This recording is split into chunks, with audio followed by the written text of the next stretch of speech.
Okay. So, yes. It's been a while since I've. Oh, I should probably.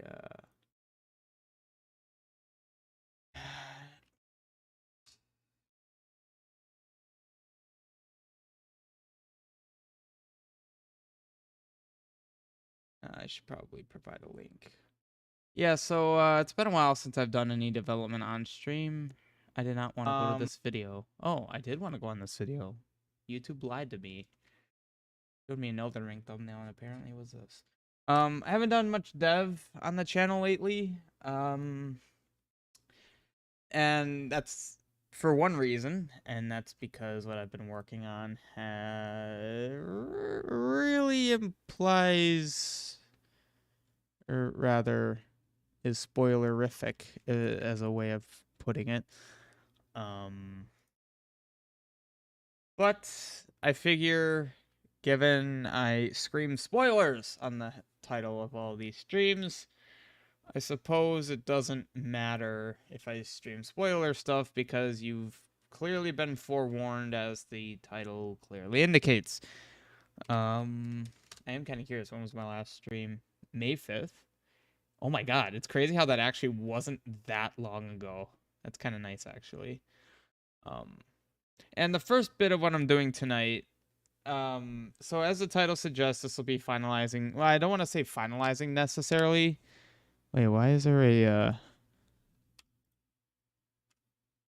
why are you there? Oh, probably for testing. I'm not really finalizing it, but basically this is kind of the, why, Tears of the Kingdom is not what this game is. I'm kind of to the point where there's not much left for Demo 4 in terms of, like, the big stuff. The big heavy stuff is already done. Literally all there is at this point in this demo is just kind of making sure things work, bosses behave. Well, okay, there is one big thing, and there's one boss that I started the groundwork for. And then that's basically it. Then it's all just refinements. Hey, Mush. Oh, yes, I love YouTube. 0 concurrent viewers. 0 concurrent viewers. It actually tells me that twice, but yet here you are. Yeah, how are you doing, Mush? Yeah. But the first bit that I was going to do tonight, I wasn't actually going to show much, just given the nature of what I'm doing. But I figured I'd start streaming because, I mean, if anyone wanted to talk, I'm available. Let's get some music going, just so that there's something happening here. I actually kind of like the music I have set for this particular village.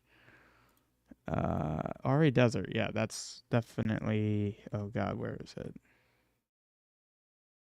I used to name them like that because it made sense of where, but when I started actually giving them names, it's like, which village was that? I'm actually surprised it's still East Village. That's not what it's called anymore. Oh, that's also a lot of sound that we're hearing right now because I have this, knows I'm worth 0 views.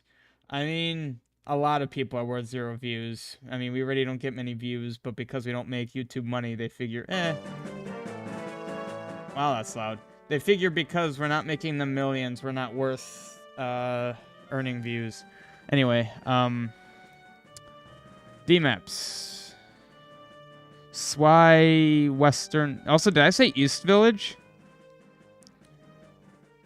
That's incorrect. No, I named this. There you are. Okay, this incorrect. Which one was that? 34. Figure, let's get something nice to listen to. Oops. Oh, stuck. Castlevania. Oh my god, I forgot. I was talking to someone else about this and I forgot the name of the game. This is gonna bother me if I can't remember the name of this game. It's like on the tip of my tongue, and it's the game that this music's from. The one with, oh god, what is her name? You've got to be kidding me. Okay, well now I'm going on this binge because this is gonna freaking bother me if I can't. Order of Ecclesia. That's her name. Yeah, it's music from that game. It's a game that I really want music from, but it's kind of hard to fit in my quest because it's very much a Game Boy song. Like you can really hear it, hear the chip tune, and you know it doesn't have many remasters. So yeah. Anyway, so what I'm working on right now, I guess I could actually show a tiny bit of this. Basically, my quest has completely changed in the way that it is being developed. It's no longer, I need another dungeon, let's start making a dungeon. The first thing I do when I want to start on, when I finish a demo and then or when I finish like a chapter, I guess, and then I start on the next one, is I consult and author the lore file, aptly named. And it basically, like this is the whole story right here. Yeah. Like, this is everything.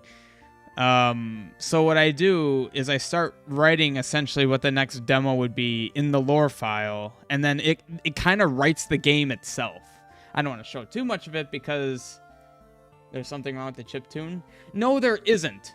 But there is when it clashes with heavily orchestrated stuff sometimes. So, oh, well, yeah, I'm definitely using sources from all over for sure.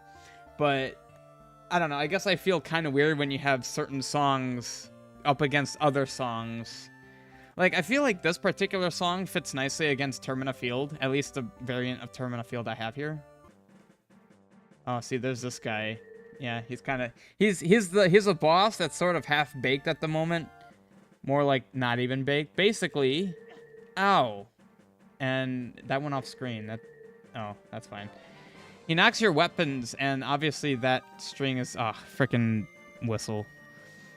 He's not done yet. He just keeps knocking items out of you. Why'd that go there? Well. Well, I picked something up. I picked another thing up. And another thing up. Nice. Okay, yeah. But, I don't know. It's kind of just how I feel. But yeah, so the lore file is... It's great because it makes sure that what I'm developing, like when I'm writing NPC dialogue, it's not just, it's not nonsense, I guess is a way to phrase it.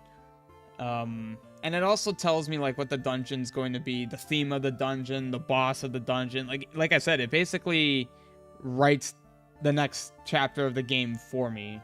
Literally and figuratively, but more literally since I am actually writing it. Yeah, and you know, I very much love. I'll just phrase this way. I very much love FromSoft's method of storytelling, where it's almost like you have a universe and the game is built within it. You know, where there's a lot of stuff that you may never even find out, but everything has a purpose, even down to the smallest details. There is a implication to the overall narrative and existence of everything that relates to that. And for that reason, my quest is going to go through a massive refinement stage once I quote-unquote finish it, where there's just going to be a lot of stuff I'm going to want to go back through, add more detail. I already add a lot of detail, but I'm also trying to finish this thing. So I'm not adding it all up front. That'll come later. There will be a big refinement. Not... Like, there'll probably be, like, a beta phase where I know well, my demos aren't technically betas, they're all alphas. Well, they're betas for that portion, but alphas of the greater whole. I guess I should actually start providing some actual numbering for each of these demos. Like, instead of just demo 3, demo 4, demo 5, it should be, like, alpha whatever. But yeah, there'll be a beta phase, and then that'll conclude once I go through the refinement. So, my thoughts for tonight was that I would start with updating the lore file, basically, because it's funny, because I'll write the lore file, and then I'll start actually working on it, but then, like, as I'm working on it, I'll have, like, other ideas that I'll implement that clash with the lore file, and so I'm gonna go back through the lore file and, basically sync it up, you know, keep things that I made while making the game, and also changing things in the game that I want from the lore file, both ways. But then after that, I will be playing it, you know. So, you know, it's funny. I placed this guy here to just do testing with. However, I can actually put him where he's going to be since, the script that runs in here is based on an item that you won't have. I won't do that. Ooh. I didn't cut the end of that song very well. That's another thing I'm going to have to do. Go through all of my music and cut it properly. Because I know that there's a lot that I thought that I cut up. Or, like, I made it cycle well, but I just kind of plopped in and forgot about. So, yeah. I am going to be looking at this. If there's any chatter. Chat, I guess. But I will be just kind of reading through what I have here, making small adjustments. Yeah.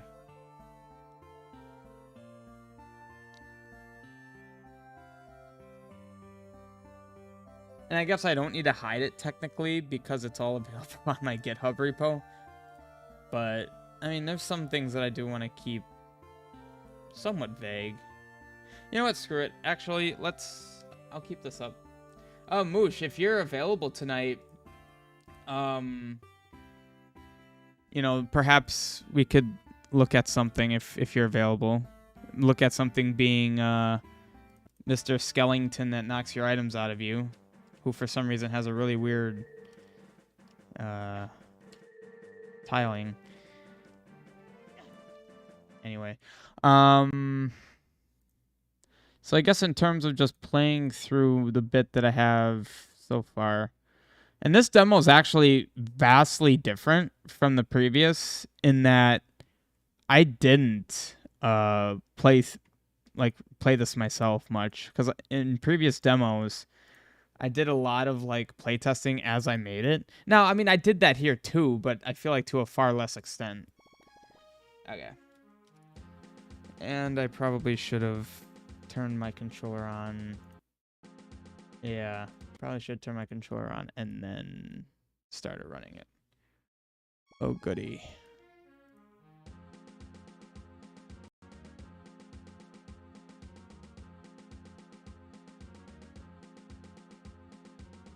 That's fine.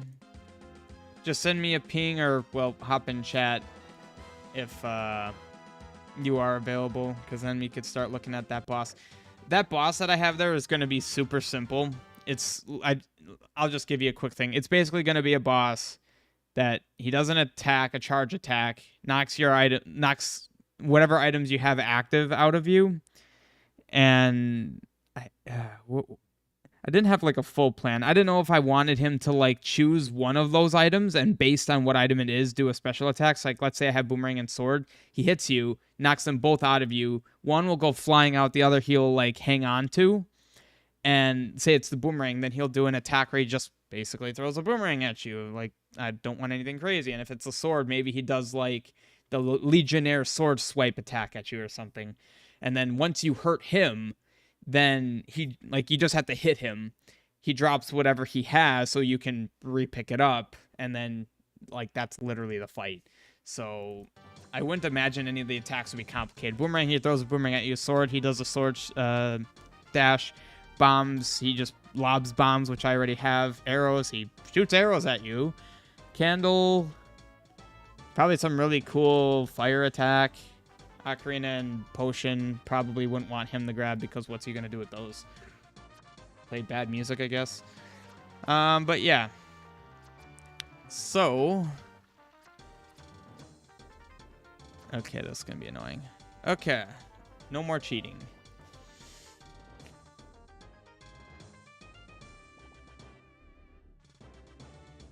And you. Can he drink your potions?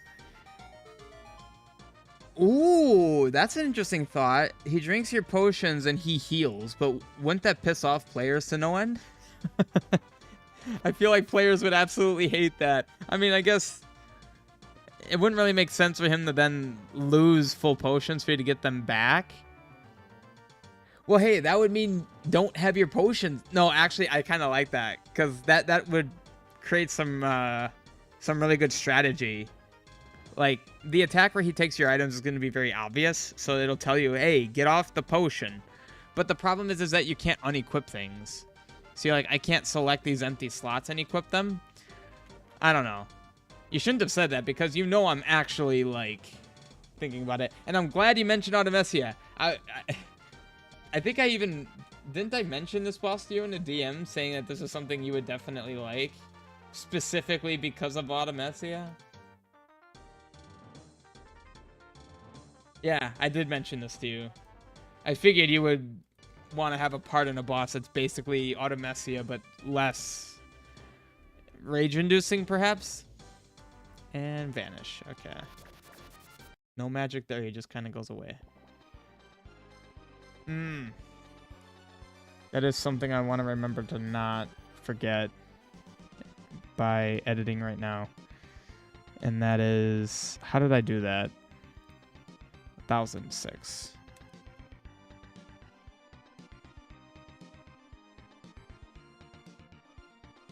Oops, that's a lot of E's.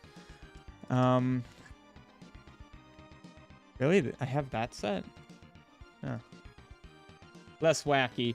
And hopefully... Well, I mean, I don't think Artemisia was janky, but I think it's fair to say she probably was jank to some extent. Not to say mine aren't going to be jank, but, I mean, you know. Okay, so all I did was add Shadowed.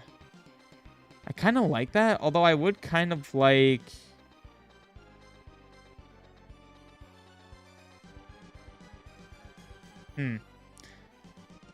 The text is just white. Oh, I guess I can change that. I'm choosing white, I guess.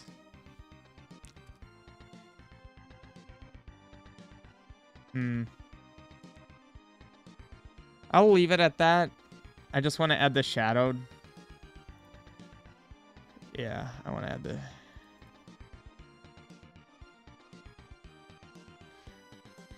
I want all these to be shadowed. Oh. Oh, I did this already. Well, not all of them. I probably won't have it be white on black. Whoa. Shadowed. What did I do for that? A 0.8. Oh, that makes sense, yeah. That I would do 0.8. Oh. Wait, why is this so different?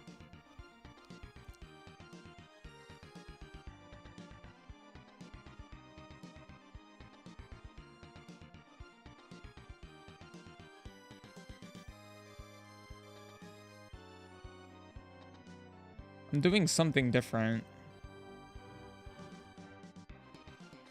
Has something to do with those?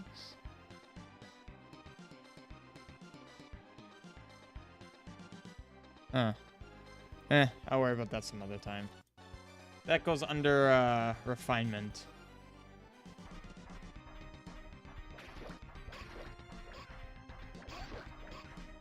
So these guys are intended to be pretty easy up front. Pretty easy.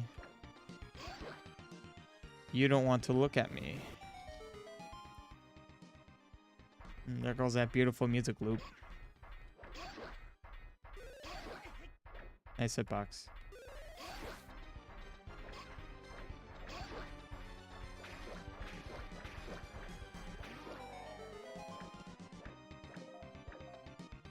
Okay.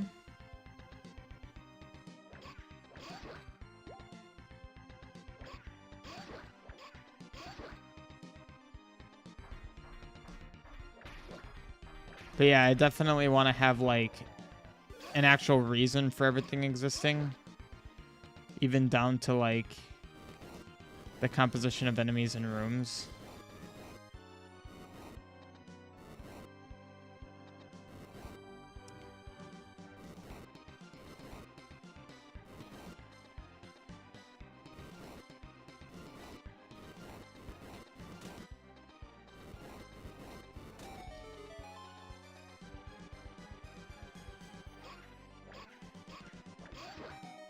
Also, the sound effects that enemies make are intentional.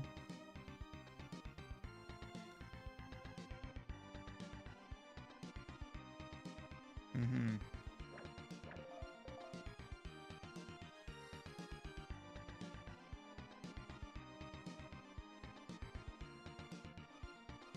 I do anticipate this demo adding a lot of playtime. Way more than the previous ones. And also the compass marker is in the upper corner. That's an issue with my script. It doesn't handle D-maps where I don't want a compass indicator. Because I actually don't want one on this floor. So.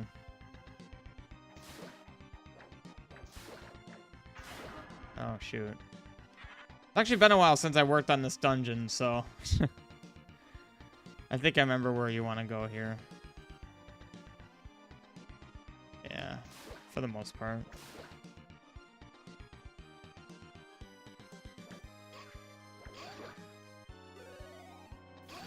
Need to give these guys more of a homing factor. So I know I want to go this way first. Bubbles are introduced in this dungeon. There are two different types of these cultists here. These guys are the, I guess, slightly stronger ones. I guess. I think they take one extra hit. They don't really have much else other than that.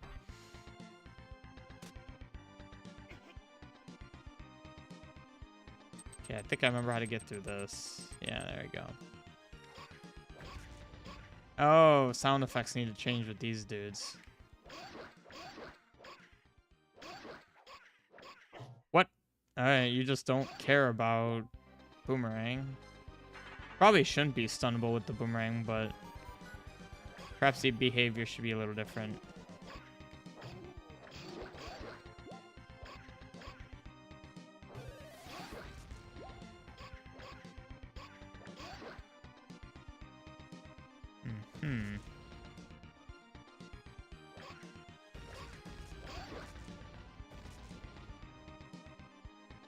Yeah, that sound effect really needs a change. Oh, yeah, okay. I mean, I'm pretty sure... Yep.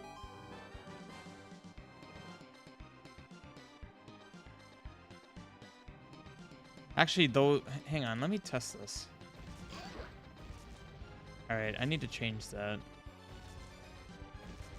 Those skeletal dark nuts probably should have some weakness to fire, even though they have a shield. Candle is definitely going to be king in this dungeon. It's kind of king in the whole earlier portions of this quest, just given how much undead you see, but I mean, the whole game isn't going to be just undead. So it's not like the candle's gonna always be the best thing.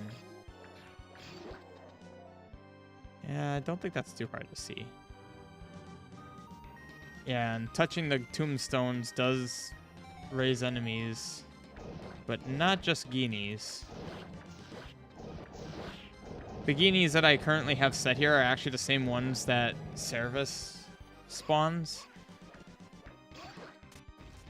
I don't know if I'll change that. They're not super special. They're kind of just literally weaker Guineas, which is fine. They should be weaker. You're still in Northeast Enteritus, so things haven't been turned up to 11 yet. Oh.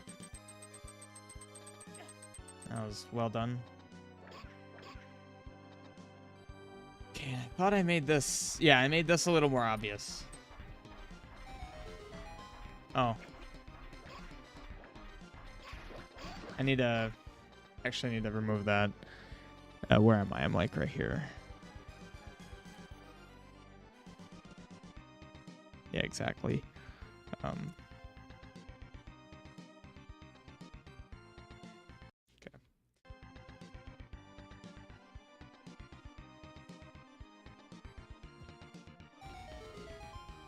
Oh, I forgot I put enemies in here. And there's the map. Kind of does weird things here, but chalk that up to a thing to do in the distant future because it's not really a huge issue. Into the dark. So yeah, you have to hit both of those switches to progress. So now that I did it, I might need a better shortcut, but essentially I need to head back to the beginning. Yeah, because I need to go right from the start. Unless there's a way that I can implement... there really isn't a nice way I could have a shortcut here.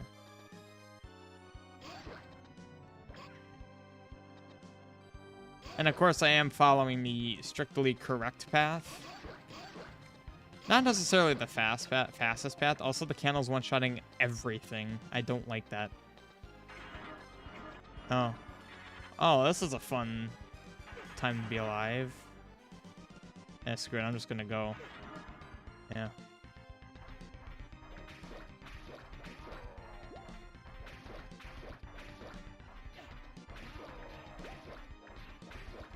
Did I talk to you? Yes, I did.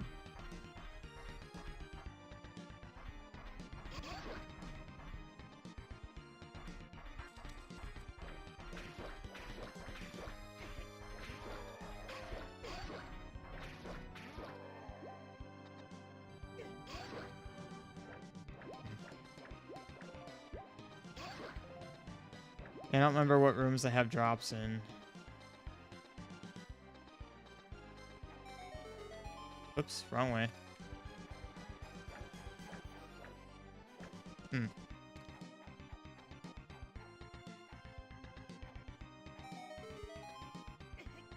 Hold on, can I? No, I can't cheat that.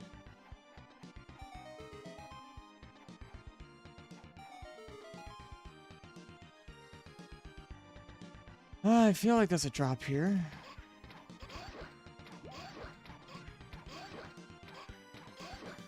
Apparently not. Okay, that's not the enemy I thought I had here. I'm just gonna quickly make an edit.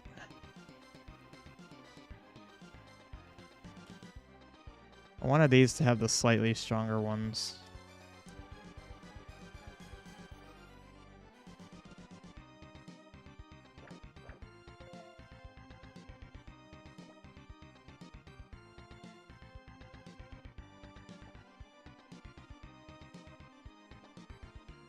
Oh, the text box changed position. That was fun.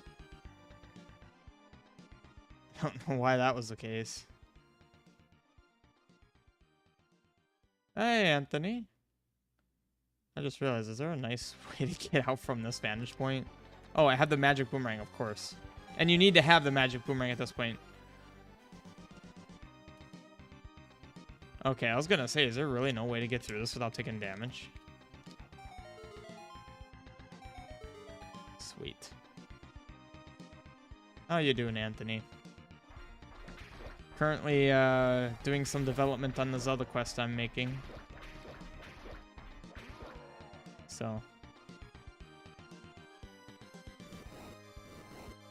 This is actually a really simple puzzle that can be solved. I found 2 solutions to it, and this is the quickest one.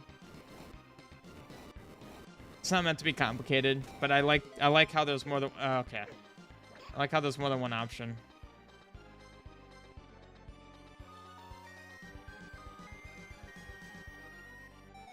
Yeah, it's funny. These little cracked tiles I had on just straight up on top of the pits. I thought that they looked good, but the real reason I actually kept them there was it helped me remember when in the editor which ones became platforms.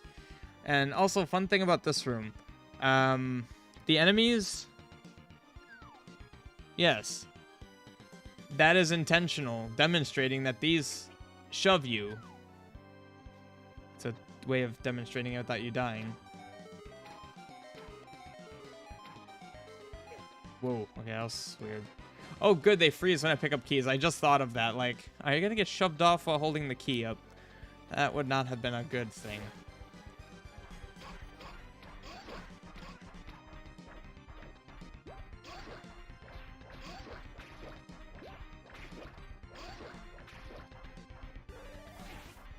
Alright. I don't... I think I actually do have something dropping here. I do not.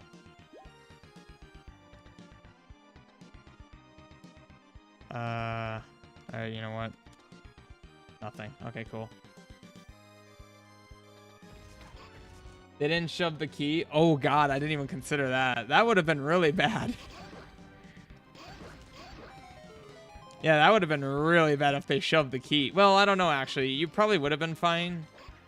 But it definitely would have made the player go, what now? Crap. So you do want to be careful here that you don't just spawn a bunch of things. Do I want to go this way? Yes, I do.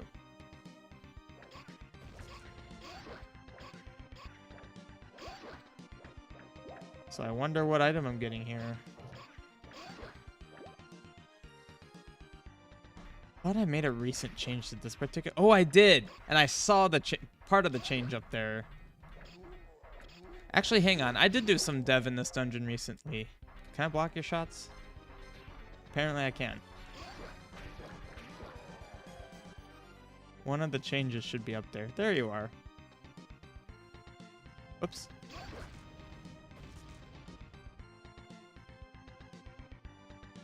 Also, I thought... Hang on. That should be pushable. There's no reason for it. But... why not? You know? Where'd the thing go? Also, I'm not spawning anything from there. Huh. Interesting. Oh, shoot. I think... Do I need another key? Say what? Oh, am I expected to get that key now? I don't know if I love the way that flows. Well, it just means I should have gone the... No, I actually do like the way it flows. Okay, also... I don't feel like walking all the way around. I'm fine with the way it flows.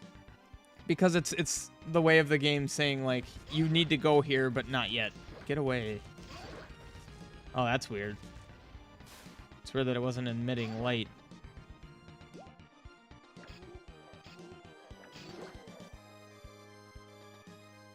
Oh, thanks. I kind of just drew lines on them. Yeah. Black lines.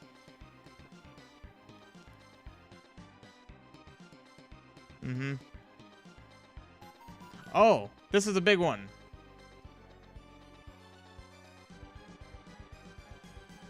Uh-huh. Large vibrations. Wow, you're fast. I don't remember being that them being that fast. And key. I've definitely been enjoying just having keys that lie. Oh, he was getting ready to smash me, and he was too. That's funny. All right, and you're supposed to walk all the way around. I don't know if I like that. I don't know. Ooh, that was convenient. I'll let the playtesters determine that. So, funny thing here, you can fight all these enemies. Funny thing, you don't need to. The hammer is not as effective because these guys are skeleton-bones. So, you know. So that's the hammer. Item of the dungeon. Surprise, surprise. And it comes equipped with Quake Hammer. Was that a marker for that bomb wall? Oh, you're saying the marker for... What was the marker for this? I mean, I guess I don't have any. Which perhaps is an issue. And it's also worth mentioning that there's a chance players can come into this dungeon with this lantern, which is slightly smaller, so that could make it harder to... Okay, so going this way is literally just a potion. I'll grab it, though. Yeah, so of all of these spikes, only those two are safe.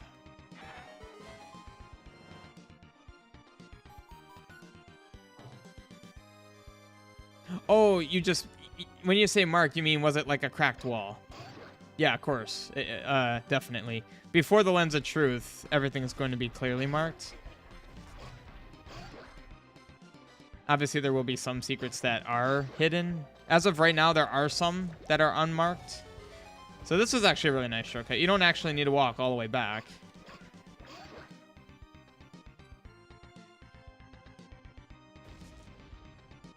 I guess... I mean, they look different, though. Like, I feel like that's... I think it's clear. Like, that's what that looks like. And then that's like that. It's more pronounced and it's more consistent with other walls in the game. I mean, I feel like it's probably fine. But that's what the playtesters are for. Oh, you just sealed your fate. Oh, I can actually see where you are. Oh.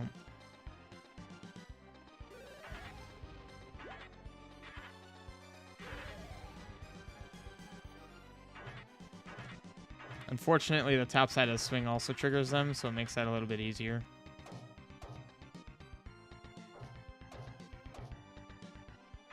Oh. Bad ideas.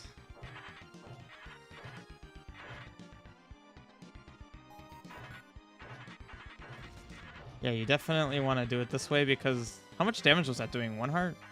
Heart and a half. Oh, boy. I don't want to die. I also like damage boost. Yeah, that's 3 hearts of damage right there. So I'm technically done for that portion of... Downstairs. Hi.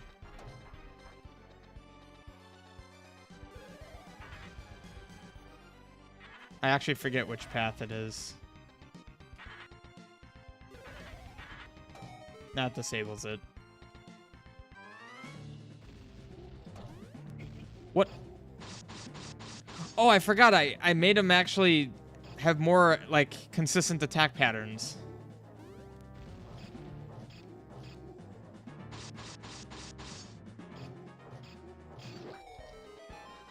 And Link's not holding up the item. So I've actually been having issues with this. Where the hold up item animation just doesn't work. Despite the fact that I have that set.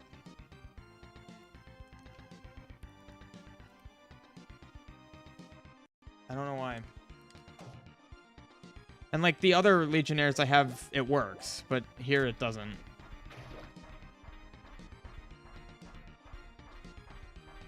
Huh. You know, it's funny when you set a spawn point in testing and you don't reset the spawn point when you're not testing. Well, technically I am testing, but not in that way. Okay, well, that's not meant to have been hit.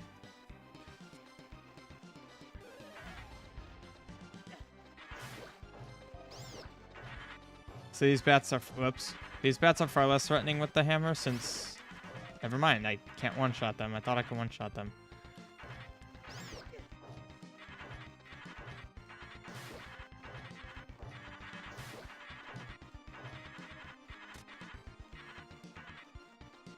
Okay.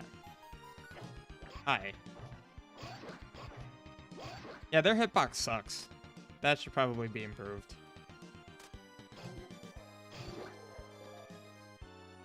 Well. Oh god, I got hit by the bubble.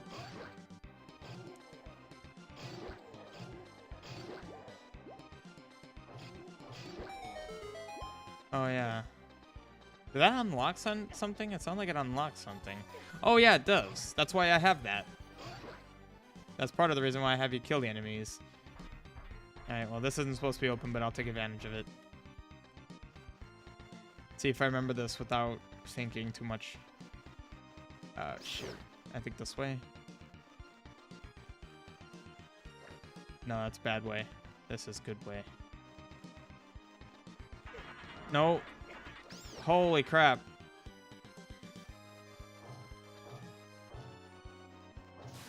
Okay, where are they looking? I haven't really, like, traversed this dungeon much since I added the aesthetics. So it's like, it's not as clear. Wait, what was wrong with what I did? Oh, I tried to go straight up. Okay.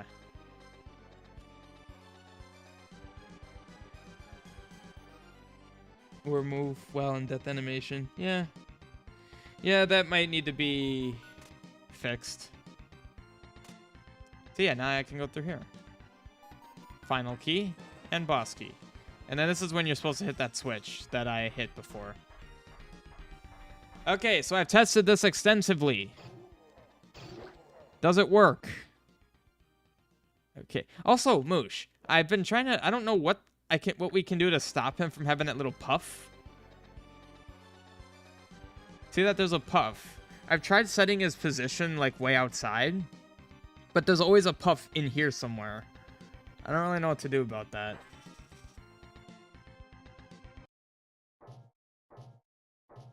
Oh no.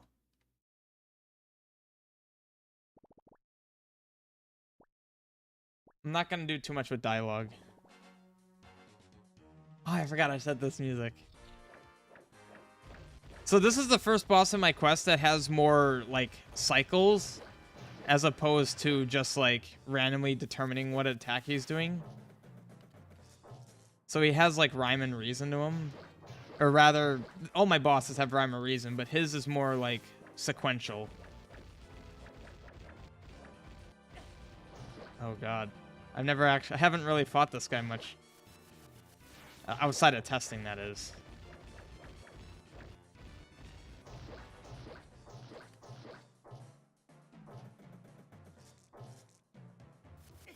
Ow. So he actually has, basically what I'm trying to say is he has patterns that can be learned. Like, oh, he started with that attack. That means he's going to do these other... Okay, well. He's going to do these other attacks. I need to make that more threatening. Oh, God. Okay, I walked into that. That's fine. She added a quest rule that lets scripts run during that puff frame. Is that something... do you by any chance know what that quest rule is? Puff.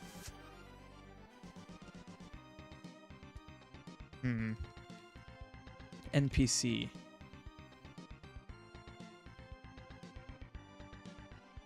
Well, unless it's a new thing.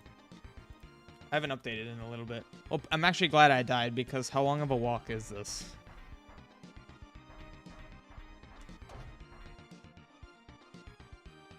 Pre-balancing, he was pretty goofy. I'm glad he looks like an official Bassos now.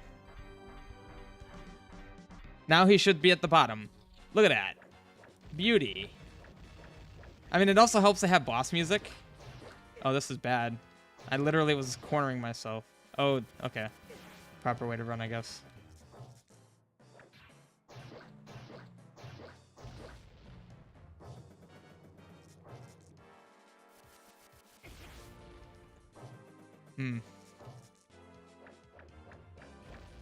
Yeah, they kind of despawn when you're on the edge, but I guess that's fine. I'm acting like I have nothing else to use.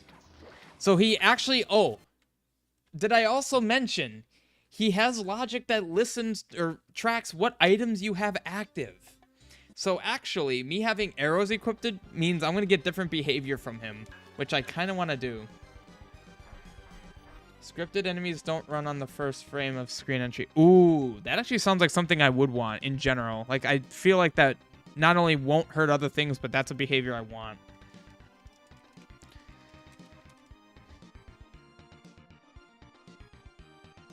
Wait. Huh. I think there's some sizing issues with this window. Scripted. Alright, I guess I don't have that. I'll have to update. Hang on. Nope. Okay, I was curious.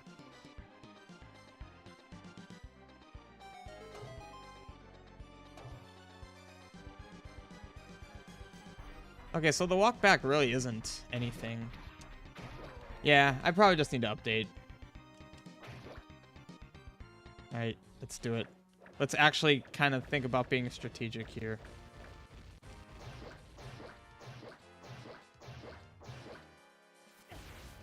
Yeah, I'm going the wrong way. What was that? He like moved backwards.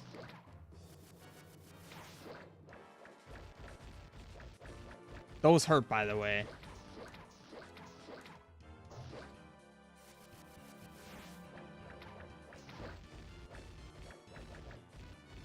Whew. Cut that a bit close.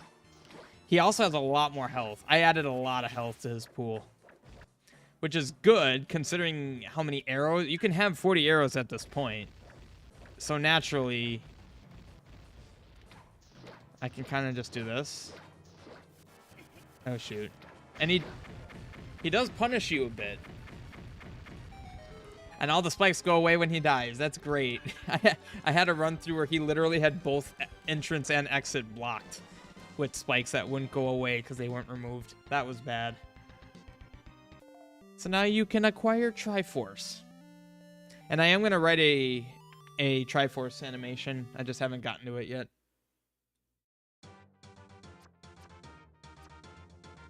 Hey, you weren't here before. That text box is really big. All right, bye.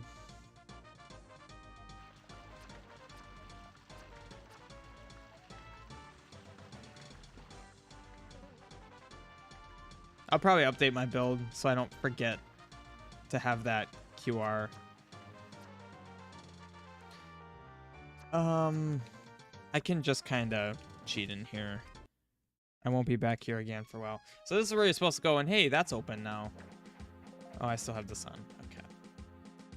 I am actually going to turn the music up a bit because music stuff does happen and is intentional. Okay.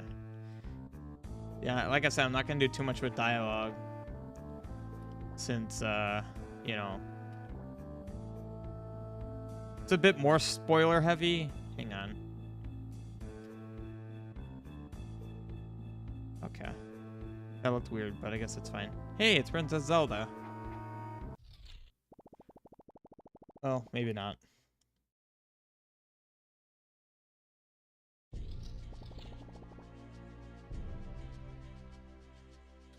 Let's save. So this scripted sequence is F6 safe and continuing safe. Actually, there's a bit of a thing I want to modify with this. Where is that? That's here. Captured sequence imprisoned.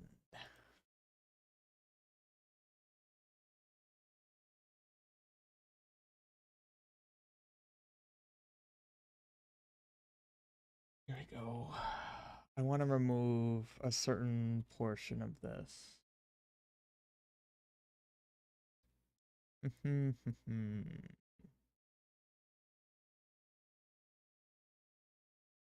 Okay. Imprisoned. Wait. Where is that? Oh no, it's this. Okay.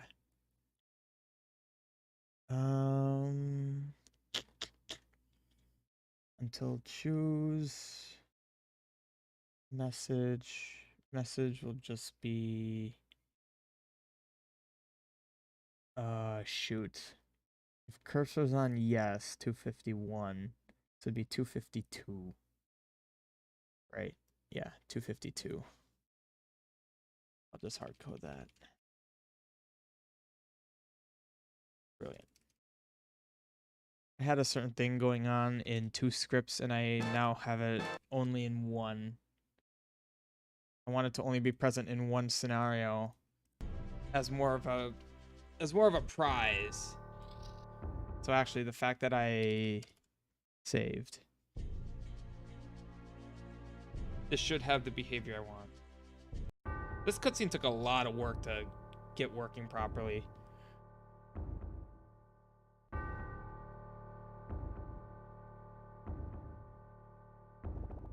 Did I move there? Probably not. Just get through this. Okay, so that's gonna have to be different. I'm gonna have to actually write different dialogue because that didn't really make sense. Nope.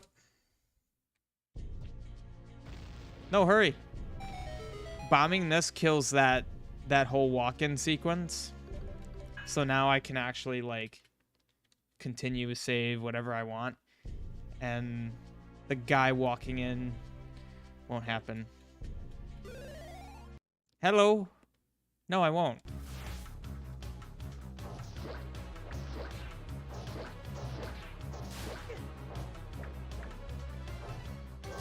Wow, how did that not hit me?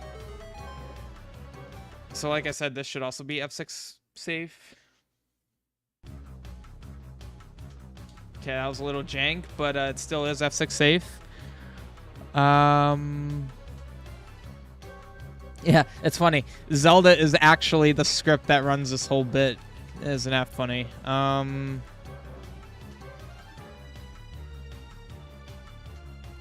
Probably don't want that on screen in it. That's why she kind of appeared there for a moment. So, yeah. We are escaping.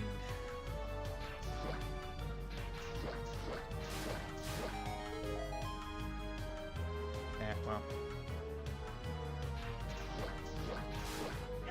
Candle is pretty OP. I can't wait until it's not.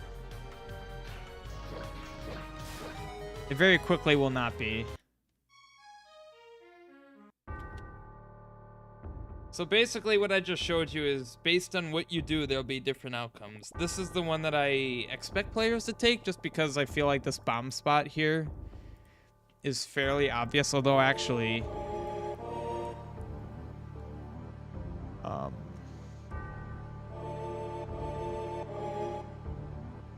I want to go back to having these. I originally was gonna make it more obscured, but I want it to be obvious, like, hey, bomb this thing right here. So, you know. The dialogue is, at this point, not different. But the bit that I removed from the sequence you saw before that I removed is this. A choice that, as of right now, makes zero difference aside from, like, I think 1 or 2 strings. But in the future, you know, any decisions you make are going to be tracked in some way. So, like, I'll say yes, just because that's like, why would you say yes? Yeah. So, okay. I can't move right now, and I have zero knowledge of why. I just want to check again. Read through the script. There's nothing here.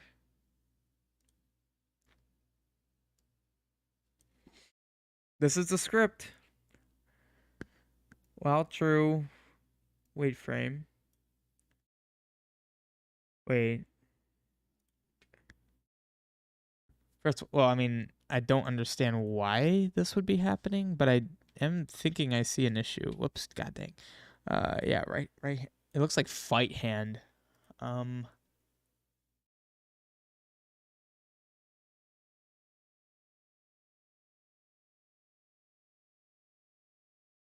Okay, I just realized, how is this even working?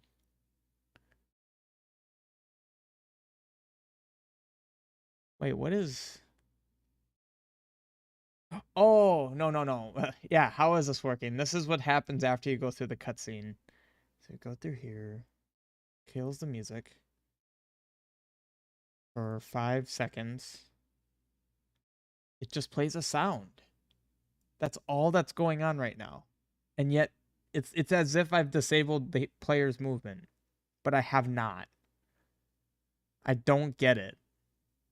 Like, there's nothing here. I don't have... Like, I have a function. Disable link. That does what's happening to me right now, but it's not in effect.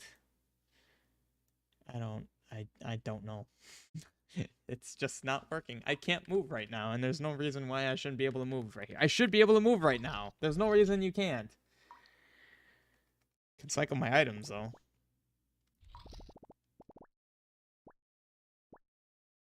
Ooh, and I removed that other line. So I am going to be able to move here. Oh, no, I can't. Yeah, I don't get it. I don't know what's killing motion.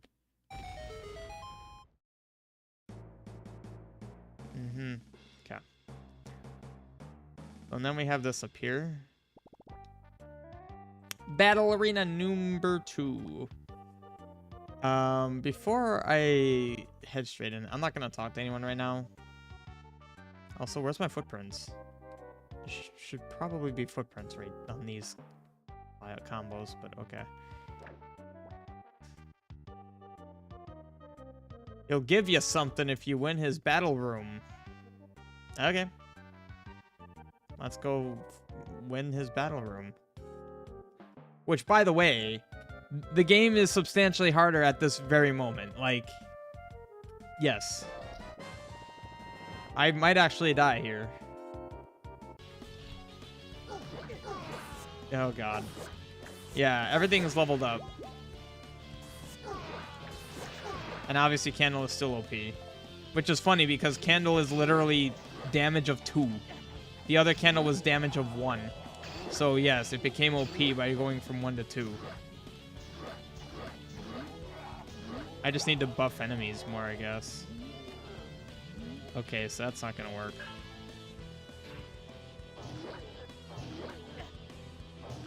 Wait, how much? Oh, God.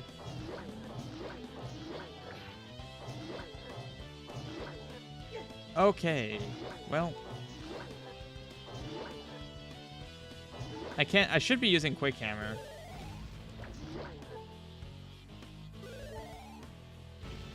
Oh, they are not subject to Quick. Oh, what am I saying? Also, I didn't think that was supposed to fill me up all the way. Ah. Yeah, these guys probably won't actually end up being in this because there's no way for you to just get magic. Stay away. Okay, how did the heart end up all the way over here?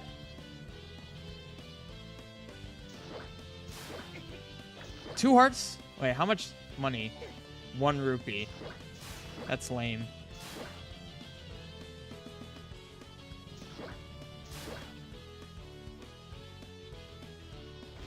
Ah. Looks like I didn't change the enemy that spawned. Hang on. 263. All right.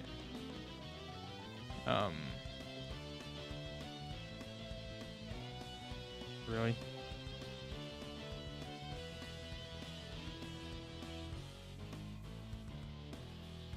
Oh, let me just quickly modify this enemy set.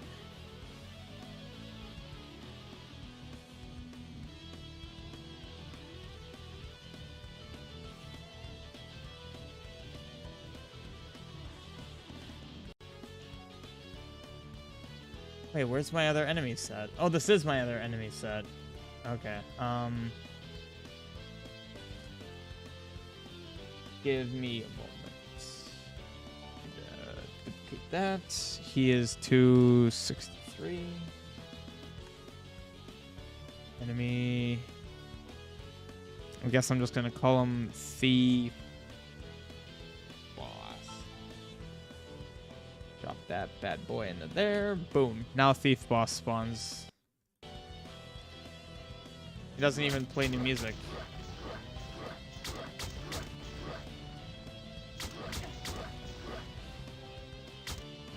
Oh, you're not being very diverse with your attacks there.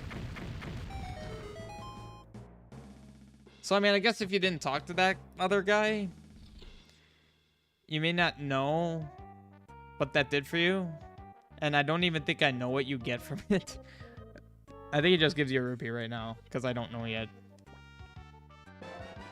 Yeah. Notice it's even less money than you've spent to get in there. So, that's just me not knowing what I want to give yet. I honestly don't know. What could I give you that's an upgrade? Can't really give any upgrades. I mean, you could give a bomb upgrade. They don't all need to be purchasable. Magic expansion. Heck, he could give you a heart piece. Alright, there's many things I can have him give you.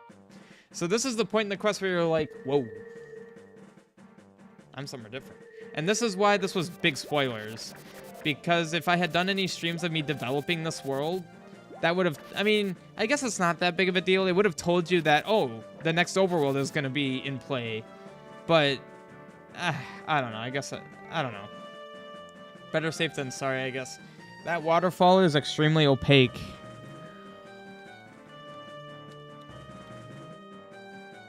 No, it's not.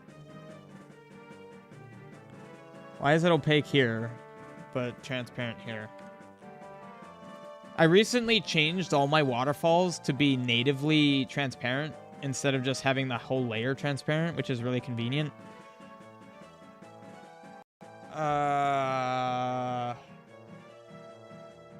Oh, hi.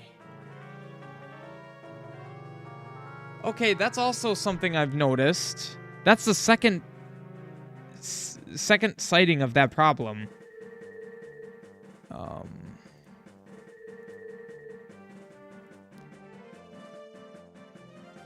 I don't get it.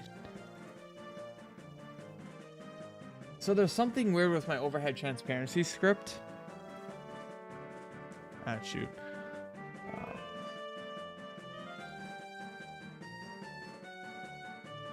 Just gonna close these up.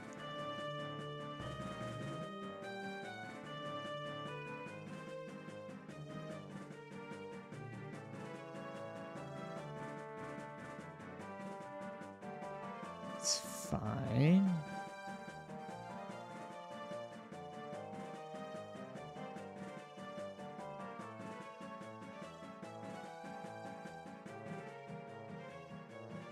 So screen 55. I know exactly what room that is. Yeah. That's literally all that's doing that. Why is... So I'm having an issue where this... Well, apparently this screen has overhead transparency for some reason, and so does this screen. This right here has the same issue. It'll be transparent with that circle. But there's nothing setting it.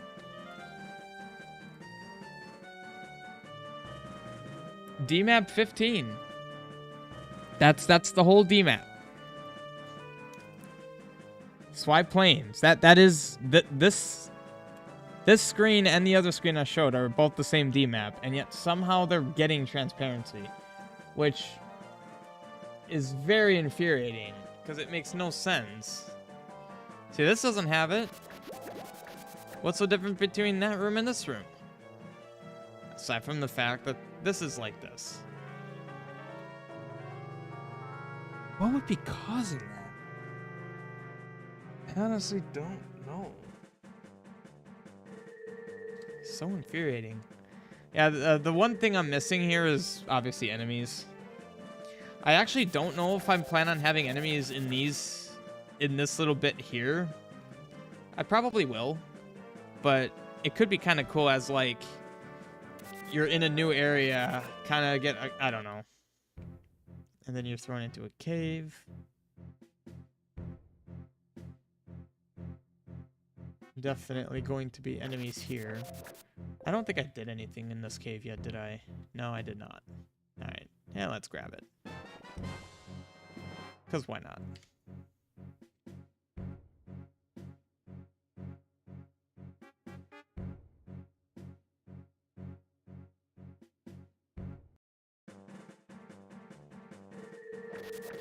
So, slashing grass is always valuable because it reveals things. If I had the lens of truth, I would have revealed it too. Uh-huh. Obviously not a thing yet. Signs that actually say something, right?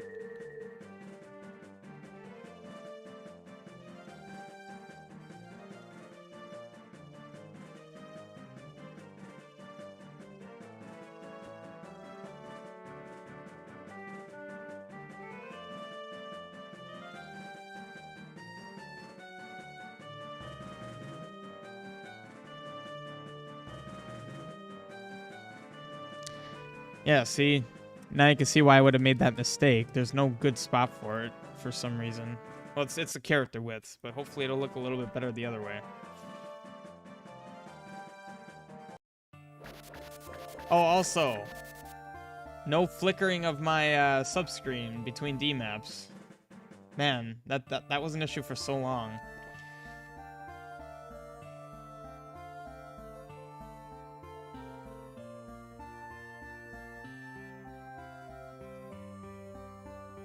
This guy is standing in grass, therefore he should have grass on top of him.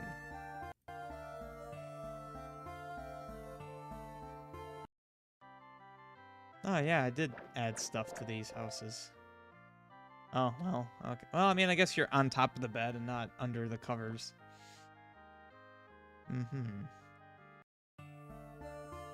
Remember that book that I mentioned in the temple? Whoops. Hey, sir. My favorite line in all of his dialogue is an eccentric moron. Also horizontal bed. Not enterable, but kind of cool, I feel. Yeah, so there's a mountain right here. Overhead transparency gets used fairly extensively. So, yeah. And actually, so you can see what the screen looks like with cheats on, obviously. So, yeah, kind of cool. It's hard to really display height in foreground with the Game Boy tile set. Like, this wall right here that Link is standing directly above is the facing up wall, but there's nothing that like can continue this way. So the only way I figure I could do it is this way, and I think it kind of works. Okay, yeah, I did change his dialogue, so that's why I reread that. Why no waterfalls? Oh, because I did, I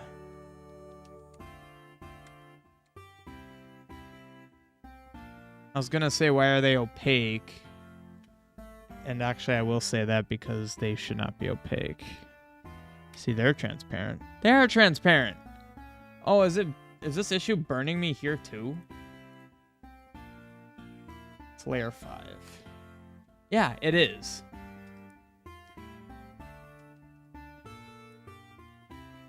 It shouldn't be opaque. I guess I could excuse it on these screens, but it's still irritating.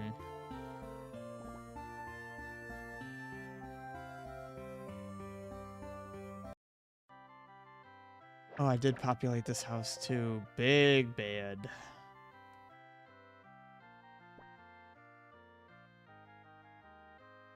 So this demo has seen a lot of scripts written that you'll actually see also. Alright, for some reason this combo in my tile set was preset as a giant bomb spot for some reason. I don't know why. Yeah, this is kind of sad, but also funny in a way.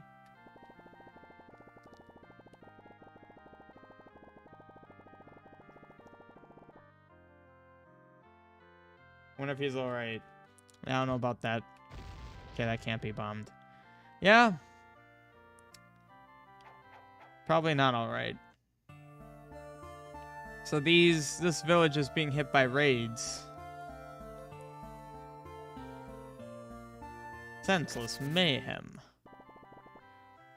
Yeah, a hint room that I haven't... what's going on here?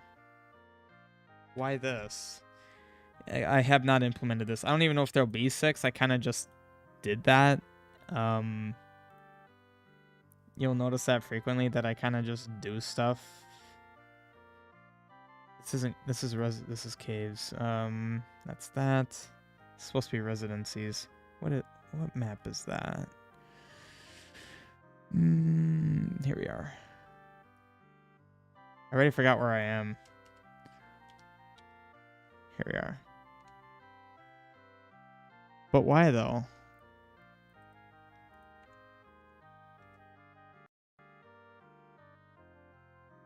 Link doesn't fit.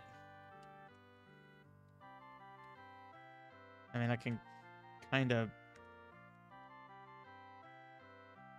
Weird. I don't get why it doesn't fit. Also funny that took me there. Probably should have taken you to the entrance of the village. Okay, that is odd. They're perfectly aligned.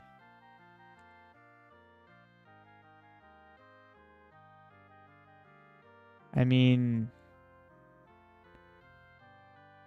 I can shift them out a pixel, but I shouldn't have to. I don't know.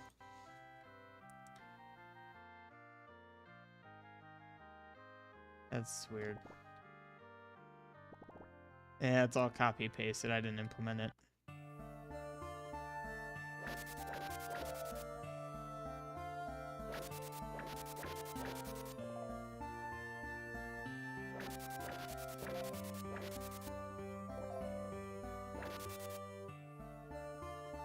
What's that cave?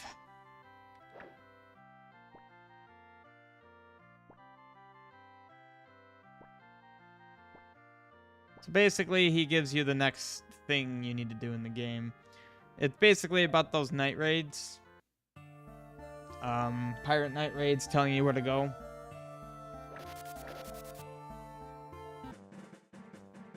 Let's head on down.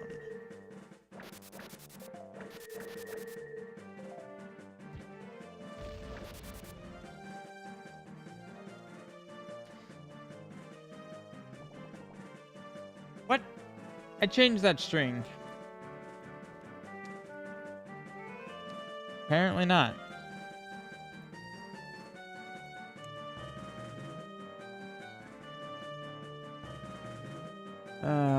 Shoot.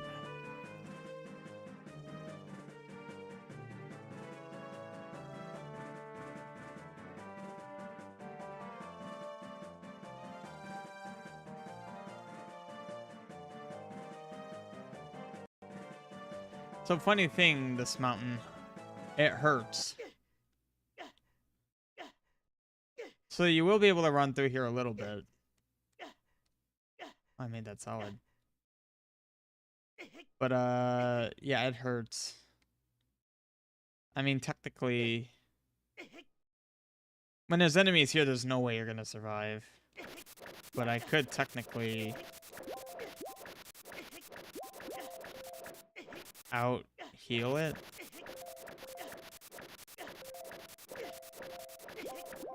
I mean, of course, if I'm not gonna get hearts, then I won't out-heal it.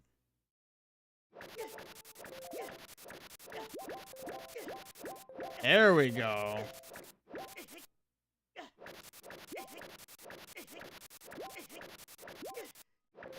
Man, the grass down here sucks.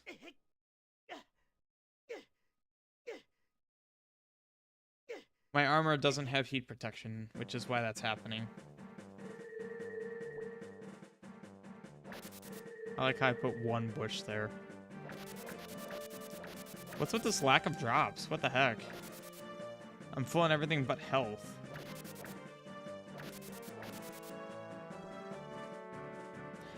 So, you may think, do this, but there is going to be a consistency. Oh, crap. God freaking dang it. I don't even know why the tornado happens. Kind of irritating.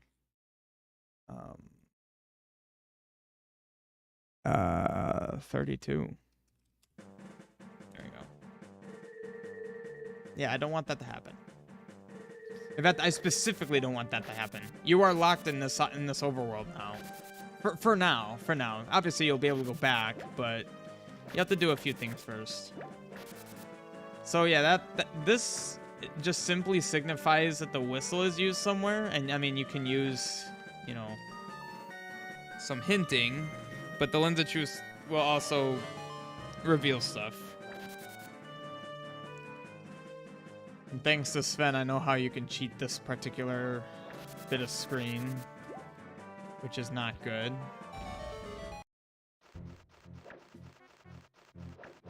Did I actually do this? Oh yeah, I did. Yeah, well. Not getting anywhere with it though. So you're not supposed to be able to get over there, but you can cheese it if you go between screens, which there's really nothing I can. What do I mean? There's nothing. There's very much something I can do about that.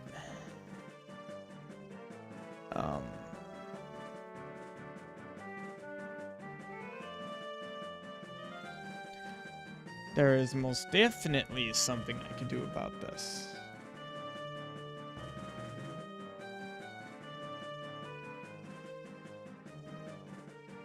Huzzah! No cheese for you.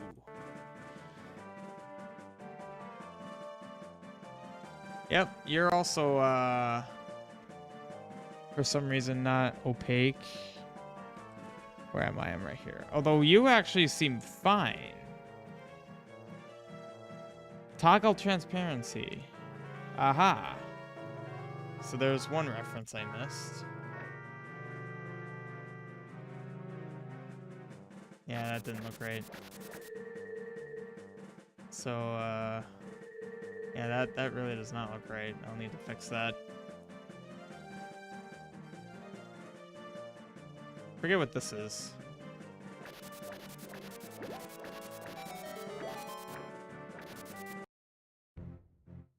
Unimplemented stuff, obviously.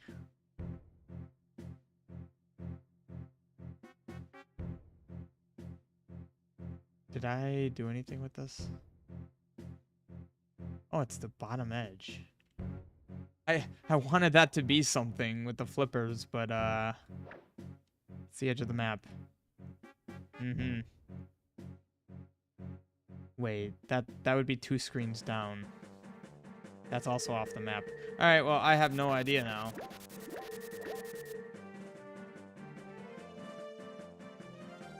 Okay, so I can still go down that way. I don't want to yet.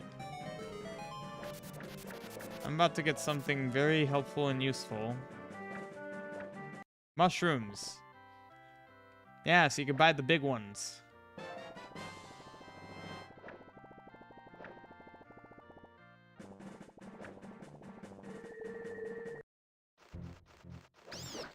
So this is utilizing your... I don't want to fight you.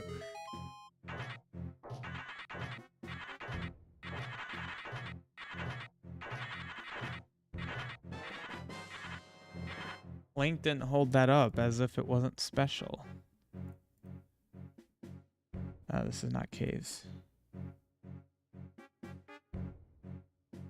Alright, I guess the dialogue just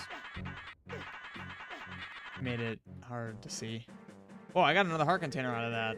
So technically, I'm not supposed to have that many heart containers at this very moment. Because remember, I grabbed that one that I shouldn't have been able to grab. That's fine, though. You probably will end up having 10 heart containers entering level 4. Wow, this is level... Oh my god, this is level 4? Didn't even really realize it. So this leads nowhere. But this is level 4. This is where the night raids are coming from. And that is the next important thing you need to do. But... you know, that whole thing I mentioned about main dungeon, mini dungeon, main dungeon, mini dungeon... is still in effect. Oh yeah. So that secret's on play because there's no enemies here. Killing the enemies, I think, should be what makes that spawn. And this is a Lens of Truth thing. I'll just go ahead and tell you. It's this, which becomes... Actually, what is this? Oh, it's a heart piece. Okay, well. That's what it will be.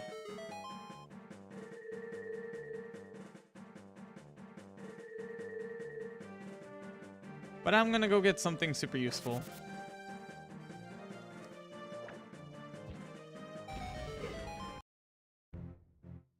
Hey.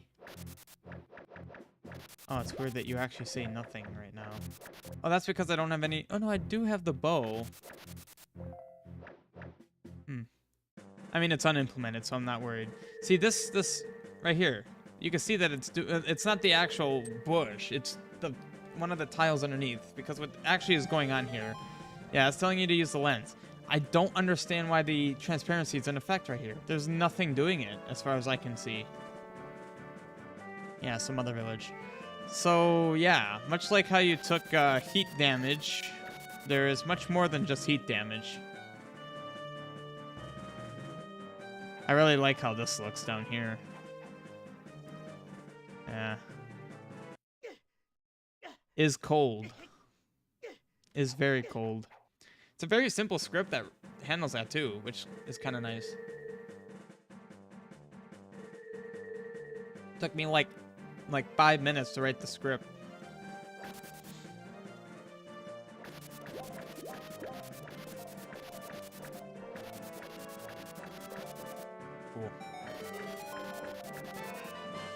One bomb for one bombable.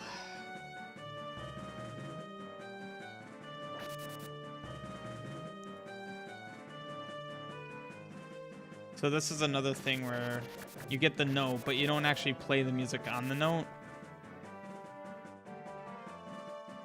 The note just tells you that there's a thing, and then there's another hint. Use lens. I will spoiler alert you. Standing on any of these 4 does it.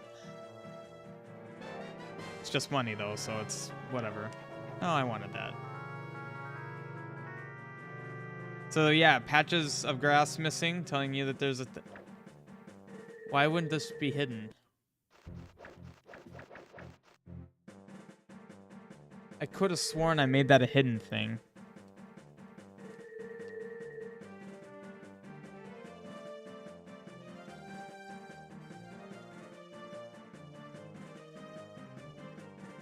I guess that's fine. Wait, what was it? Brace. Oh man, those bats got through. Yeah, so then you hit this.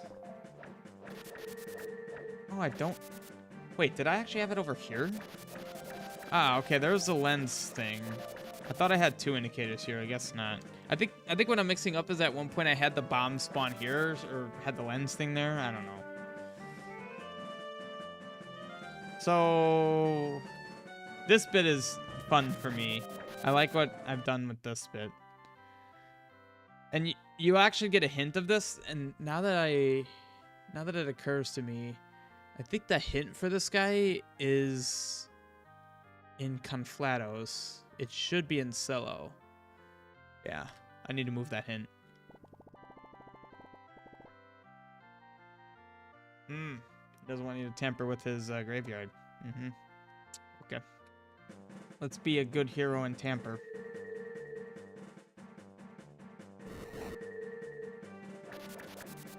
I did remove that. So little do you know, you have just triggered that man's thing.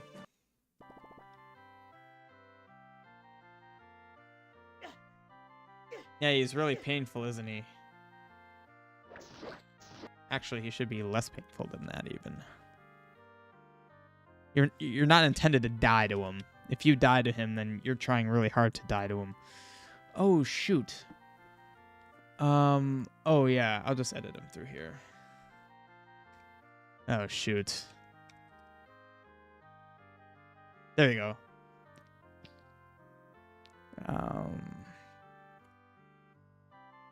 There we go. Like I said, he's not intended to kill you.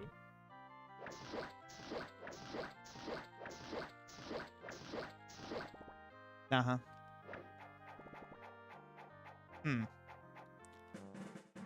Maybe I should actually go in that grave.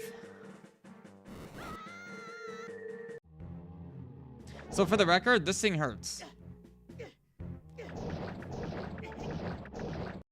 The intention is that you can't kill it if you just sit if you get caught by him.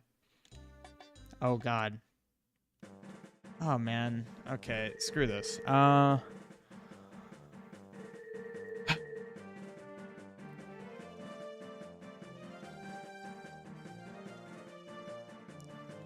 I think a fair spot to have the continue point would be... honestly, probably here. I just think this is a nice, like, spawning place. So this is O2.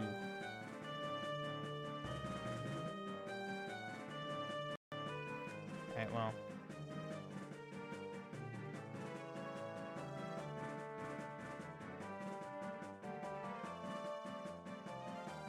There we go. So yeah, the intention is that you're not meant to... I mean, you're meant to kill it, for sure. But, you know, be smart. Yeah, see, it's very easy to... I wonder if I leave. And I think I have an actual spawn flag for that enemy. Specifically so it doesn't spawn on you. No, I don't. Shoot. I think it's 37. Wow, I actually remembered that.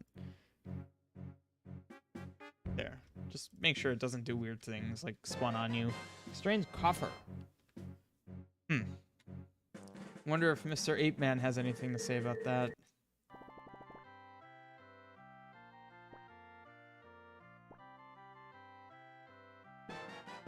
Hey. Cold temperatures. See, now blue mail.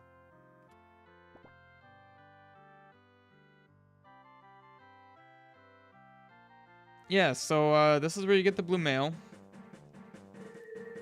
And for demonstration's sake,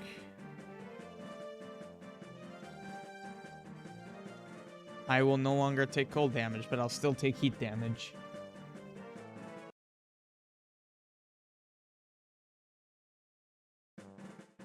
Sweet.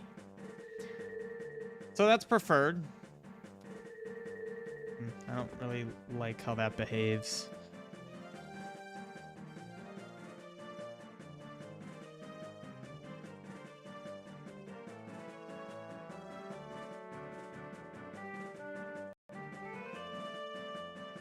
Getting caught on the edge of the screen is not ideal. So definitely preferred for level 4, because level 4 enemies are going to hit like trucks without it. I mean, they're still going to hit like trucks, but at least this will be like getting hit by a car. So this screen hints you that there's... Excuse me?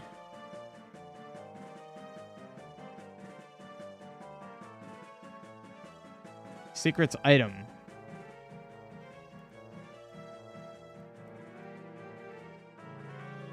Why did I just get the item without triggering secrets?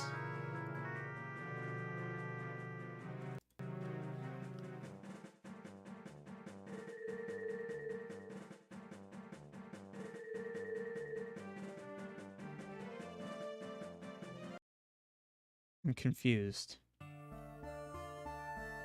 Also...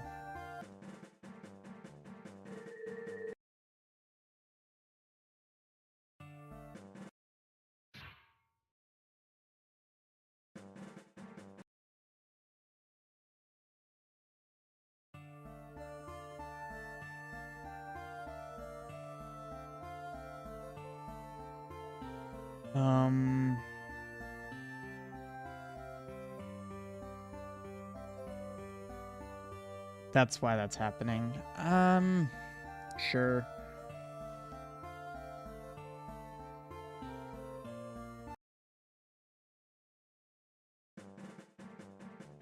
I'm actually surprised it took me here. That's fine, though.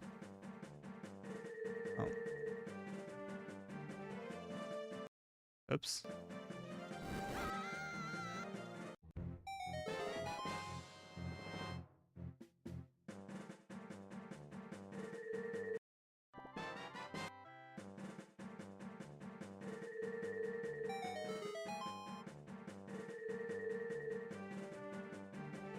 So why do you do this?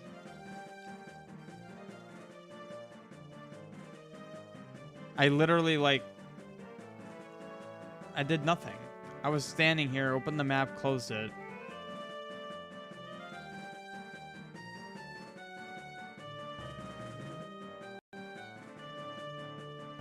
I don't understand. Something triggered secrets here. Very odd. What you're supposed to do is this. I'm so confused why that was triggered. That does nothing for the record.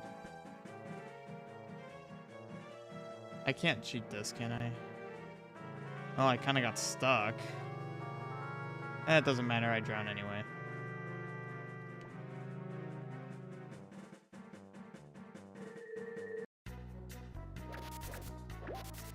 More village. Oh, what the heck? Hang on. Ladder doing ladder things, I guess. Yeah, that's definitely ladder doing ladder things. I'm not worried about it. You get yourself stuck, then, like, you're clearly going out of your way to get yourself stuck. Because what purpose would you have to go down there? Alright, so this is unimplemented. Yeah, let's just copy paste the dialogue from this man up here. Yes. There's a lot of people who like painting, apparently.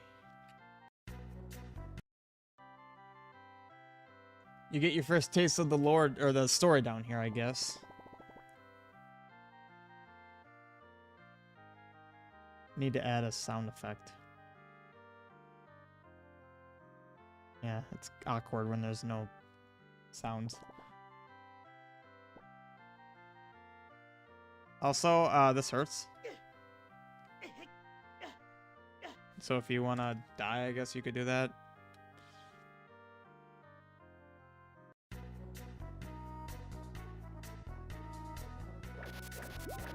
One thing I've definitely learned I love doing is submerging things. I don't know, it's fun. Okay, this is... Your hitbox is... What is going on here? Why did hitboxes just get all wonky?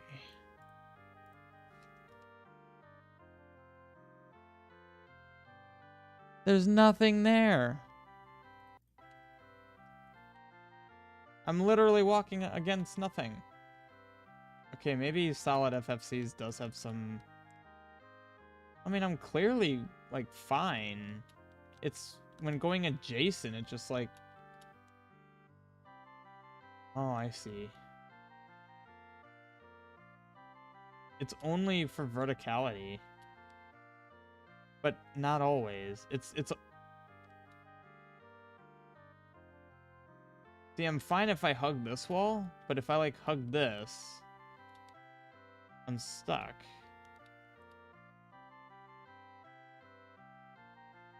Interesting. Yeah, there's some miscalculations going on with solid FFCs.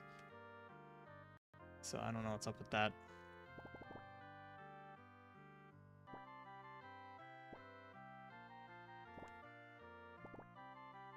Alright. Just some fun dialogue, I guess. So yeah, some of these hints are actually implemented. Actually, I think all of these hints were implemented. Well, maybe not these two middle ones. I like this one. It's only 5 rupees. Uh-huh.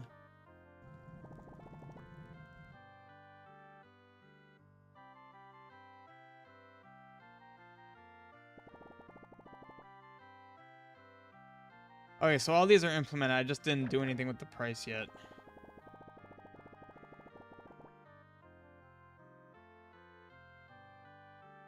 Yeah, so basically telling you to, like, branch out. If you see... Basically, it's along the lines of if you see a dungeon or something, maybe don't go in it right away. So kind of promoting my mindset with Let's Plays.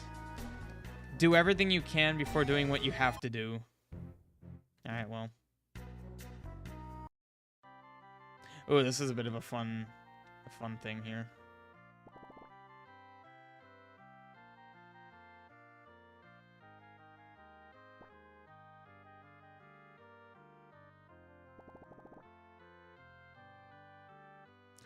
How on earth do you open this? Let's be creepy. Oh, hey. If you go in the bed, you find that. And that's actually a small key here. So, I guess to be clear, these are kind of like ever-present auxiliary items, I guess. These are items that are to be traded. These are dungeon items. You compass, map, boss key. But yeah, these are trade. Basically, this inventory will likely be empty by the end of the game. I'm not entirely sure. I don't even really know where the trading sequences end up. But basically, if there's an item in here that isn't like the last one for that sequence, it's gonna be traded or consumed, like right here. So you see that ring went into the same spot as that key. So that's not to say that there's going to be 1, 2, 3, 4 trading sequences, unless there is. I don't know. I haven't really decided. But now that I'm entering, I can't believe I can say this, but I'm sort of entering like mid-game of my quest. I mean, I figure you're going into level 4. out of 16 main dungeons, so we're no longer in the beginning of the game now at this point. Right? Maybe after level 4, technically, it's like mid-game. Well, no, there's 12 main dungeons, so you're a third of the way through the... You're not technically a third... In a way, you're a third of the way through the game, I guess.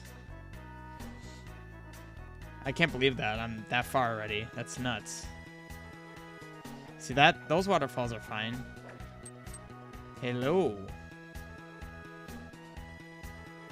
This is a nice shortcut later on. Like, way later on.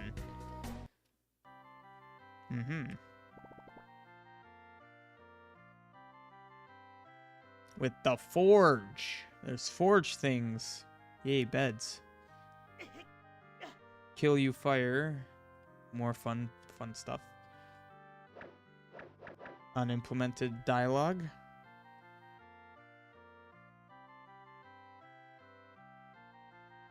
Yee.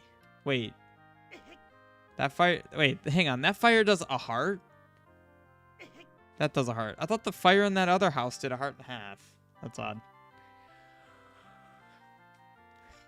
Yes.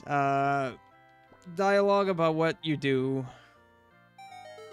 He did thing that lets you do things. We can now enter. This is the part that I've been most excited about. If you're worried about spoilers, well, you clearly aren't that worried because you made it this far. However, this bit you're going to really not want to see because this is actually my favorite. Level 2 is my favorite dungeon in terms of like dungeon aesthetic and atmosphere, but this is my favorite dungeon from like a pure playability standpoint. It's a mini dungeon. So, I mean, an hour and 1 minute, 10 seconds. Let's see. That dialogue looks great. So, this is an example of a dungeon whose mechanics are just kind of... I guess a way of saying it is like passive mechanics.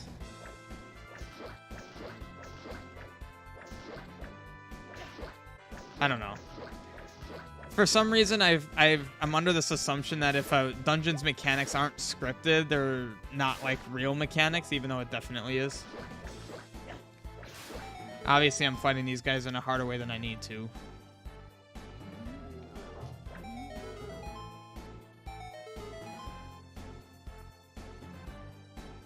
So, remember how I had those same Armos in the battle arena? Yeah, battle arenas do indicate future enemies. Okay. Up and down, as that owl suggested. Those arrows mean something. It's also worth mentioning I'm in normal difficulty right now. Like fully mid-range difficulty, so this is what you'd expect, roughly. I might make things a little bit harder, I'm not sure.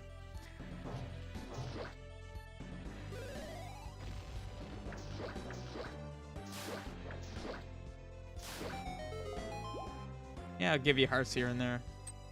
Especially when you're about to enter the grinder. Of sorts. It's actually really easy. Naturally, you just got the hammer and it is useful.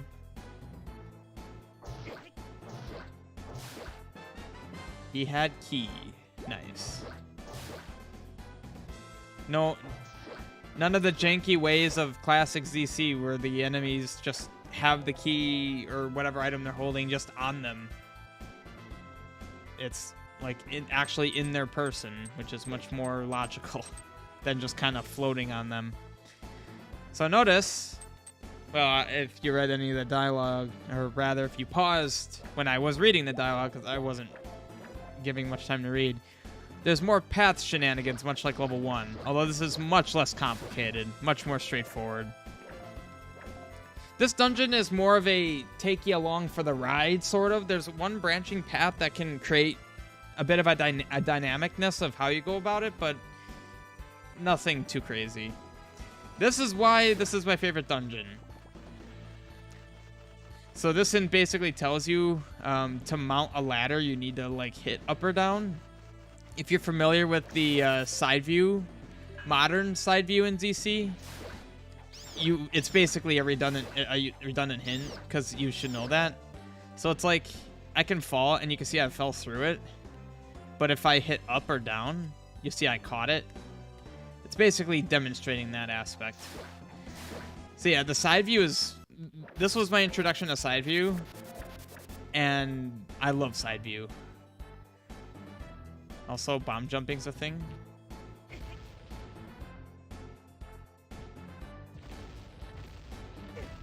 Dang it. Oh, I don't know how I did that. There's no point to that, but it's just cool. All this grass is slashable. This is definitely the highlight of Demo 4 in my opinion. Aside, well, I don't know. The whole scripted sequence, again, that was fully, like, manually scripted by me. It's fun. So this is why I gave you that hint. If you just hold left here, you'll just run off the edge. So you kind of have to hit up. So.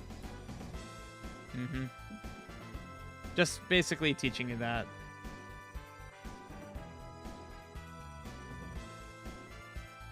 And again, I do have the lowest level lantern, technically the second lowest level. But, you know, kill the bat. Yee. So this is where, well, the next screen actually is where, the next screen is where, oh, I blocked those. The branching happens. So right here, whoa, he went flying. So this is where the first branch occurs. So you have one key up until this point. Hang on. Whoa, what did that land on? So I can go up that way, or I can go this way. And then once you use the key, that kind of like locks you into whatever that path is. However, if you know shenanigans, you can actually get back up here. Oh well. What's down here? I kind of forgot. I think it's just an alternate path. I don't have the map. Hey, Master Gamer.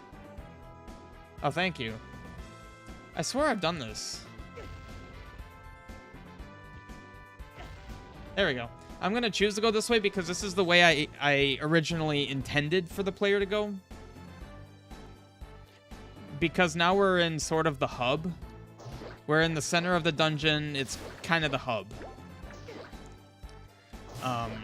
And there's some really nice things to get here. Utility things.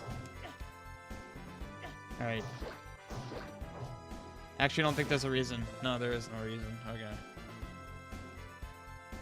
Yeah. Oh, geez, I just realized.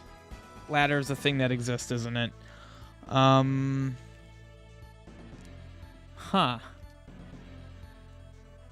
Isn't that rather unfortunate? Actually, this is kind of an easy thing to fix. Kind of a janky fix, but I could just do this. I'm fine with that. See, this is handled a lot nicer. But yeah, you're not meant to do that like that. You're meant to get stuck and then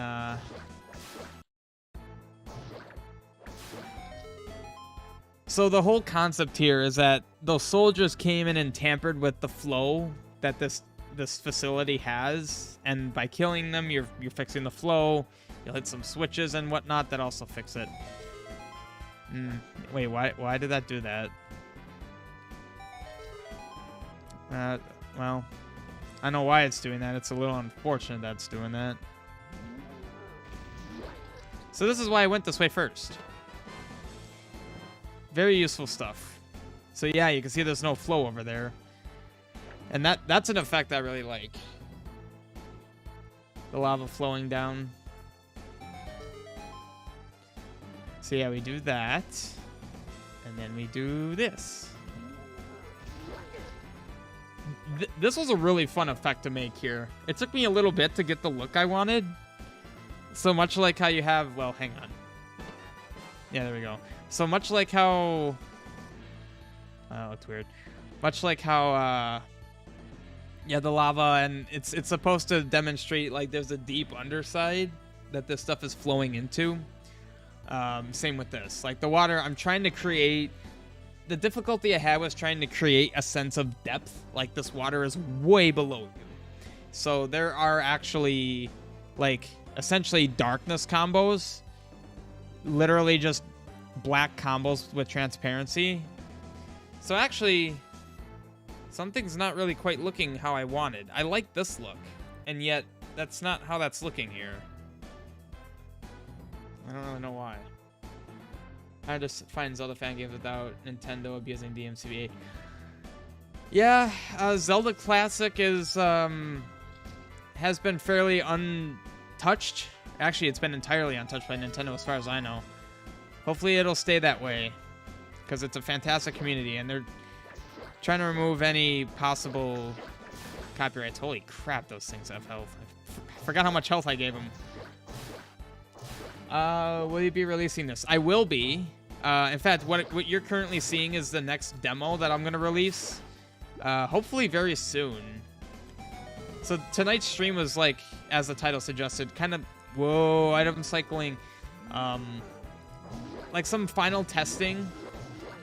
I plan on rewatching the stream back to see, like, any big things I may miss. I want to fix any big issues I find. Haven't found any. Oh, but I do want to show. So, like, so how I said that these arrows indicate where things are going. So the big issue with side view, at least like with Isle of Rebirth and such, it was hard to tell what connected to what. And this is my way of trying to denote that. So entering there goes up and down. So, you know, that, and then eventually down there. And I know that you can see this from here, and I kind of like that. Since side view is always left to right, I mean, I can do up and down, but this is left to right. But at least you know that this particular path here is going north and south. This particular path is going east and west. I haven't created all the assets. This tile set here is the Game Boy Zelda's tile sets. But you seem somewhat unfamiliar with Zelda Classic, which is fine, but how much have you seen about Zelda Classic? Because Zelda Classic's actually been around since 1998. So if you're worried about, you know, Nintendo taking it down, I'm not going to say it won't happen because it's Nintendo, you know. But, I mean, Zelda Classic's been going strong for a long time. And I'm fine. I don't think anything bad is going to happen. If something bad does happen, I'll still be working on it, and I'll still release it. Hi, sir. Why are you floating? Hello. Why is Mr. Man floating?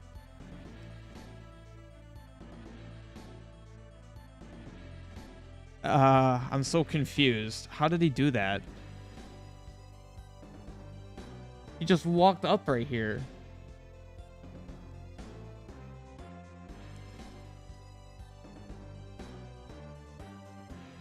That is a bug of side view as far as I'm concerned, because these flags should be preventing him from doing that. And he's kind of just walking up. Can you do that again? Oh, yeah. And now you're all the way up there.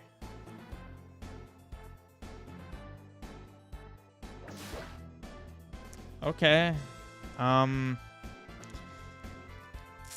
very confused. I have no idea why this is happening. Like, you're literally not supposed to be able to walk through those. Yeah, the Game Boy Zeldas. Link's Awakening DX Oracle Mages. Indeed.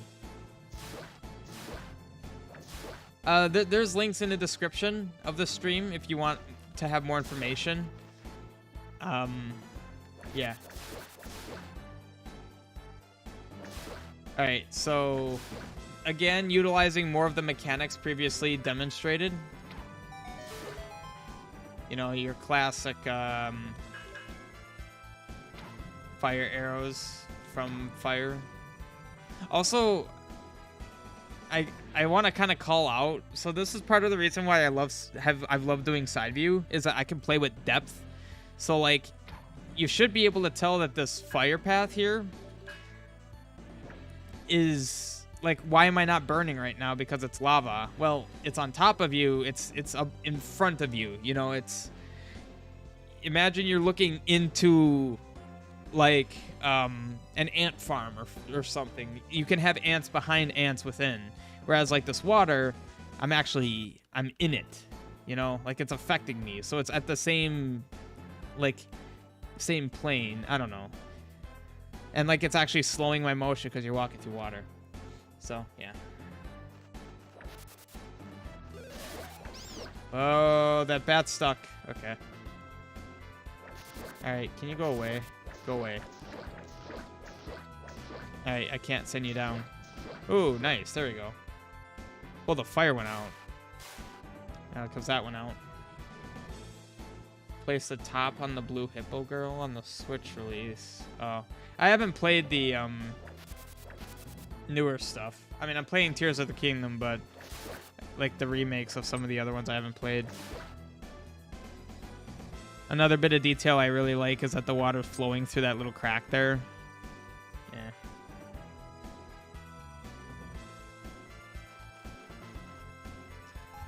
So yeah, here we have this. And you can actually do this pretty safely. That was pretty easy. And then here, courtesy of Sven, Twilight Knight, those Steam tiles down there, Steam combos, courtesy of Sven. And if you notice, it's because water is falling in the lava, so it instantly becomes steam. I think it's really cool. This room actually looks a lot better if it wasn't dark. Apparently, I can't toggle that with cheats. Oh well. Yeah, I've done a lot of playing around with the lighting. The overall like darkness with the light is in engine, but how I've used it is, you know, that's I've played with that. The mechanics of it are in engine. Okay, so yeah, like I said, left and right, so you know that this is a east and west path. Oh, here you can see it. Yeah, definitely one of my favorite rooms I've designed yet. It's nice. Could use more enemies.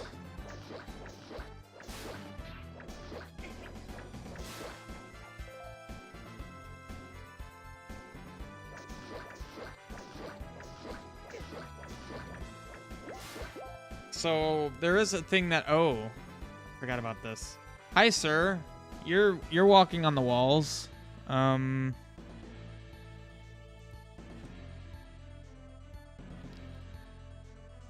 Yeah, that would be a problem, wouldn't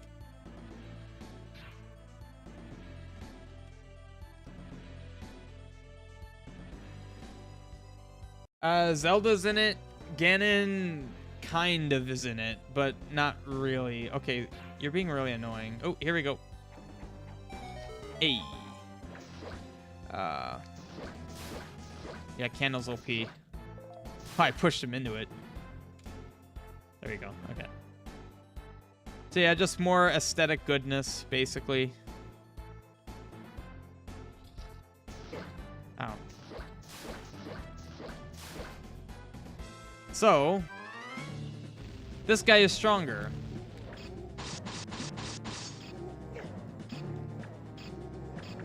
Whoa. I just iframed through him. Nice.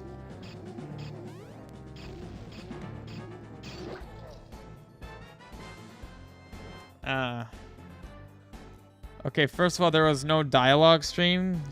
Oh, God. Yeah, this was one of the more recent things I did. So some of these flags are not positioned properly.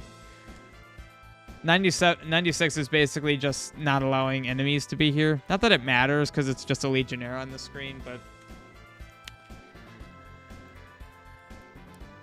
Hold up item. Okay, I know why there wasn't a dialogue string. That's fine. I don't know why I didn't hold up the item. So I have 6 of those now.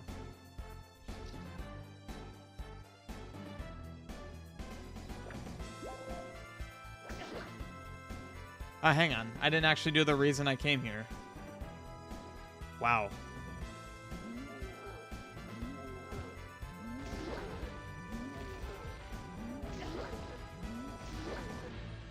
So yeah, got that flow of lava.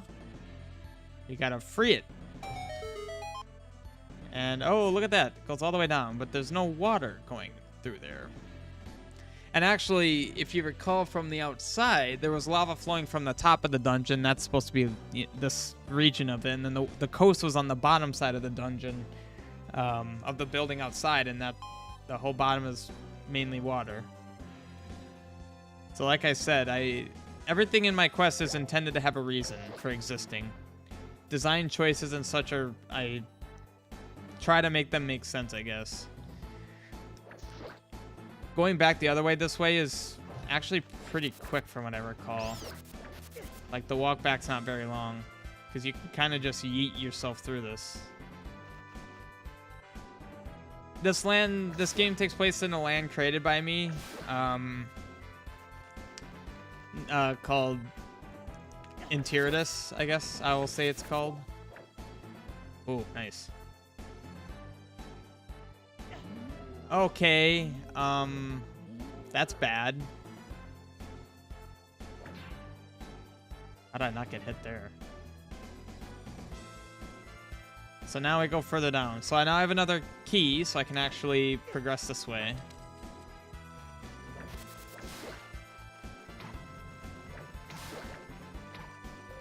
So, yeah, this is not something you can do quite yet.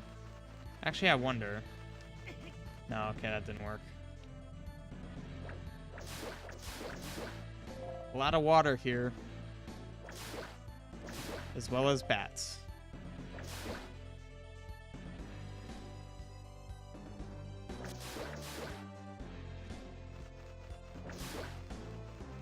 So I'm actually behind this path here. I'm going behind it. Whoops, I meant to throw that down.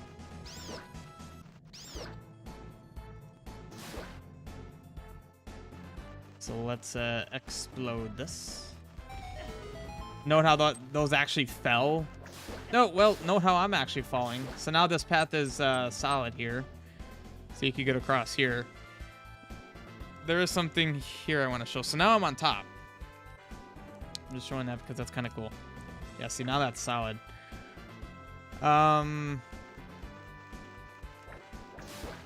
So there actually is a thing over there. You can kind of see it's a rupee. The only way, there's literally one way to get it, and yet the damage boost. That's fun. Yeah, that's right, yeah. Those are bats, the black ones are keys. I'm aware. I just wasn't thinking. So let's go up. Oh, thanks. Candle OP. So there's water flowing through there. That is a red bubble. Yeah, you don't want to get caught by him.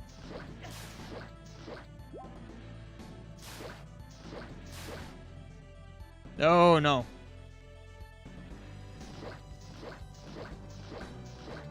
Yeah, even though that guy's shielded, you can torch him. Because think realistically, is a shield going to stop you from fire? Probably not.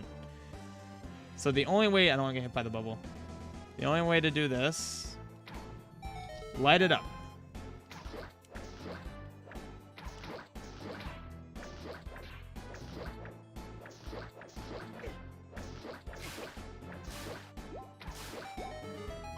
Yeah, so you do get something.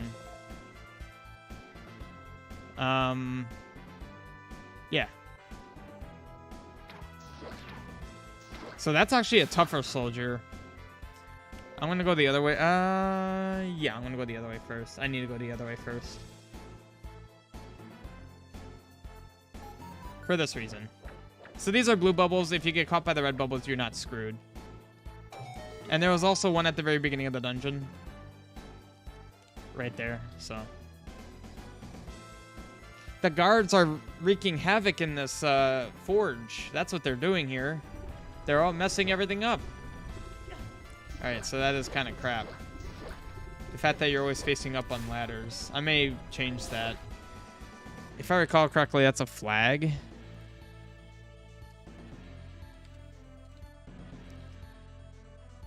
Yeah, I'm just going to change that. Because then I can't have any projectiles coming from below, which is kind of unfortunate. It also makes dropping items difficult. Moving platforms. Oh boy, fun times ahead. So here you can actually also kind of cheat things a bit. Ah. Oh, well, apparently if you do that, that happens.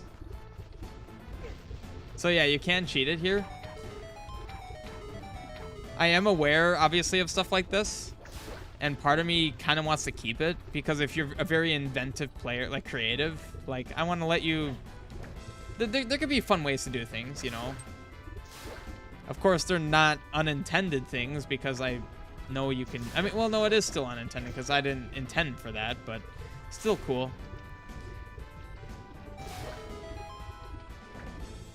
Yeah. Little detail is that the solidity of those combos is just the two bottom quadrants, and the ones I exploded were a full block, and you saw the bomb kind of fell.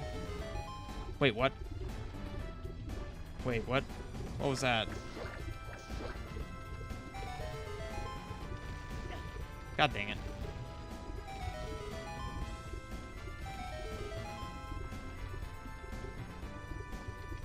Huh. Why are you an unending secret?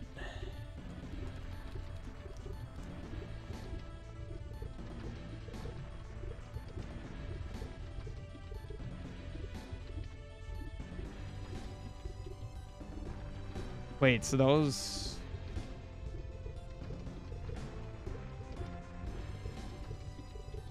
bomb. Page 21.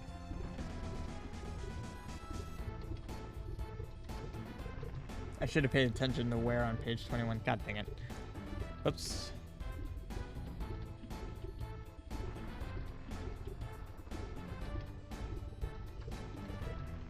Yeah, you shouldn't have that because you're already an exploded rock. There you go. Screenshot of the... Yeah, I did notice that I won that. That was quite surprising. I was definitely not expecting that. Okay, yeah, fall into the fire, please. You know what? I want you guys in the fire, too. Into the fire. Fire, please. Alright, fine. Into the fire. There we go.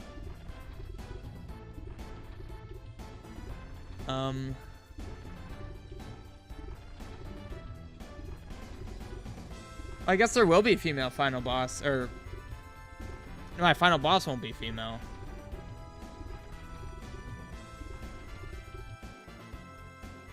Oh, Moosh, it sounds like they're familiar with, they're unfamiliar with Zelda Classic.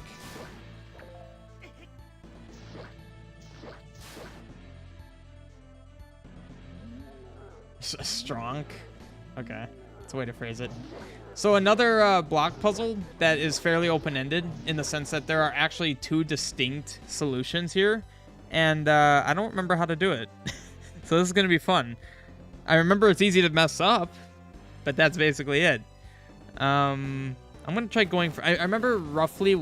I know roughly, based on where this guy is, what the solutions are.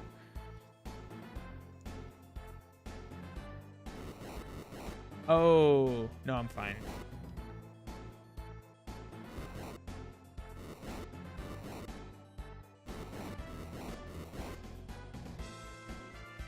Oh, that's actually really easy. I don't know if I intended that to be that easy, but that's fine. It's only as complicated as you wanted it to be, as you want it to be, I guess. You can make it really complicated. Doesn't need to be.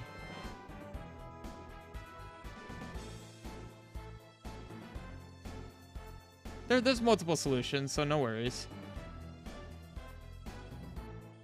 So yeah, we enabled the lava flow.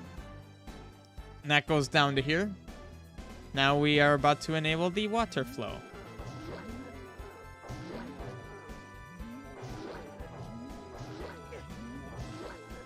I also like how the water is like pooling against the things, and then there it goes. Yeah, it's kind of jank, but yeah. So now the water is a-flowing. However, there's one thing we're missing. Thank you. Yeah. Whoa. Half step for the win.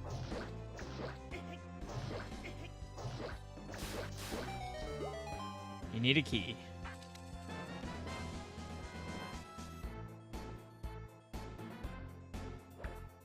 Yeah. So I've definitely added a lot more flavor to this dungeon since I first worked on it. I really like how it flows now. There's just, in general, there's just more things going on in it, which I really enjoy.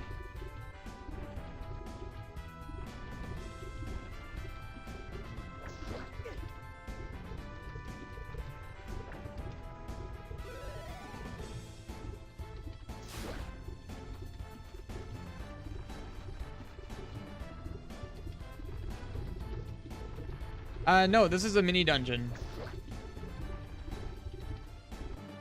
It's pretty small. Like, I've realistically only been in here like 20-30 minutes. It's not a long one. Level 3 with Agentum is the main dungeon of this demo. So here you get a nice shortcut out. Looks like someone forgot to do a screen state carryover. That someone is me.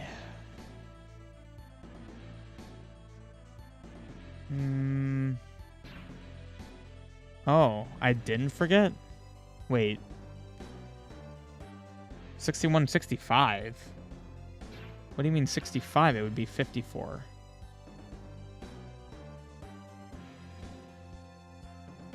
Okay. What's up here? Yeah, definitely no secret. And no... Whoops. No item. In fact... Let's do that. What was that on the end of Link's sword? What do you mean?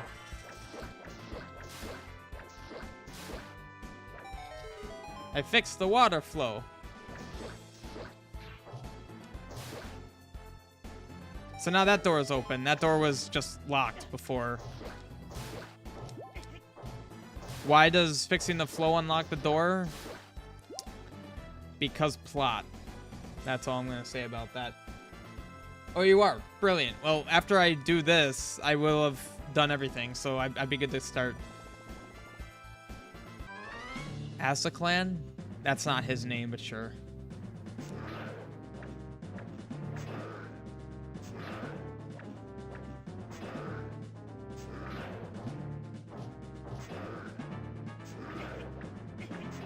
Ah. You're doing, like, no damage, sir.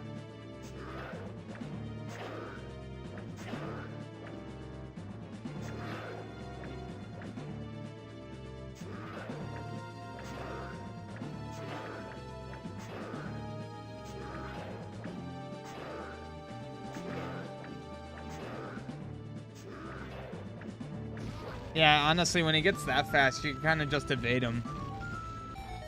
Hey, look at that. Blade of Conflator. Sweet.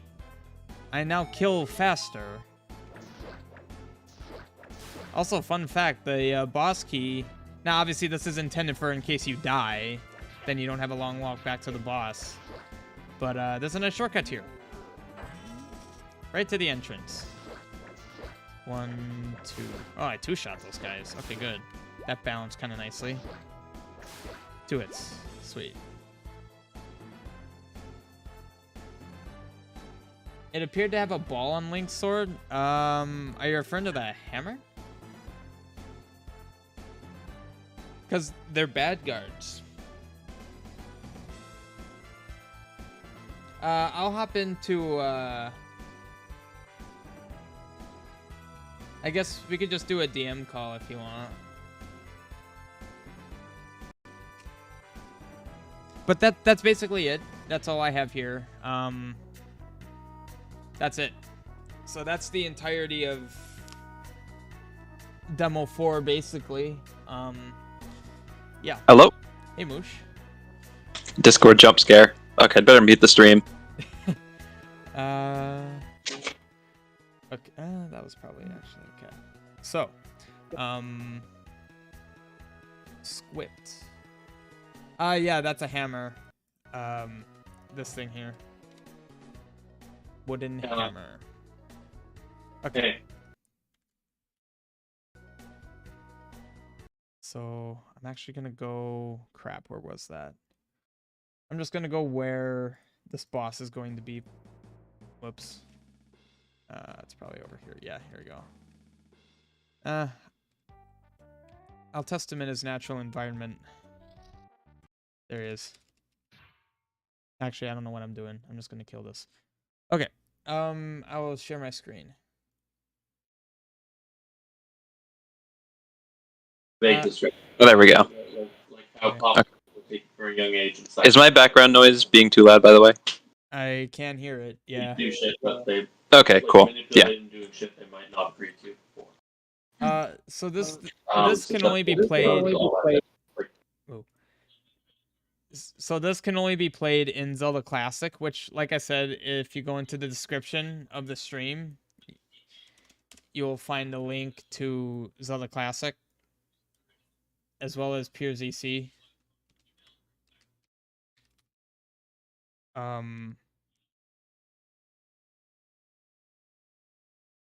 So this is where you get the player. I would recommend that if you're interested in playing, you go to. If you plan on playing, I would recommend going into the Discord server where you could pull the latest alphas, which will actually be required to play my demos because otherwise nothing will work probably. And then this is where you can actually get the quest. This is the main quest page.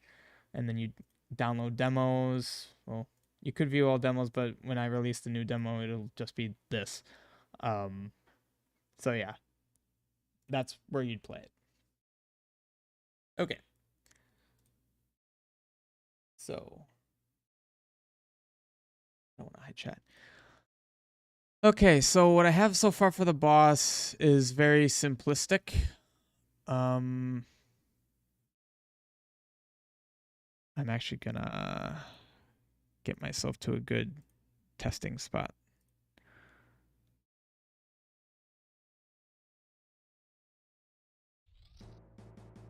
There we go. All right.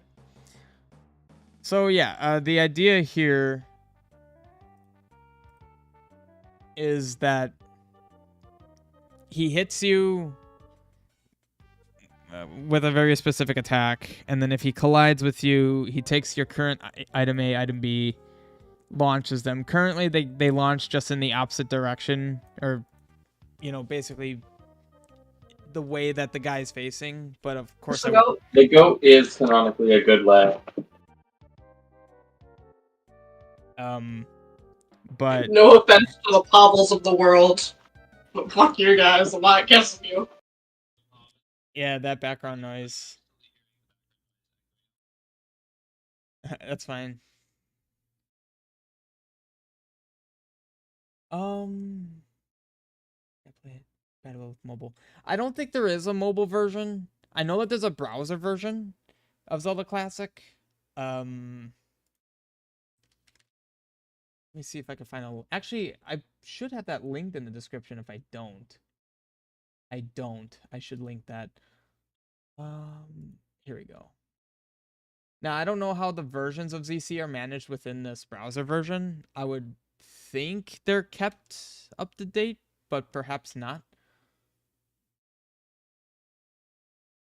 I mean, if you want to try it in browser, that's a way to go about it to where you don't need to actually download it if you don't have a... I mean, you don't really need a strong computer, but it's an option.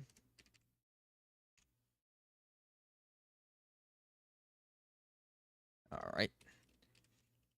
I'm just putting a link to the browser version of ZC. Do you know if ZC's browser version is kept up to date with alphas, or is that just always the latest stable?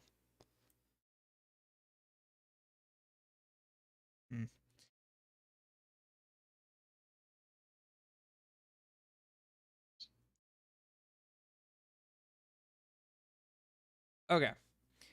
Let me put that away. So yeah, currently this boss is very basic. Just launching your two items. I would like the angle to be just a random angle for both items, and I would also like them to kind of have more of an arc. Emily did look at this with me a little bit, so we basically just jankily made a arcing item sprite 2, which is just so that if we make changes to like the gravity, like I said, I want them to kind of get launched a little higher. Then we're not modifying the base script, and then maybe I can combine them into something dynamic in the future. But yeah, that's the idea I have.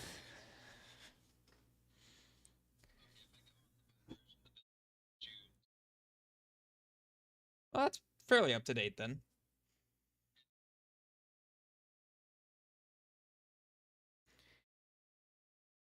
Not really going to be able to play any like new demos of in development quests that are following the alphas though. So, all right.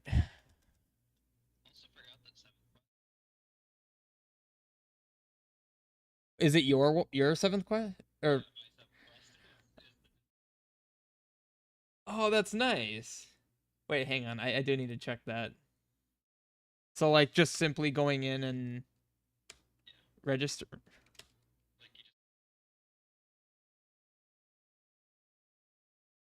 Oh yeah, look at that. The true 7th quest. Nice. Did I ever 100% that? I don't remember. If I didn't, I'd have to play it again. I do remember enjoying it. For your 7th quest, it's a randomizer? Huh. Oh shoot. Okay. Yeah, maybe I will have to try it out amongst the other too many things to play. Anyways, the boss. Yeah, The so boss. I guess a good way to start would just be to like get the items to launch, like actually launch instead of just, yeah, they're not really going that high. Also fixing his sprites. How are those being handled? Ah, yes. Very I don't know why they're so messed up. It's just up, down, left, right, 4-way, 4-direction. I don't really know why he's flashing like that. So you're just using... are you using my header at all? Or are you using any other enemy headers? I don't think I am currently using any of the headers at the moment. Shoot, where's bosses? Yeah, I don't... Oh, I'm using NPC Anim, though. Maybe that's why it's weird. Yeah, NPC Anim isn't, like, compatible with default animations. But if you want to, like, just set up a walking animation, that's super simple. Yeah, I would, and I should probably be able to just copy a lot from here, right? Actually, wait. Yeah. So, I guess I can... Probably would just need one of these. Yeah, walking would be all he would really need, because I don't plan on him doing anything else. Are you not actually declaring an anim handler either? Huh. For the bandit? For the bandit, yeah. No. Okay. But yeah, just copying that 4-way animation, it should just work. And then unset his animation in the editor, because the script is handling it now. So is that just none? Yeah. Alright, so... And then fingers crossed that'll work. Oh, I never actually declared walking. What was... If you want to be lazy and he only has one animation, you can just use 0 instead of a constant. I mean... I'll be half lazy. I didn't need to delete that. There we go. Yeah. I specifically want this guy to be basic anim speed. Oh man. For what Just use a magic number. For what I was describing for this guy, well, if he gets a namespace, we'll worry about that another time. I'll just do that for now. Okay. Yeah, I want him to be fairly simple. Yeah. Certainly no. And there's like not much. Whoa. Okay, that's not working at all. Is he using the correct weight frame? Probably not. I'm just using basic weight frames. Yeah. Well, if he's using basic weight frames, then why would his animations be glitching out? Well, do I need to reset his his. Oh wait, no. This is handling that entirely, right? Yeah. So just replace those weight frames with the this pointer in them. So just Oh, this. Yeah, weight frame this, and then the weight frames 10 would be weight frames this 10. I was just trying to think why I was having him do this. Oh, because he does fall in from the sky. Oh, yeah. I'll leave that like that. If it looks weird, I'll remove it. So I believe the speed this. This is still a thing, right? Yeah. Or I believe it's weight frame instead of weight frames, but Alright. yeah. Because like weight frame and weight frames to me doesn't really make sense being two different functions. They should have just both been called weight frame. Yeah. He's a butterfly. Why would that be? Wait. Let's look at that animation definition. He seems to be dropping 2 items at a time. Yeah, it's your A and B. When he hits Oh, you, it okay, knocks both items out. Should it maybe choose one at random? Or at least send them in different directions? Well, that's what I wanted. Yeah, I want them Okay, to yeah, both yeah. kind of launch out, like kind of like how rupees would get knocked out of you in Four Sword Adventures, how they kind of just fly up out of you in random directions. Yeah, anyways, the 20 there should be a 0 in that anim. All right. So it was Yep. basically offsetting his entire tile set. Yep. Sprite set, I guess. And then it's fixed. Yeah. To make him animate a little faster, is that? That's anim speed. Yeah, and just make it lower to go faster. I think 10 is that kind of a common value? I mean, this isn't a big deal, but I usually do 4 or 8. yeah, I think 4. Especially since he's one of the like a thief enemy, he should be a bit faster. Okay. Yep. So, I guess if you want, we could start with the where the heck? Screw it. I'm just gonna search for it like this. I would hope that this would be fairly simple. I don't know what goes into like setting like the arc height or anything like that. I know the angle's probably pretty simple, right? Just choosing like, well, the angle's not set here. That's set in here. So like this angle would be some random angle, right? Right. Why not just take that angle and then subtract 30 from one, add 30 to the other? Or do you want it to be truly random? I would say truly random. Like you have no idea where any of them will go. Okay. Sorry. I think you should still have like one subtract the random number and the other add it, but like sure. minus rand 30 plus rand 30. 30 being the degrees of.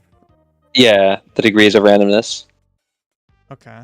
And actually maybe make it like 10 plus rand 30. In both cases. So like plus 10 plus rand 30 minus 10 minus rand 30. Right. Just so that they won't ever appear on top of each other. Because, yeah. Alright. So that handles that. And then Yeah. the height then. Jump equals init jump. So init jump is one of the args you pass to it. Yeah. Can I just drag this? It's not. I don't do this enough. How do I get this? Oh, move to other view. Okay. So init jump is in here. So angles. So it's 2. Oh. So do I simply just need to increase that? Should be, yeah. Let's give that a try.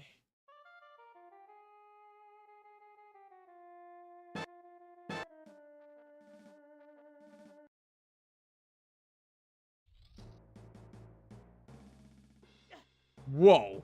Maybe not 10. That's a bit Bit of a aggressive. large number, yeah. That went up really fast. Maybe 5 is good.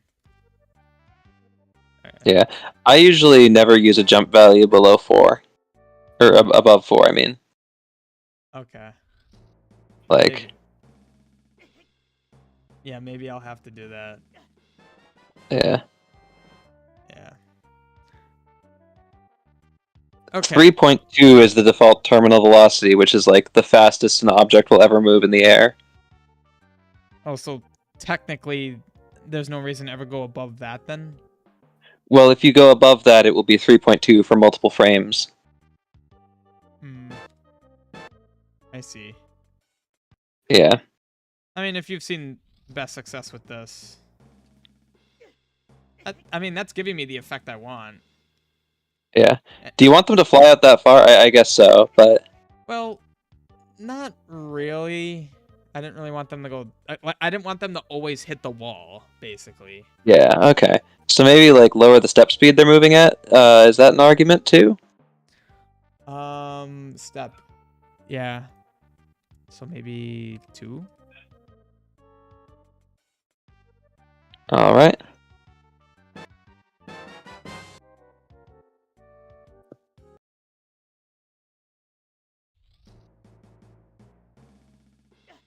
Ooh, that looks a lot. That seems better. Yeah. Okay. Yeah, I like that. Cool. All right, so I guess time for fun. So the idea is when he hits you, then I was thinking maybe he would randomly choose between one of the 2 items he hit, so be it item A or item B, and then he would basically have that item and then do an attack based on that. So Right. and nothing too crazy. If I don't even have items here. Like if it's a boomerang, maybe he'll throw a boomerang at you, stun you, and then sprint at you. If he has a sword, he might do that same sword 1-by-1 attack where he slashes at you. Right. Bombs, he launches bombs. I guess there really isn't anything about this guy I haven't done yet. But I don't know if you wanted So, if you had any like flair ideas. yeah, okay. Let's start by making him grab the item. So he needs to have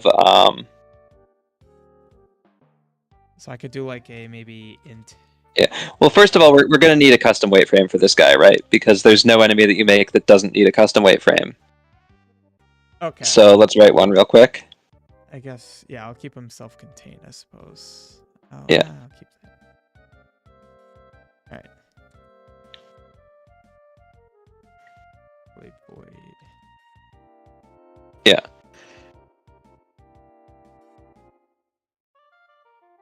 Do you think you'll need anything else?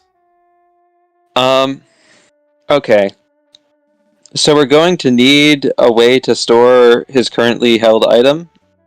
Personally, I'd use a class for this. Just have a class for the bandit.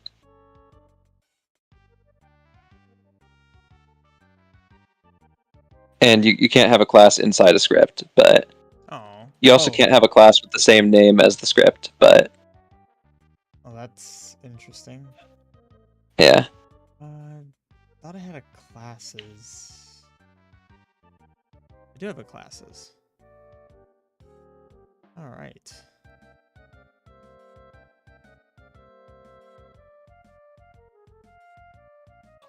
Class bandit. But you didn't put your Agentum class in here, did you? That's in his namespace. Right. Should we just make a namespace for the bandit? I was thinking about that. Yeah, we probably should. Like, yeah. So let's squeeze that right here. I'm gonna need to give him an actual name later. Yeah, start with that. Put his weight frame in there as well. Steal item bool both. Apparently I was already starting that. Yeah. Alright. So Why is his weight frame in the namespace? Wait. do we not want that in the namespace? I'd just stick that as part of the script because it's part of the script. But Okay, that's fine. yeah, either in the script or in the class. But since you're calling it a lot, I wouldn't put it in the class just because that's a lot of arrow signs, and I don't like doing that. Right. Yeah. Yeah, Current item. What else should he have? Do you think he needs like cooldowns for anything? Like stealing an item or having an item stolen back? Should it yeah. take multiple hits before he drops the item he's using? Ooh. Yeah, and maybe it depends on what item he's holding. That determines how many hits he takes. Okay, yeah. So like int hit counter. And I think a cooldown would be Okay. good too. Yeah. And then Okay. we need a constructor, right? Yeah. Well, you don't technically, but Well, uh, it's not oh, required in these classes either. I don't believe it is, but we're gonna use one anyways. Oh, we're also gonna have NPC owner, so we know which NPC owns the class. Yeah. And then that's what we're gonna pass into the constructor. I generally like to have like a double link between the script and the class when I'm making bosses, so that if any of the class's functions need to reference the NPC, they can. Gotcha. Okay. And unfortunately, you have to call the NPC something other than owner In here. in the function, yeah, because they can't be the same name. It get confused. But yeah. Could I do? Well, does this actually refer You to can't the have this instance? because class also has this, yeah. Well, now that actually makes This sense. refers to the class, yeah. Yeah, that actually makes Yeah. sense. Yeah. All right. Which, oh boy, I was doing a thing the other day, which I don't know if I'll return to, but I just had like a mangled mess of classes and class pointers pointing to other classes and arrays of class pointers. Oh God. Sounds like A spaghetti. class with an array of itself. Oh. So like yeah, you can do wacky stuff with this.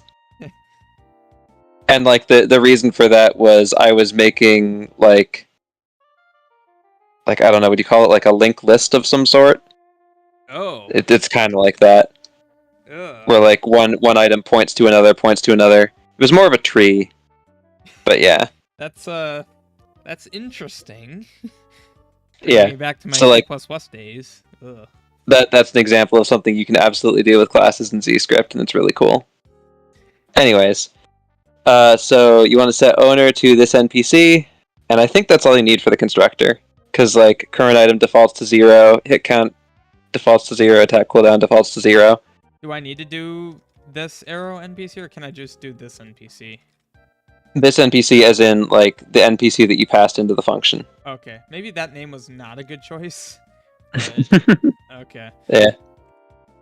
What I usually do, and like I don't know if there's any real reason to do this. You don't need to initialize those to 0. They're always initialized to 0 automatically. Oh, I It's thought just if you need to initialize them to something else, yeah. Okay. But what I usually do for constructors is if I'm just assigning like a variable to one that has the same name, I'll either have one be lowercase and the one in the class be uppercase, or if you want your class variables to be lowercase, I'd just stick an underscore in front of it. So like NPC underscore owner. Oh.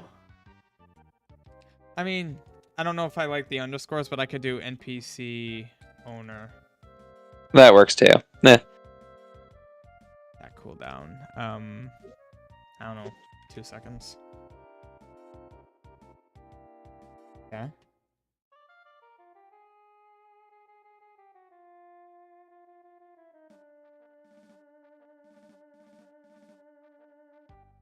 So.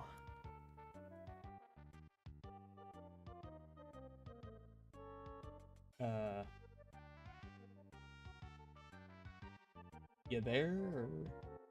Yeah. Okay. I think that's good to start off with.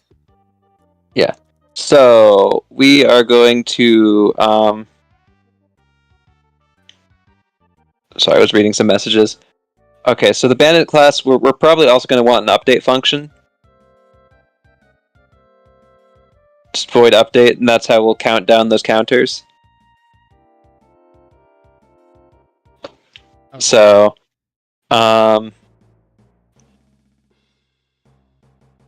So how did we handle Agentum's shield hits? Because I imagine we can do something similar for this, but just without factoring in the weapon type. Handle shield damage.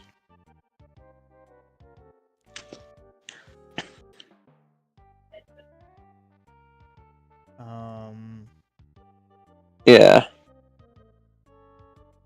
So in weapon ID equals this hit by L weapon. Just copy that line. Oh, I see. I see. Yeah. And then from there we can just okay, why is all this up? Okay. So in there, first, we're going to check if current item. First, see if he has an item held in the first place before we start calculating damage. Okay. And then if weapon ID.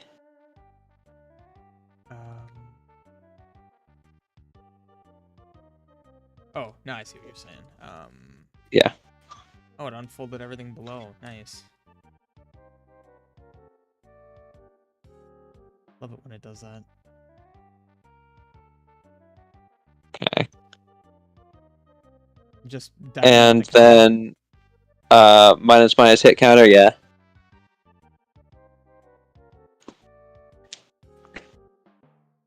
If it counters less than or equal to 0.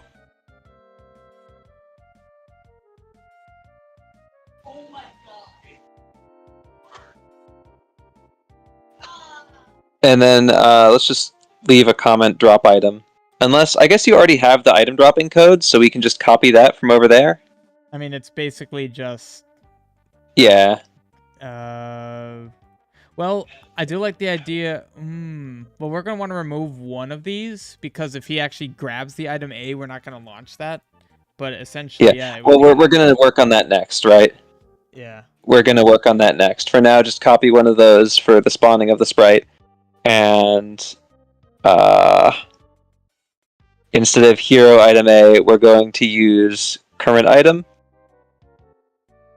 Hero item... In the function. Yeah.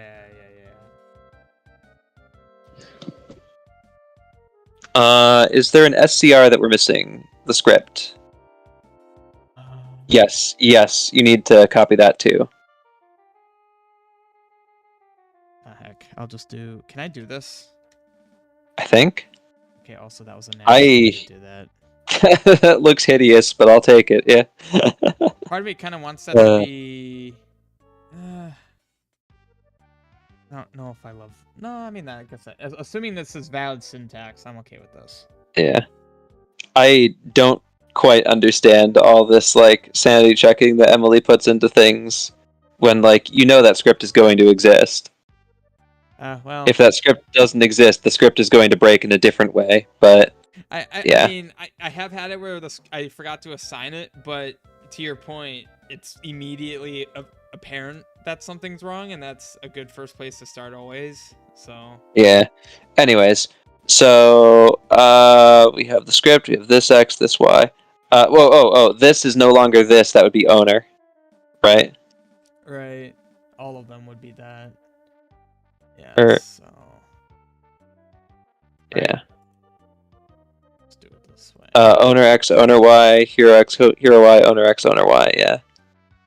And we probably don't need the rand. I guess we could still have the rand. It could be like, well, rand -15, 15 or something. Well, wait. And remove the -10. Oh yeah. Wait, I'm sorry. I was because this is when you hit him, it makes the item fly off of him. Yeah. Yeah. So you're saying just rely on the angle away from him? Yeah. Okay. Yeah. Which okay. Would that be this? It's going from the hero to him. So yeah. Yeah. So it will fly off behind him from Link. Yeah. Yeah, that works. Okay. Unless you want it to go the other way and fly off towards Link. Well, I was thinking, what if it, like, not necessarily always straight behind him, but, like, within a range of angles behind him? Yeah. Now, when he steals the items, do you want him to just keep one of them after grabbing you, or do you want him to walk over to one of the items on the screen and physically pick it up? I was thinking when he hits you, that's him acquiring that item. So Okay, that makes things way easier. Yeah. I was thinking the Okay. same thing. Like, that would be cool if he walked up to random items, but then we'd have to calculate all that and determine Yeah. what it is. So. Okay, but what if we give him an item inventory, right? We make a queue of items. I actually really like that. And then you killing him, he explodes into items. I really like that, actually. I wouldn't imagine that'd be too bad either. It would just be like current item would just become a list, right? Yeah, it would just be an array, and we'd have a number of items instead. Or oh wait, that's not how arrays work in ZScript. yeah. I believe it's like this, and then yeah. I mean, I guess I don't know how much. You're not gonna have more than like 50 items, I guess. So, whatever. Yeah. Okay. And then above that, we're gonna have num items. Yeah. And we're gonna add a void steal item function then, so we can add an item to the list.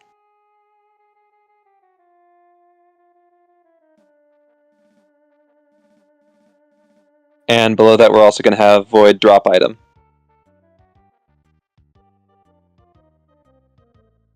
Okay. So, what we're going to do for steal item, that will have one argument in item ID. Okay.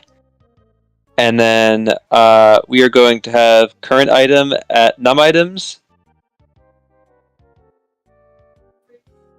equals current item at 0. Then after that, we're going to have current item at 0 equals item ID. And then plus num items. So what this is doing here is kind of, it's making a list. It's like a non-ordered queue, but it will always stick the item at the front of the list to the very end of the list and then add a new item on. Yeah. Okay. Yeah. And like because it doesn't really matter where things are on the list as long as it's tracking that he has those items. This just seems like the fastest way to do it. And then for drop item, we're doing the opposite. Current item, or well, I guess. I guess we should copy that bit that's spawning the item before that. Or no, we don't need to do that. We don't need to do that. No, but just current item at 0 equals current item at num items -1, I believe. Yes, that would need to be. Otherwise, there'd be no pointer. Yeah, otherwise it would be null. And then minus null items, and we don't need the thing. And there'll be like garbage data at the end there from where old items used to be, but it doesn't matter as long as the num items counter is correct. Right. Yeah, and that's how this works. Cool. So so add drop item after item 1 pickup yada yada, just so we know. Remove that from the list. And instead of current item in that item spawning function, we're going to use current item at 0. Yeah. And instead of if current item, we're going to check if num items is greater than 0. Instead of at the start of void update, if current item, yeah, if num items is greater than 0.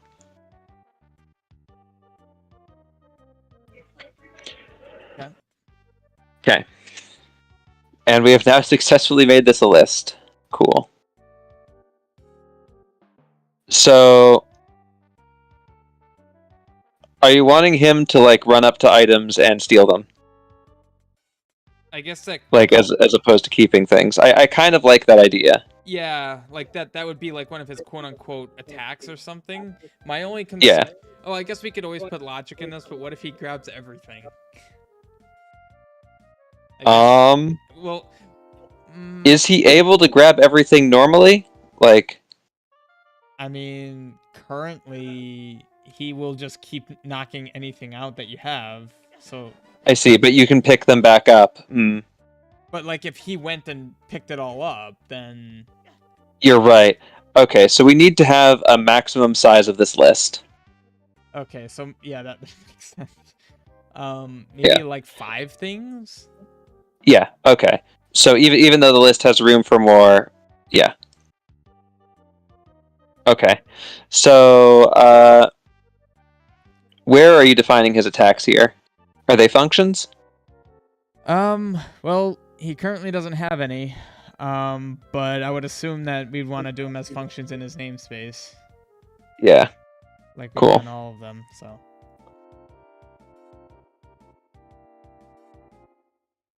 So I guess, well, currently, I guess I could, so I make it onto, well, true, unless that, so then he weighs, otherwise stolen. Okay, What so this is... is, Oh god.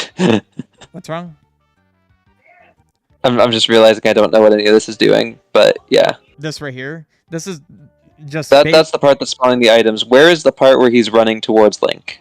So I established the angle here, and I have him move at that angle. That's where he charges at you, and then when he collides with you, that's when Until stuff is. stolen. Okay, so he'll never stop until he's stolen an item.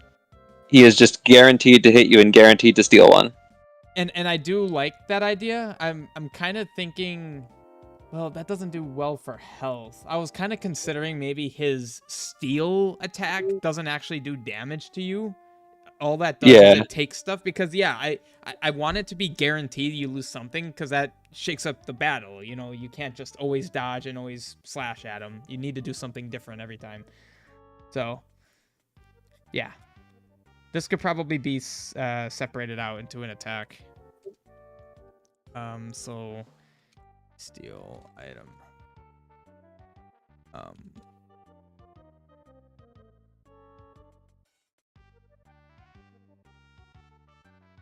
So then I could just do bool stolen, and that was that. So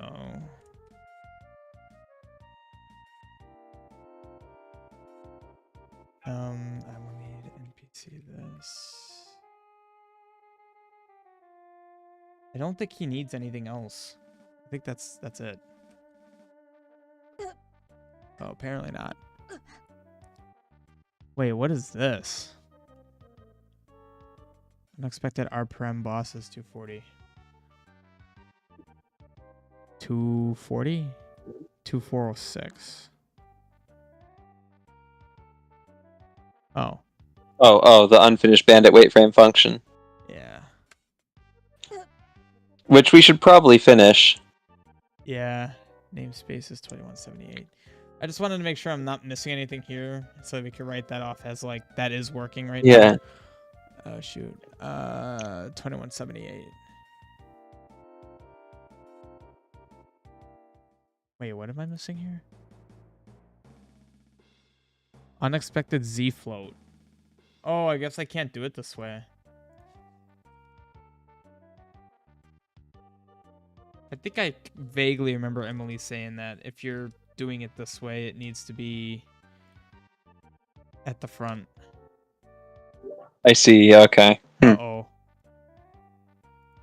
Uh-oh. It's stuck. Door stuck. Why are you stuck? Alright, does the F9 trick work here? Alright, well, It does not work in Z-Quest. Z-Quest is never supposed to hang, so report that to Emily, I guess. Task manager trick happens. Well, oh, wow, that was delayed. What would I report, though? Copy the line that did it and say that it's a compiler hang. Well, do we know that oh, let me see if it happens again. Okay. This breaks everything. Alright. I guess, yeah, I'll make that bug report very I'm just quickly. assuming it's the and hit counter after that thing. Z quest.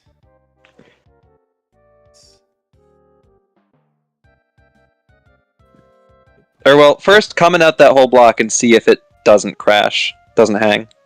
Yeah, that's a Like good point. that whole if statement. Comment that out if it, because we want to make sure that it's something in there. Right.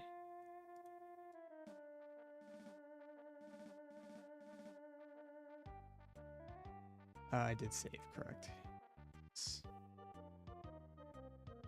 Nope. What did we do? It's not in there. Okay, cool. I love it when these things happen. Things that shouldn't happen, right?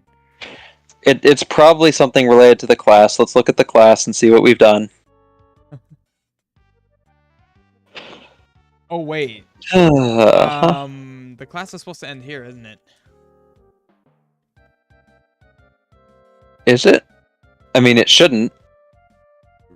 But Really? was there an extra?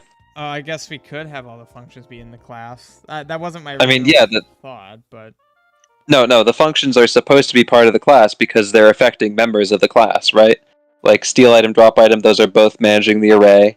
Update is managing like all the variables that are being updated. That's a good point. Yeah. Like I could see an argument for putting the entire enemy in the class, except that's like it gets bloated. Is that in line? That is not in line. Yeah. Alright, so now all of that is in the class. I guess I can... I don't expect... Okay, well, this is broken. Yeah. Die, please. There we go.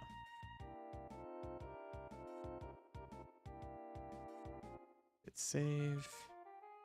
Nope. Does anything stand out?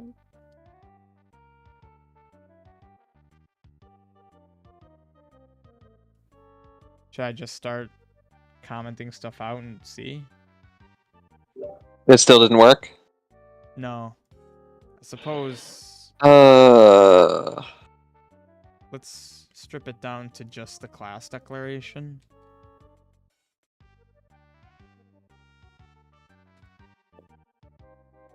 Nope. Huh. Registration. Why would it not work? Comment out the whole class. Comment out just the whole namespace. Make sure it's actually something to do with this. Well, can't close it normally.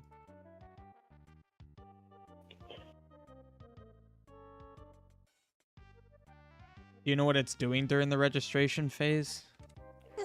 I have no idea. I don't speak parser, unfortunately.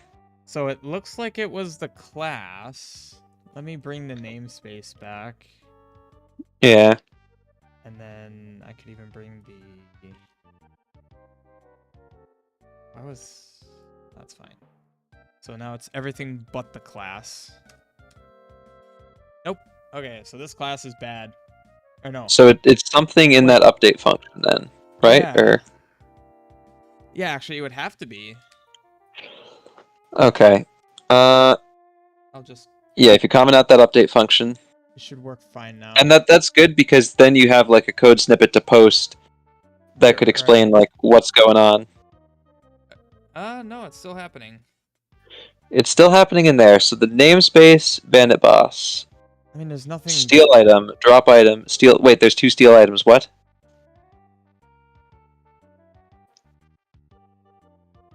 Two functions named steal item in the same namespace. Try commenting one of those out. Oh, no. All that logic I had here. Hang on. Okay, this is the... Well, this was the charging for the steal item. maybe that's Yeah. why. So like you could call this charge and steal item, but I'm betting that the cause is just that there's two functions named steal item in the same namespace. Oh. And like this is important information because Well, yeah, that'll tell yeah, them where to look. that'll help narrow down whatever it was that got missed very easily. Yeah. Register my name in the game. The game froze. Oh, did you register your name in like the browser Zelda Classic? All right. Okay, well, that must have been it then. I'll bring everything back. Since it seems like it was the interesting. Well, I mean, hey, at least that's Yeah, good to know. yeah, just simply having oh. Well, they're That different. wasn't it then? They have different names and it's still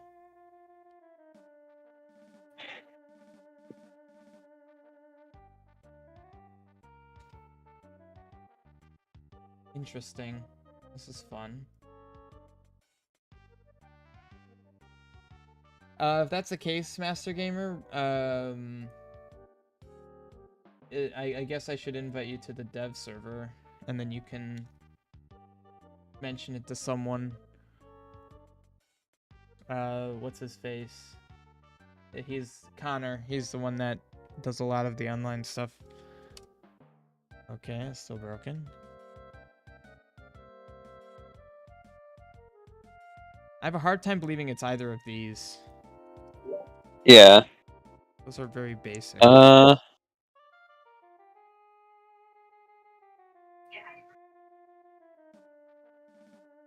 Would the name update be conflicting with something too?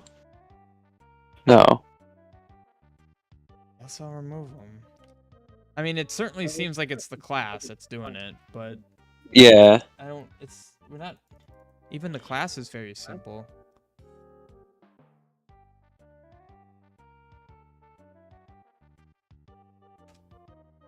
Yeah, well, seems like it's gonna end up being the class.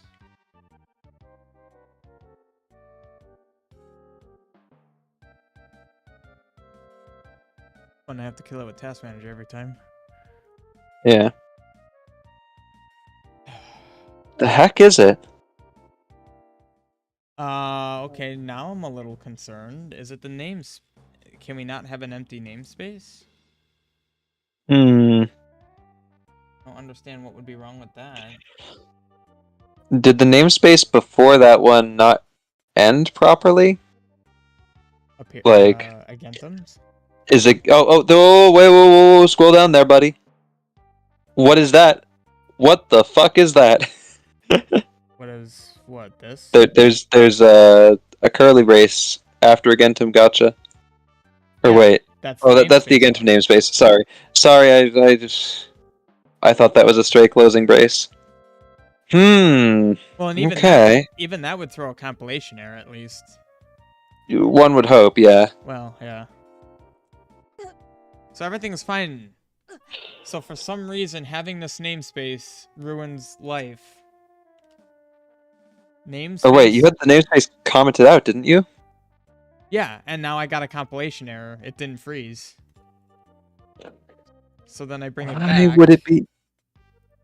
I'll bring the namespace back, and now it freezes. I need to check this. I need to check. Like, really? Empty namespace? That seems like such a basic issue.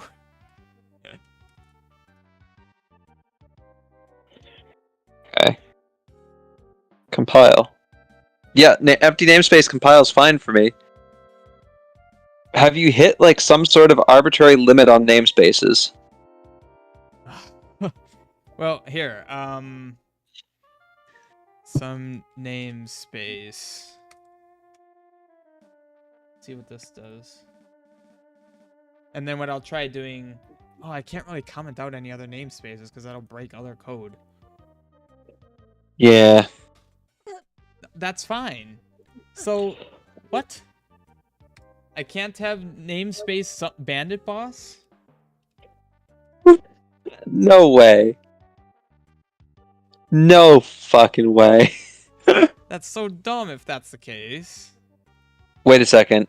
That's Is why. the other script called Bandit Boss? Oh yeah, it is. What do you know? Okay, that's what it is. If the namespace shares the name with the script, then it hangs. Probably should still make a thing for that, right? God, I hate that. Yeah, yeah, make a report on that.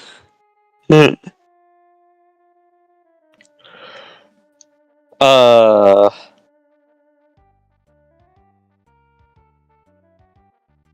Should I just say and its script name? yeah. Namespace with the same name as an NPC script causes the hang. The big hangaroony.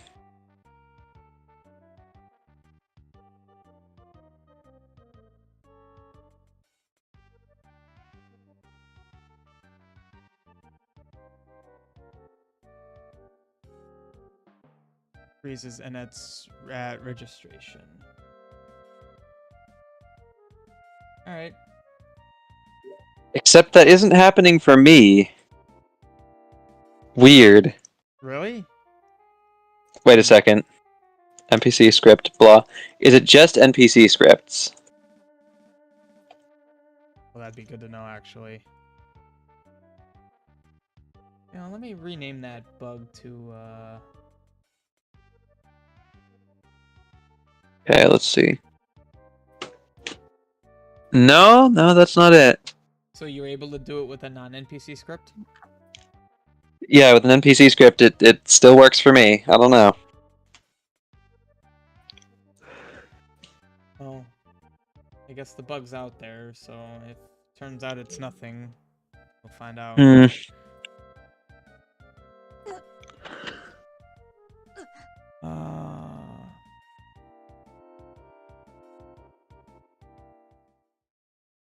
So. So it must be. Okay. Alright, well now it's breaking for normal reasons. So. Well, actually I should probably, well it's not called steal item, we called it charge. Oh, we have a namespace, we should use it. Yeah. Oh my god.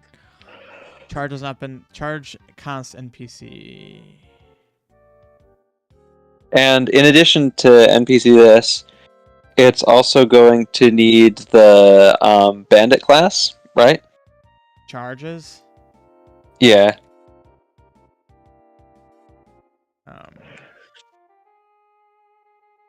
What else is it going to need? I think that's it. Well, I guess I'm not understanding why. Because this function is going to be calling bandit wait frame. And bandit wait frame also needs the bandit boss class. Well, I'm thinking why I had a compilation error before. Because charge at this point isn't using that yet, or are you saying it needs it now that it's within the class? Oh. Well, first of all, wait a second. Charge should not be within the bandit class. Oh, I mean, yeah, I guess it could be, but do you want it to be? Like, no, well, if it's not gonna need, well, is it gonna need the? Do you think it should be part of the class? I guess if we're passing in the bandit boss pointer, it might as well be. Should the wait frame also be part of the class? Maybe. I don't know. I'm so terrible at object oriented stuff. I mean, I would say if it's part of the class, it should be, or like if Yeah. if instances like, of that class are in it or used within it, then yes. Yeah. My thought is, like, for the most part, charge is not affecting things in the bandit class. Right? Like, it's affecting the enemy, it's affecting the script, but it's not affecting the class too much. Aside from at the very end when it steals an item, which can just call a function from the class. I'd be fine with it. I mean, I'm fine with this. Don't need to. Yeah. It's okay. Fine. If we want to move it, it's super simple to move it. Yeah. But at this point, I don't know why I won't compile. Oh, and now Well, it's because it was in the class before. It was in the class, so it was throwing an error because there was no class pointer in front of it. Wait, where is it trying to access face link? Namespace is 2206. Oh, namespaces need to use namespaces. Yeah. Which makes sense. All of my boss namespaces will probably use... Well, actually, this should be using your NPC NM too, right? Yep. That makes sense. Namespace is 2181.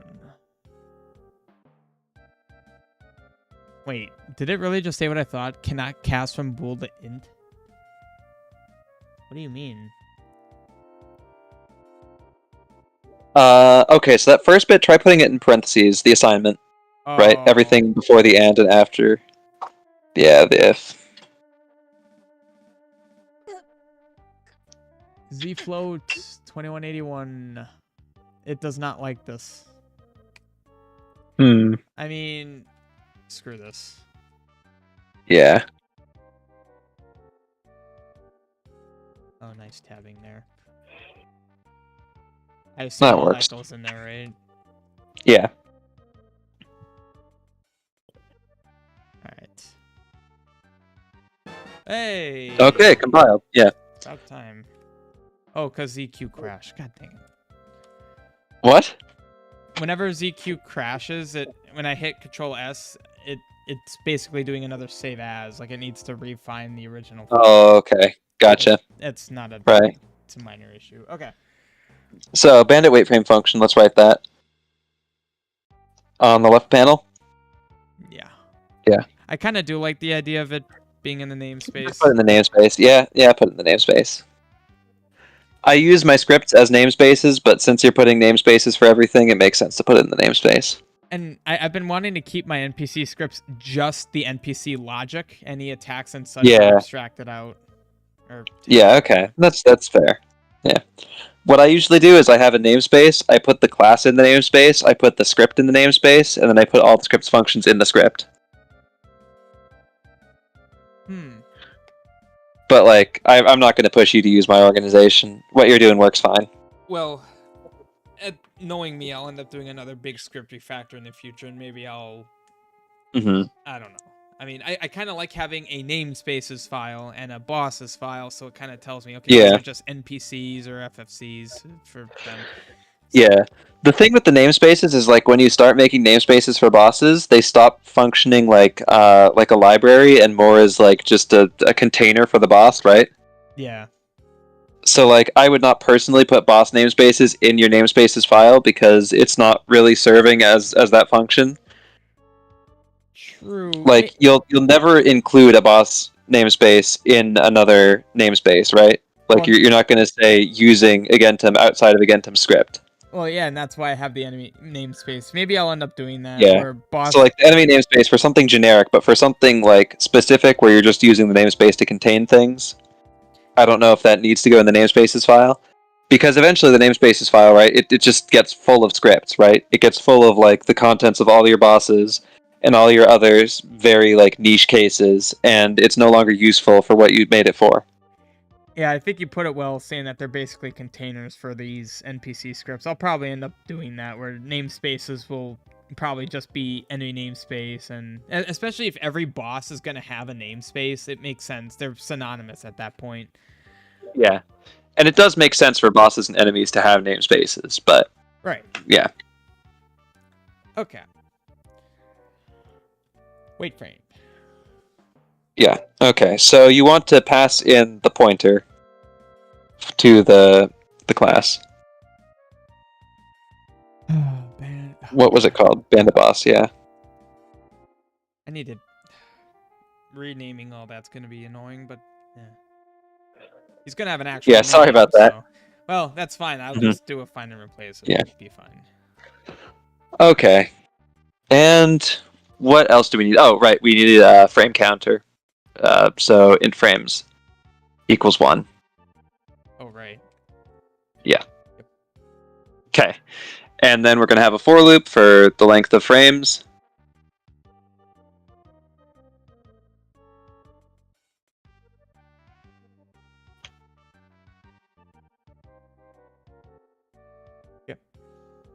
And then we're going to have wait frame this.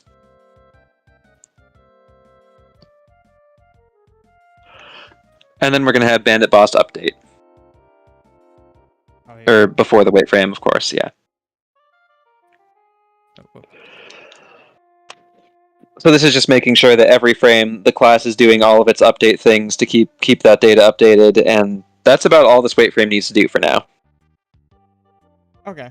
Yeah, I'm sure there'll be health checks, and if he's less than whatever, do death, whatever. So, okay. All right.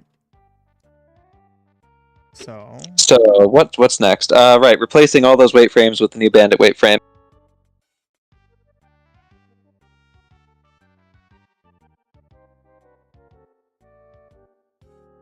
Sin. Okay. I do actually know what those weird things are. I think it's shortcuts in Notepad++ that are designed specifically when doing some form of ASM. Because I've noticed, like, I've gotten ATX. Are they? EATX, yeah, I think so.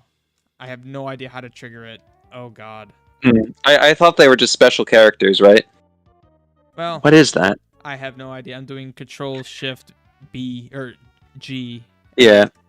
What's that say? Well, okay, this is why I thought it was ASM, because doing Control Shift D gives me EOT, which I believe is a register.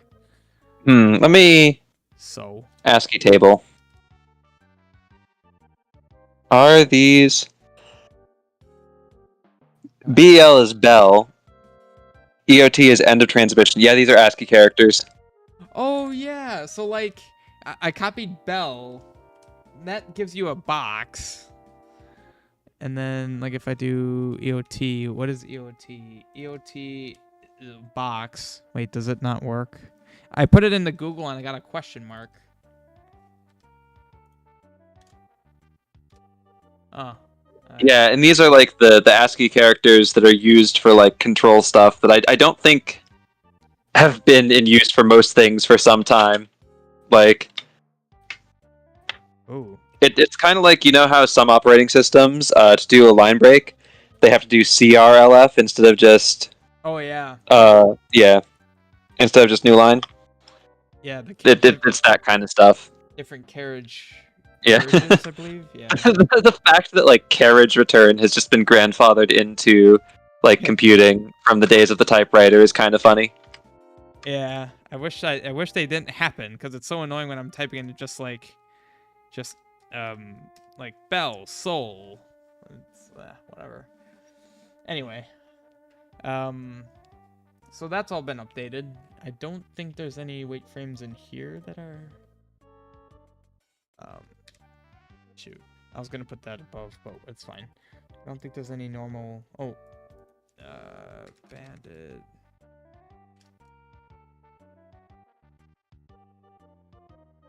Is that what we oh no, it's just bandit wait frame.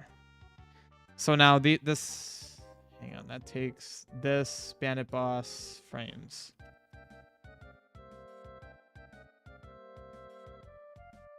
I would just leave it like that.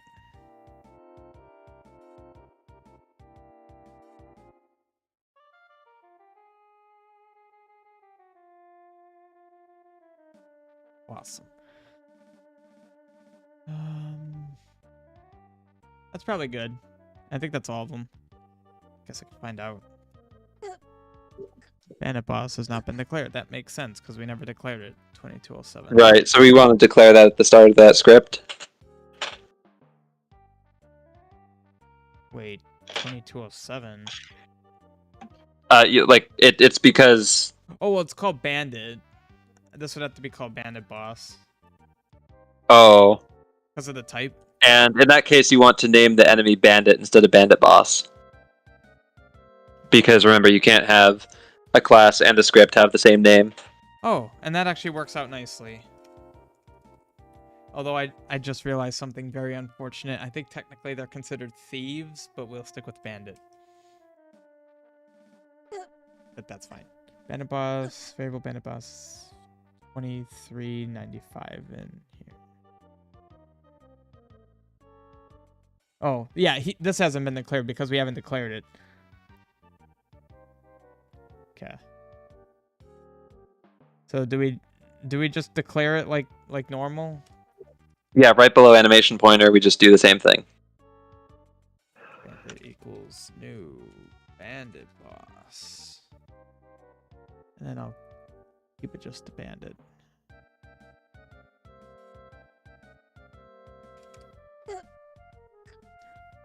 Function bandit boss has not been declared. 23. The constructor token NPC.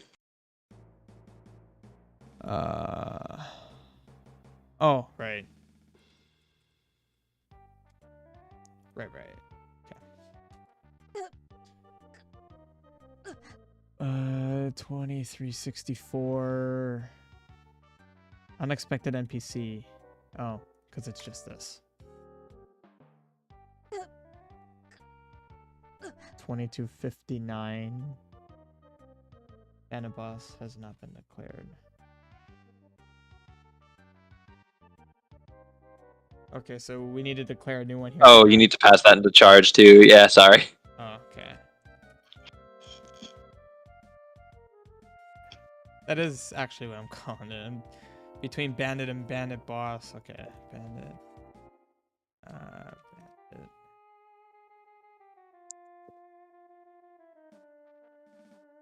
Okay, and so that's charge. Charge takes bandit. Okay. Yay. Okay. And like in the future, I'd make a habit, right? When you write a boss, just always make a custom weight frame, always make the namespace, the class, yada yada. Even if you don't end up using it, you'll have like the framework ready for it, so you don't have to refactor stuff later. Yeah. Yeah. Okay. So now we just need to make a new attack behavior. Okay. Well, so what were you thinking we would be good to start off with? Because we have the charge. Yeah. Would we want to modify the charge? Well, we want to make him pick up items now, right? So after the charge, he wants to seek items. Okay, so are we saying he charges Link, 2 items are still launched out of Link, and then he'll pick one of them and charge them? Yeah. Okay. So after he launches the items out, he's going to try and walk up to every item until there's no more items on the screen. Okay. So I guess just after this until then, huh? Because after he's stolen something. Yeah. Let's make this a separate attack, though, after charge, just so we can split things up a bit more. Yeah, that's a good point. So then charge, so let's call this void seek items. And you can just copy what the charge function's doing, because we still need this, we still need bandit boss. Yeah.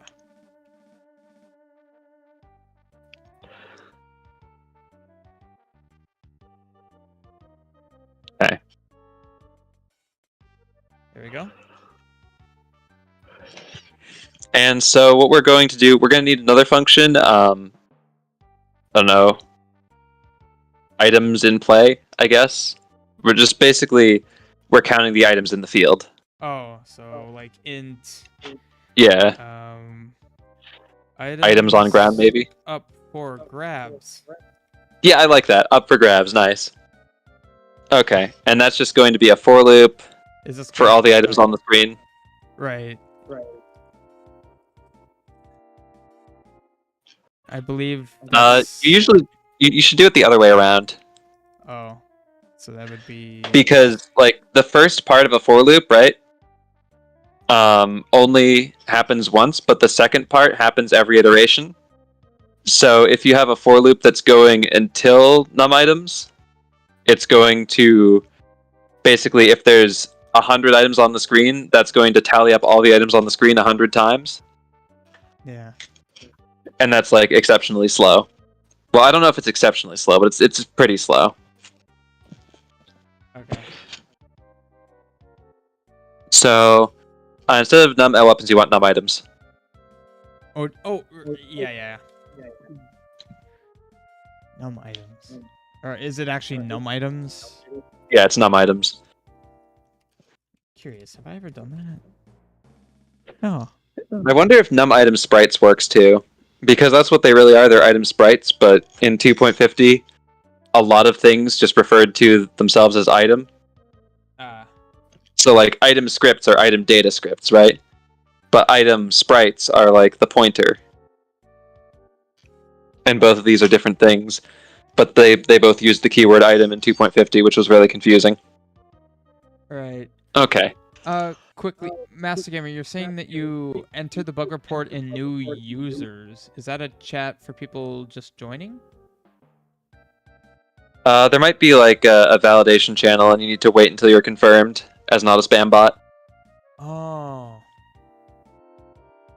Yeah, you might just need to wait to be confirmed then. Yeah, isn't there supposed to be welcomes? Yeah, I don't see anyone joining. Oh, wait. Oh, I see someone joined at 10:32. Yeah, that's you. Okay. Yeah, I guess you need to be confirmed or something. Yeah. Okay. So before this for loop, we're gonna have int count. Wow. Actually,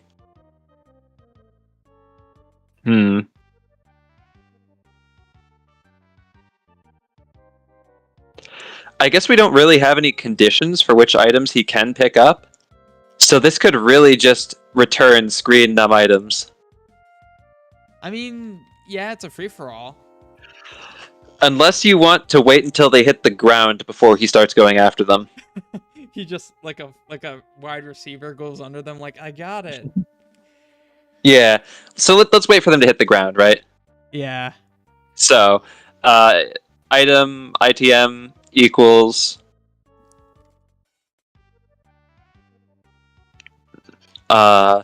screen load item I.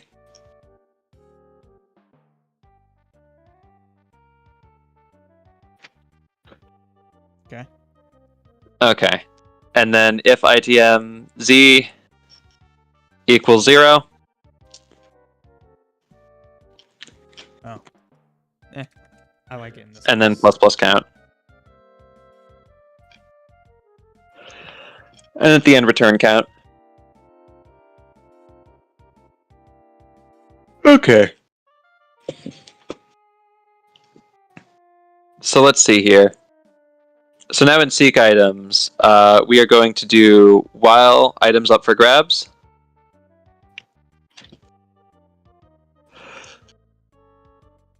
And right, we also want to do bandit what is it? Num items? Yeah, bandit num items is less than 5 because we don't want him to keep going after he's stolen 5 items. Right. So in the while loop, we want that to stop when he hits 5 items. Oh yeah. Yeah.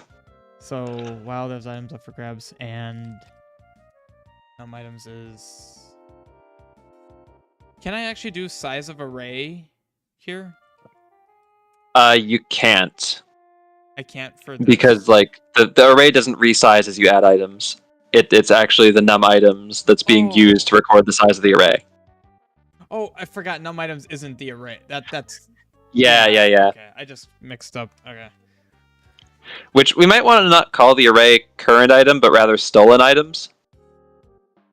Yeah. Up to you. Actually, current item is misleading. Yeah, I like Yeah. stolen. Stolen items. Yes. Yeah. And then just got to replace all instances of that. Which current item might be used elsewhere, so don't like find and replace it, but yeah just use highlighting. Just gonna stick with this. Okay. Didn't use it anywhere else. Okay. Fine. Okay, so I'm gonna close chart. Okay. Hey, you want to know what's obnoxious? We're gonna have to make another function. I mean, their functions are just ways of making things look less terrible, unless you have an excessive amount of them. So this is going to be item get closest item. I think we should be using item sprite instead of item. Want me to? Yeah, just call it item sprite. Yeah. Okay. Just so we have less ambiguity, and also when you're loading it with items up for grabs, item sprite ITM. Wait, what was that? In items up for grab, you have item ITM that should be item sprite ITM because it's a sprite. Yeah. Gotcha. What is actually the difference between item sprite and item in this situation? I think item is like what's the word for it? Like a type def. But it's basically item sprite used to be called item, and so it has to be kept for like grandfathering purposes. But like the official supported term for it is item sprite. So item is legacy for item sprite. Yeah, it's legacy for item sprite. So I guess that means anytime I deal with items, I should always be using item sprite. Yeah, if it's a sprite isn't a sprite on the ground, that's a good habit to make. Okay. You said if it's a sprite that's a sprite on the ground? Yeah. I see. I believe this is in STD somewhere. Let's see. Well, that's good to STD know. is Because I've definitely used item occasionally, and I probably shouldn't, just in case, you know, that legacy stuff gets. Yeah, here it is. STD user defs.zh, and we got type def constant define type def item sprite item script type def item data item. Huh. Yeah, and so that's how they have it, so the item sprite and item data can both be referred to as items. It's messy. It's messy, and I remember getting into a big argument with Emily and Zoria over this back in the day, but like they were right. They were right, I was wrong. I mean, Okay. item sprite feels less intuitive to me, because when I hear item, that makes me think of, like, I know they're not Yeah. objects, but it makes me think of an item object that has all item properties, such as the sprite of the item. But I guess it's whatever. I guess that's true. Like item entity, I don't know. It's item sprite is an item that's placed on the ground. Item data is an item that's in your inventory. Oh, item data is a type? Yeah. Oh. And so like I use that to sometimes get like the power of a weapon or something. Oh yeah, I've apparently used it number of times. Yeah, like I get the. Yeah. Oh, so I load the item in. You probably can't see that. Load the item into an item data. Huh. Okay, so get closest item. We're gonna have one argument for that. That's going to be NPC this.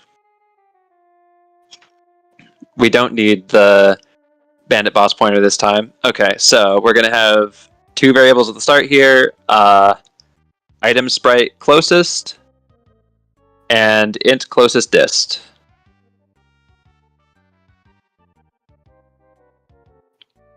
I guess a distance technically isn't an int, but I am so far down this ZC rabbit hole, I do not care. I saw some of those discussions about how what was it that ints technically don't exist? Yeah, int and float are the same thing, and both of them are fixed. It's so funny, but yeah, it's not. That's how it works. Yeah. Yeah. Okay, so then we're going to have a for loop going through all the items again. You can just copy that for items up for grabs. The for loop at the start there. Yeah. Okay. And then remove the if statement in there. Don't need the item z thing. Okay. So if item ITM if ITM or what am I doing? Forgetting things. Okay, before that we're gonna declare another variable int dist equals distance ITM x, ITM y, this x, this y. Yeah, doesn't matter the order. We're just getting a distance between the item and the enemy. Right. And then if dist is less than closest dist, which closest dist should be initialized to 1,000. Yeah, I was actually gonna say if we're doing it this way, we need to give it a value. Yeah. Yeah. Okay. And then Well, closest dist equals dist. Closest equals ITM. oh, we do actually need that, yeah. Yeah. Closest dist equals dist, and closest. I'm gonna call this closest item equals Yeah. item. Okay. And at the end, we return closest item.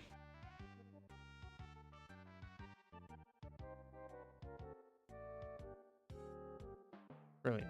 Okay. So then, going back up to our seek item function.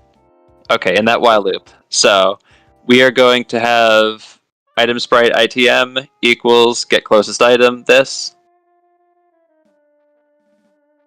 Get closest item. This. Okay. And then while distance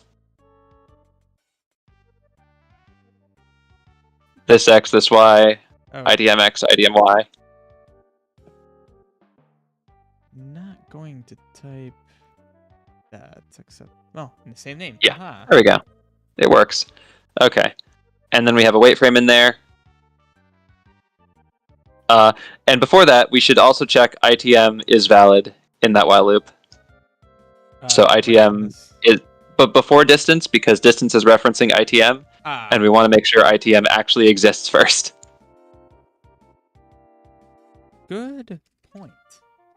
Yeah, cool.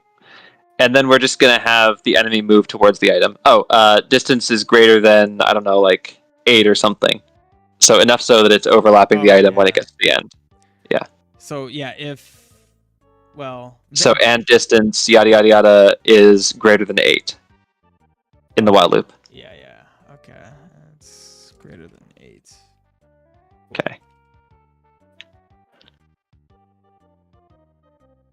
Okay. Do we just do move at angle? Yeah, move it angle. It's like that, right? Or is it without Yeah. the pointer? Okay. I forget what all goes in there. So that would be angle here. Step. I can probably just do this step. Yeah, and the angle probably wants to start from the enemy and go to the item, not the other way around. Oh, I can see that being a problem. Yeah. You want to also do step divided by 100 because this uses a different unit. Right. Yeah. Well, and then SPW underscore none. What if I wanted him to move a little bit faster when he's chasing an item? Then you could do divided by 50. Nice. Yeah. Just a little bit faster. Okay. And then after that while loop, we are going to have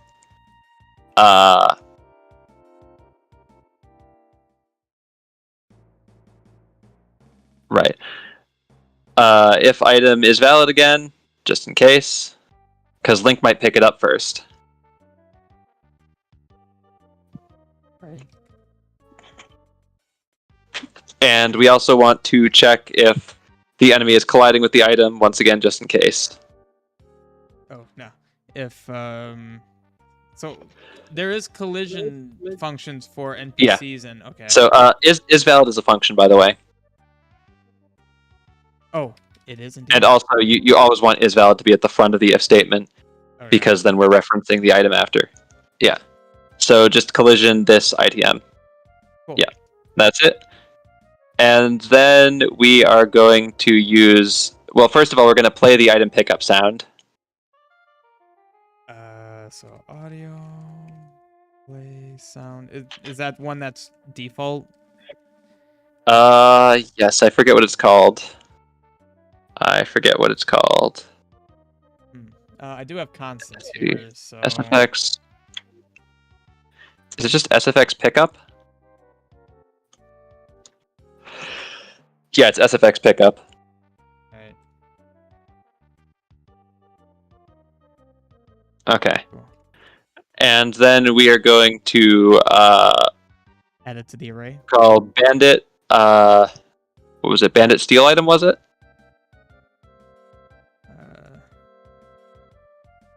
Yeah. Yeah. And then item ID. Oh, it's up here. There it is. Okay. Yeah. Steal item. ITM ID. Is it capital ID or just capital I? Yeah, capital ID. Capital I, capital D. Okay. Yeah. And then we're going to do ITM remove.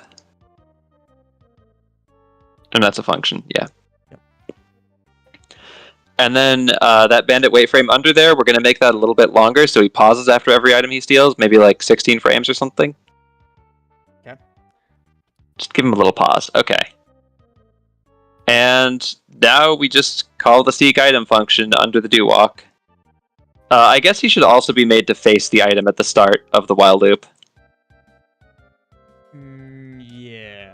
So we don't. So after you declare the item sprite, because you need to reference that later. Right. Yeah. So this dir equals angle dir 4, angle. Oh, big angle. Yeah, big angle, angle the function. This x, this y, IDM x, IDM y. Oh, that's all that's there. Oh, that's Yeah. all we need, right? That's all we need. Don't forget semicolon. Yeah. Okay. Semicolon will never forget you. It won't. Okay. So after charge, yeah, we copy in seek item, and we're gonna have one more thing. We're gonna have let's see, if items up for grabs, and bandit num items is less than 5. So just copy the contents of that while, pretty much. All right. Yeah. So we're gonna put a check in here for that. Yeah. Okay. And that's when seek item happens. So we just don't want it to even start the attack. If I guess we could just have it return Yeah. if that condition isn't met. I don't know which feels cleaner to you. I think I like this Okay, yeah. because then I think I prefer that as well. I'm not exactly like an opcode hero, but I think this is Yeah. fine. And like this way we can kind of see like the logic of the enemies attacking AI, attack selection AI, all in the script, which makes sense to me. Yeah. I like that too. He charges, and then if there are items to grab, he seeks them. Yeah. In fact, So let's see that. Let's see if he steals these items. Nice. Let's see if he compiles these items first. Yeah, of Nope. course he doesn't. Nope. What have we got? 2271 semicolon. It got me. Wait, what was that line again? Oh, I missed. Oh. Bandit wait frame. Yeah. Imagine a world where ZScript didn't have semicolons. I actually would like that world less. I think we also want to... Did you change the bandit's script name? The NPC. Yeah, the NPC script. Did I think It's still called Bandit Boss. How is it able to have the same name as the class? Oh, yeah, I don't know. If it can, I guess it can. Okay, let's see this. See how horrible this ends up being. Or great. Yeah. You go for the item. No, there we go. He didn't do it Oh, here he goes. Why didn't he do it the first time? Because the items were in the air. He's just that much of a thief. Now I grabbed this item. Ha. Not your item. The pickup string. The sound effect is when you pick the ball forward, just like dun dun dun dun dun dun dun dun. It's like, oh my god, too many items. Okay. So maybe that's not the right sound effect then. I mean, I kind of like it though. Realistically, a player isn't gonna just stand there with all of their belongings just up for grabs. Yeah. So, you know. Okay. Plus, hey, it's motivation not to let them grab it. So we added a buffer, didn't we? Somewhere in here. Yeah. That's right. So instead of using items up for grabs, in that function lets you screen num items when he does the attack. Oh, in here? Yeah. Screen num items. Right. Yeah. Okay. That's, yeah. That makes so are they not will they not return from this if they're in the air? Is that you're thinking? Yeah. So we're just gonna need to change the logic a bit so he knows to wait for them to hit the ground. Okay. So at the start of that, before the while loop, we have another while loop. Yeah. And this is going to be while screen num items again.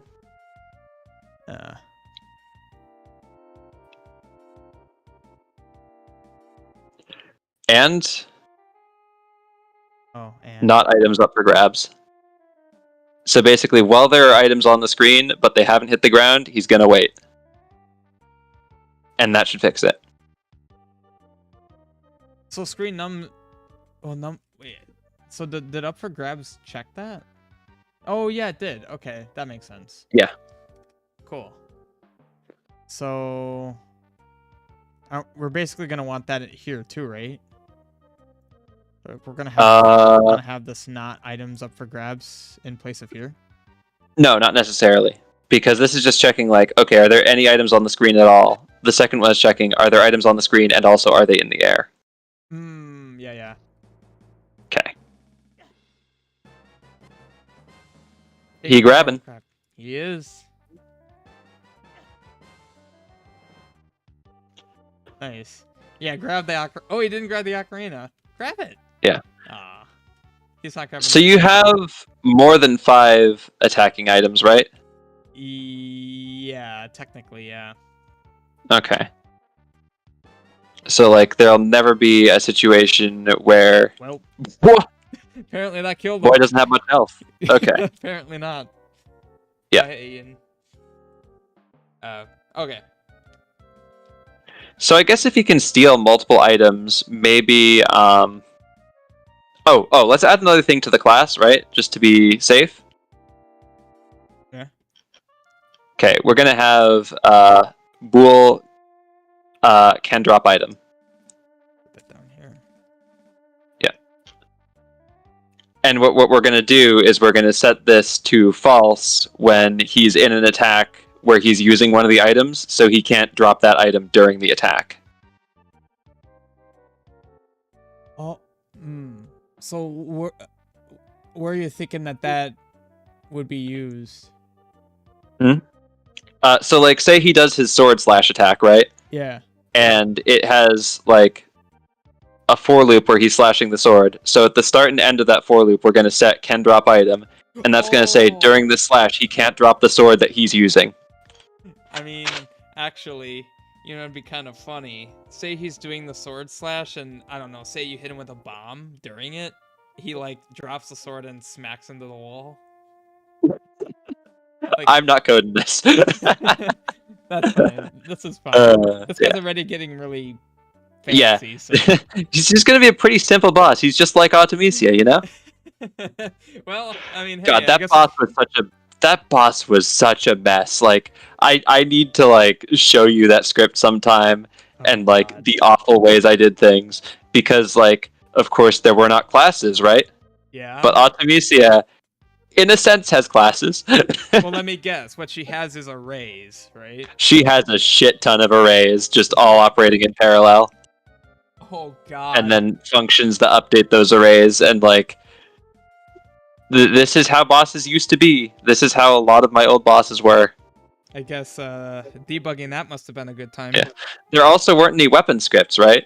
So, like, I just scripted virtual weapons as these, like, nonsense pseudo classes made up of arrays.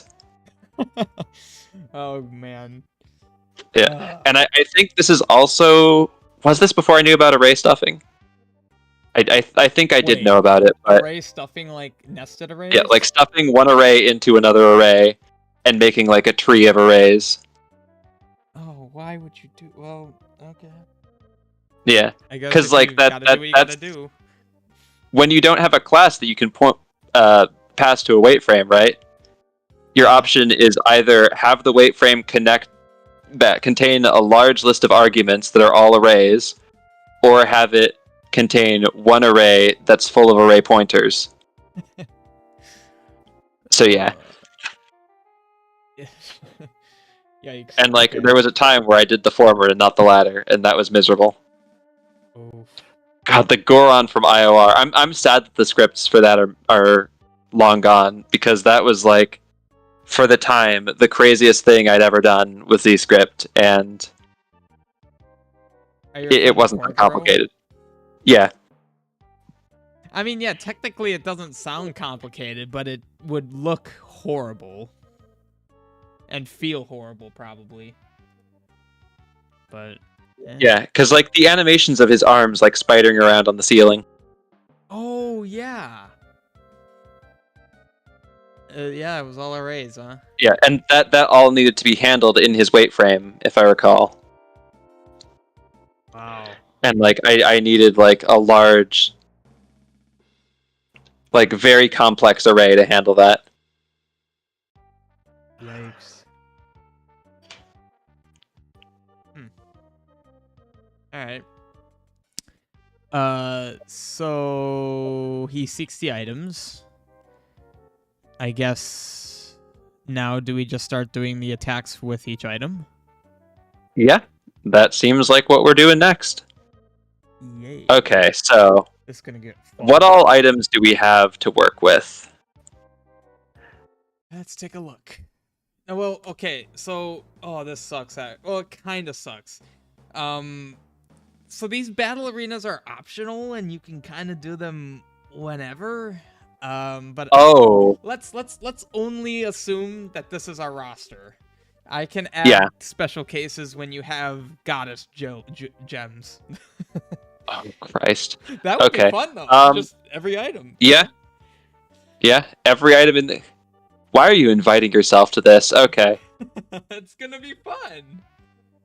Hey, my plan with this quest is like 5 or 10 years after I make it and I've forgotten a lot about it, I want to play it and just marvel at it. Yeah. Or hate it. Yeah, understandable. Either or way. hate it. The ZC. Okay. Yeah. So, yes. So, sword is going to be pretty simple. Candle is going to be pretty simple. Arrows are going to be pretty simple. Bombs are going to be simple. Potion is going to be funny. He's got to have some kind of like drink animation. Yeah. So really the hard ones here are boomerangs and bombs. Do you want to just work on that now? Like, well, what would make bombs? Wouldn't bombs just be like he tosses a bunch of bombs at you like I already have? I suppose. My thought was he places a bomb and that would use like an E-weapon script. But no, we can just make all of this easy and just use the normal weapon types. Why not, right? Yeah, that was my thinking. Okay. Like he literally is just using them. So, do you want to make like, since all these attacks are going to be pretty simple, do you want to just make like one attack function with a switch for which item he's using? Yeah, that seems perfectly sufficient. Okay, so we've got void attack with item. Yeah. Yeah, just make it clear. Items. No. Attack with your items. Nice. Okay. So I guess this would be like one day I need to make like a whole quest with just scripts that have incredibly verbose function names. And well, all the variables and functions just need to tell a story. Yeah. Okay. So we're gonna have switch item ID. And let's start. Oh yeah, right. This bandit, yada yada. Okay.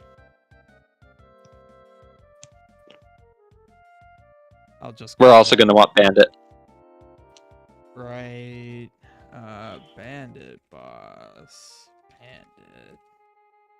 Just kind of. No comma there between bandit boss and bandit. Oops. There you go. Okay. Why are there defaults there? They were supposed to be breaks. You're thinking break, yeah. I for some reason autopiloted to that. Yeah, I've done that so many times. Okay. Alright, so case. Okay. So just all of your swords, I guess, for starters. So But these are going to be item IDs, so you're going to have I_sword1, I_sword2, and for your custom ones, if you have any. I underscore? That's what it is? Yeah. Yeah, I for item. Yeah. I see. So sword, I... And we're gonna have multiple swords because you could have multiple swords, and they're gonna need to change the sprites based on all of them. Oh, no. And the same thing for boomerangs. Like this won't be too hard to do.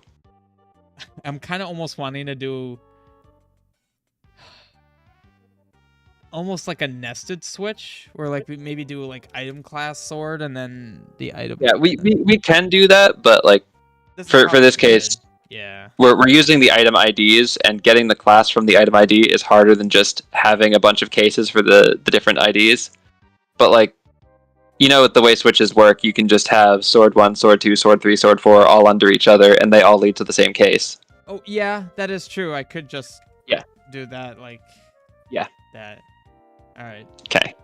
And then the only thing we're going to need to change is the sprite, which we can actually... Oh, God, why am I doing this? Okay. Uh-oh. Magic or... Okay, so the sword 1x1 function, does that use a combo, or does it use a tile? Wait, the what? The sword 1x1 function that we used elsewhere? Where's my e-weapons? So, sword 1x1. It does use a combo. Okay, so we're going to have to make combos for all the different swords. That's a bit of a bummer, but we'll deal with it. It's I arrow, right? For yeah. Arrows, and then I Unless, do you want to just copy that sword 1x1 function and make sword 1x1 tile? Like duplicate it and make it a tile? Yeah, let's just do that. Sword 1x1 tile, replace draw combo with tile, draw tile. Remove the -1 after angle, because draw tile has one less argument than draw combo. Yeah. And change CMB to TIL. Okay. Down there too. Yeah, okay, cool. So that'll just make things easier. Okay. And I'm sure there's a candle 1, 2, and such, right? Yeah. I'll just do that. Probably arrow does too. Dang. Yeah. But like, this is gonna be kind of funny, because we can do some trickery here. Ooh, trickery sounds fun. Right? We can read the sprites out of the item editor itself. Okay. So before that switch, we're gonna have item data ID. Oh, is Ocarina gonna actually do anything, or do you want to like ban that one from being stolen? I don't really know what it would. What? Actually, you know what the first thought I had with the Ocarina? He plays that absurdly. Oh, wind! My thought was he was just gonna play the sound that was played in Archon's Evil Lair. The 5-minute long riff. Right? Or wait. Yeah, that would be something. God, why was that a thing? Okay. It was cool the first time, at least. It was funny. Yeah, yeah. I'll put it in there and we can do what we want. Okay, so... I forget, was that actually Twilight Knight playing? Oh, was it? Did he actually do the riff? I can't, like, recall if that was the case or not, but he just seems like the kind of guy who would play, so... That would actually be awesome, then, if that's what that was. Yeah. Dang. It's probably just from some famous song that I'm not familiar with. Okay. Yeah. So, do you want to just copy, like, a slash from another boss? For the sword? An implementation? Yeah. Just find something that's using sword 1x1. Yep, here we go. Okay. Whoa, hi. It's long. Do you want his sword attack to be a dash? Or, I didn't mean just the sword 1x1 function, I meant the whole for loop. Oh. From another boss. Just because we already have this made, right? So that would just basically be all of this. Yeah, so copy right? everything from move angle down to the end of that. Right. Oh, now I kind of wish this were a function. Oh well. Because this is a lot. Well, it couldn't be a function because it would have... actually, that has the generic ghost wait frame in it, but... Yeah, we're... Oh, this Why is case I sword 3 commented out. What do you mean? Oh, okay. Notepad just glitched out. I don't know what that was. I Yeah. kind of want to make this maybe like sword slash, because otherwise this is gonna get really long. Yeah. Well, the problem is it's going to need the bandit wait frame function. Oh, instead of the ghost. Yeah. Is that? Are you saying that'd be a problem where if this were a function or just in general? It can't be a generic function. It has to be specific to this enemy. If you want to split this into a function, that still makes sense. But Well, it would be an enemy within his namespace. yeah, Or cool. a So function. go do that. Yeah. Yeah. Okay. Tabbing. And then, of course, this is going to need NPC this, all the other stuff. All right. It's also going to need a tile and a C set.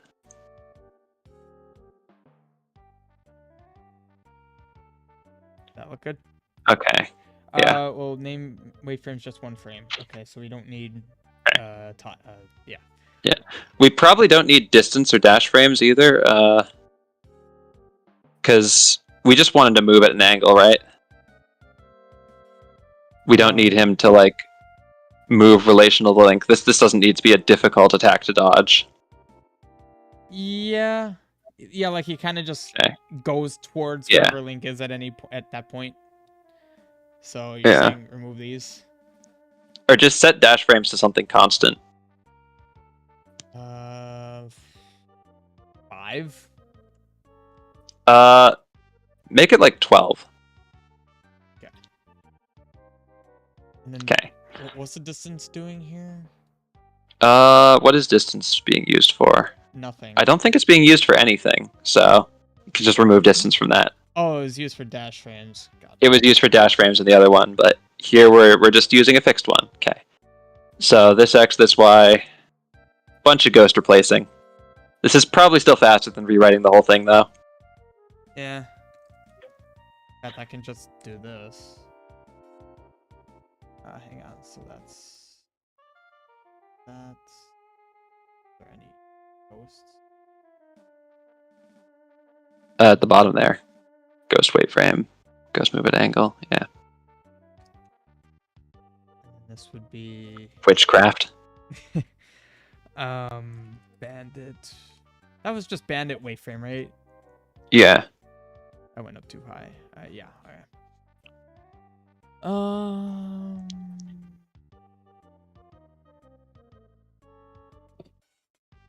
Alright, I don't see any more ghost references. This ghost in bandit wait frame. You want to make that this bandit. Oh. Yeah. Although I was actually thinking, so this is the normal sword 1x1. There was also the other collision one. Because I would kind of like this to almost be like the new standard for. Oh god, can we just skip on that for now? That's fine. That's fine. Yeah, I just want to get like a few of these attacks done and having something functional, and then you can like build on that going forward. But yeah. Right. Okay. Yeah, that's a good idea. I should be able to do that on my own anyway. Okay. So instead of combo, we're going to use tile, and we're also going to have C set after that. So. Okay, so. And there's no need for plus 12 or anything.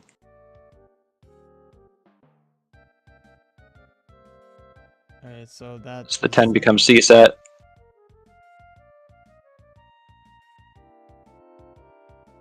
Weapon damage could probably just. That could probably just be his. I could probably just hard code this. Up to you. I'll just do like int damage equals. I mean, I guess maybe like heart and a half would be 6. Yep.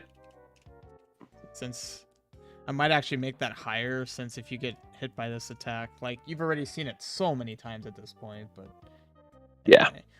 Yeah. We're not doing anything revolutionary here. Just making something basic. Okay. So going back up there. Okay. Before the switch, we're going to declare item data ID. God, why'd that do that? Well, Item data ID. equals game load item data item ID. Okay. So we're just loading the data for the item that he's attacking with, and then under that we're going to have sprite data SPR, and we're not going to assign that to anything just yet because it's going to be different based on the item he's attacking with. But okay, so the sword for starters. Open ZQuest.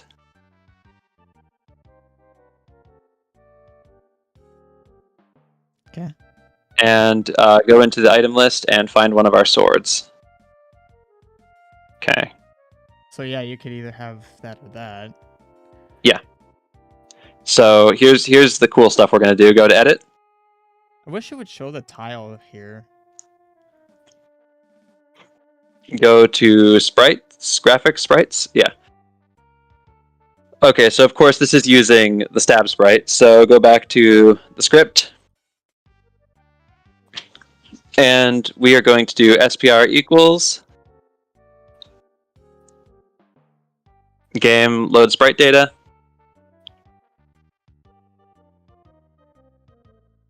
Oh my god. And then that is ID sprite. Or ID, like as in item data. Oh. Lowercase I, lowercase d, arrow, sprite. Yeah. And then sprite is an array, and we're going to get index 0. So that's the sprite the sword uses. Okay. Right. And then can we? Let me guess. We're gonna do sprite tile, sprite C Yeah, set. sprite tile +1, and then sprite C set.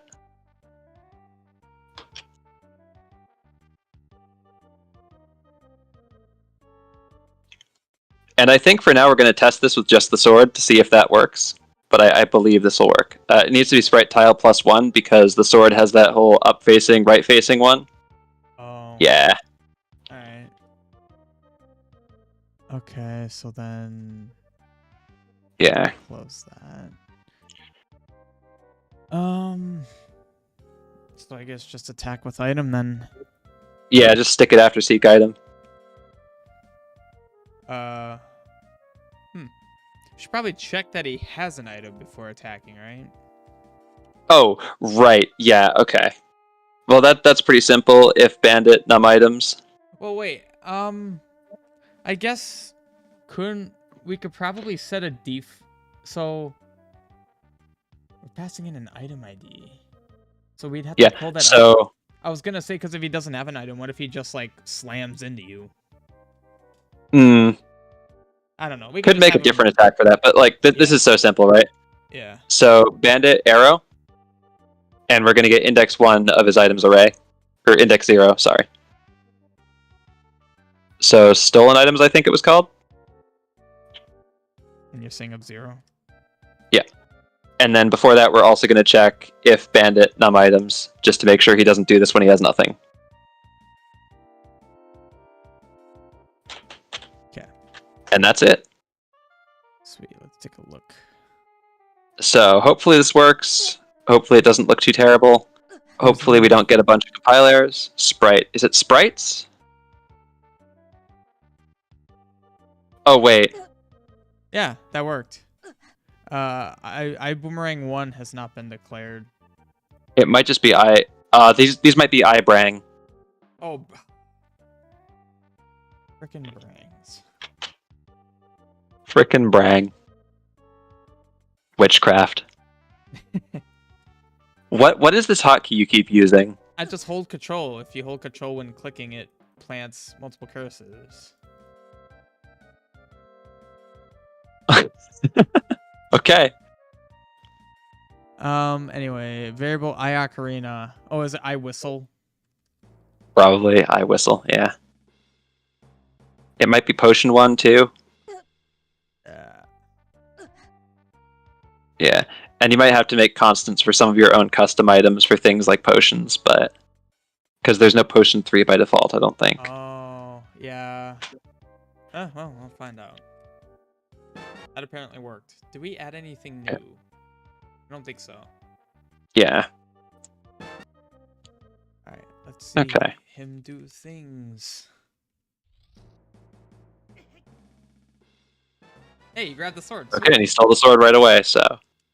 Except it's not his first item. Oh no. Fuck. What if we It's just not his first item. I mean, we So, could... I sword 1, I guess? Oh, just pass that hard-coded in? Yeah. Alright. Whoops. Well, Okay. hopefully... Actually, yeah, it doesn't matter if he has a sword or not for testing. So It doesn't matter for the purpose of testing, yeah. And we can use this to test any attack that he'll be doing. Okay. Oh, that did not look What like is the that? sword. I don't know.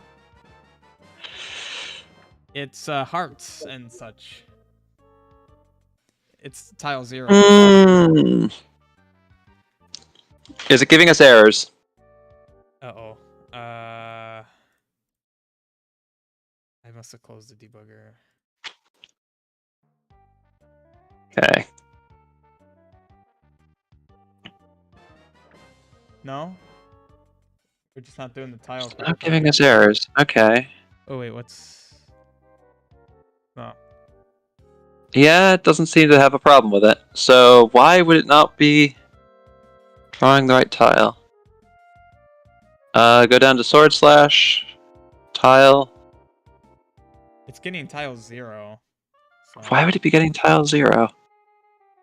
It could just be that sprite data is broken, but I don't want to accept that. Because that's going to, like, that's severely increase the amount of work we have to do if that's the case. Oh no. It probably would have broken if we didn't have the +1 then. Because that would have been -1. You're right. I don't know what happens if you try to pass a tile -1. Unless it just defaults to 0. There's probably a check for that. Sorry, looking up the docs folder now. Sprite data.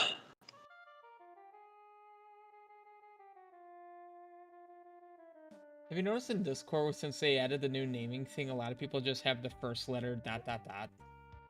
Yeah, okay, so that's what they do for streamer mode now. If your username matches like your Discord handle, I see. then when you're in streamer mode, they do that. Yeah.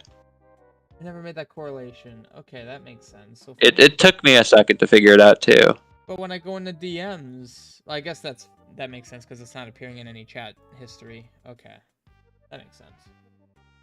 Well, but it's not doing it for everyone though. I don't know. That's odd. Yeah.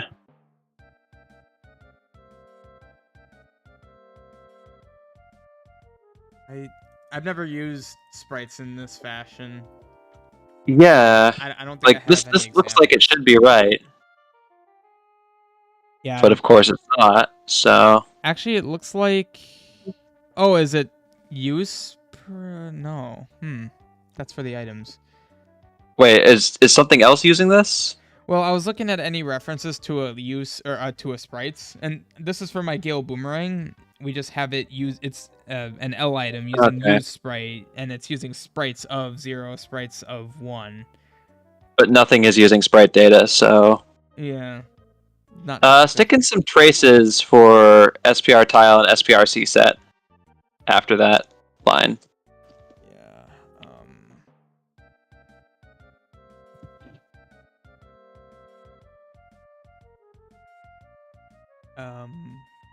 And then I guess I can just do.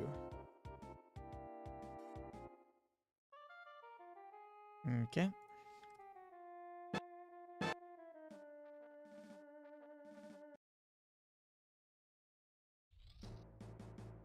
I suppose there is a super jank way to get sprite data. Whoa. Well, that's a tile. 28, 9, 11. That seems. Well, we're also getting tile 1. Or no, that's C set 1. That's the CC set. Okay, what's the sword tile look like? 28, 9, 11. 28. That's I still don't want. not right. Yeah, it's right. It's right. So it's getting this one then. It's getting that one, and that's increasing by 1. So it's getting the right tile, but it's not drawing the right thing. Okay. Go back to the function. I think I know what we did. So the sword slash function. Scroll down. I'm a dummy. So it says sword 1 by 1, right? We made sword 1 by 1 tile for this, and we never actually used it. Ah, the tile one, right? Yeah. That makes sense. A little disappointed I didn't catch that. Like, wait a minute, we have another one of those functions. Yeah. It seems so obvious, you know. Oh, that was a really lame attack.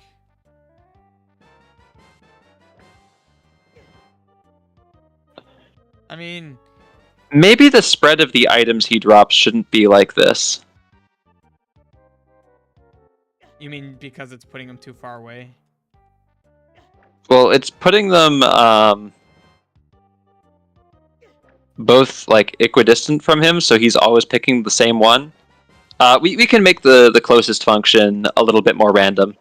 That's what we'll do. Oh, he curved. Nice. Okay. Yeah. So let's work on that closest function. Sorry. So get closest item, right? Yeah. So that dist at the end, let's just stick like a plus rand 16 when we're declaring distance. Alright. Or plus rand 8 works even. Basically just make it so that he doesn't have a preference for items that are within 8 pixels of each other. Well, yeah, and we could also... Because basically what that means, right, is when he drops the 2 items at the start, he always picks up the sword first because it's the second item that dropped. It's in a later slot. What we're doing here is we're moving that bias. Yeah. So if there's 2 items that are equidistant apart from him, it doesn't matter. He'll pick one at random. Okay, so he picked the sword that time. If you F9, see if he picks something different. I think this will work. He picked the sword again. Maybe I am just dumb.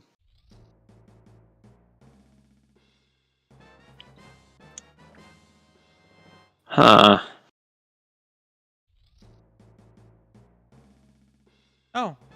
That time he went for the boomerang. Okay, cool.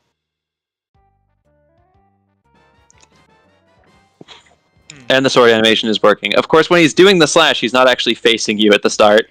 Oops. Hey, that's just Easy enough fix. Yeah. So that should just be... I'd probably want that in the loops then, huh? You could. Yeah. Trying to figure it couldn't hurt. Alright. Yeah. So now Okay. he's got that sword slash. Cool. So then... So, the boomerang. I'm curious if you just create an enemy boomerang weapon, does that work? That'd be nice. Yeah.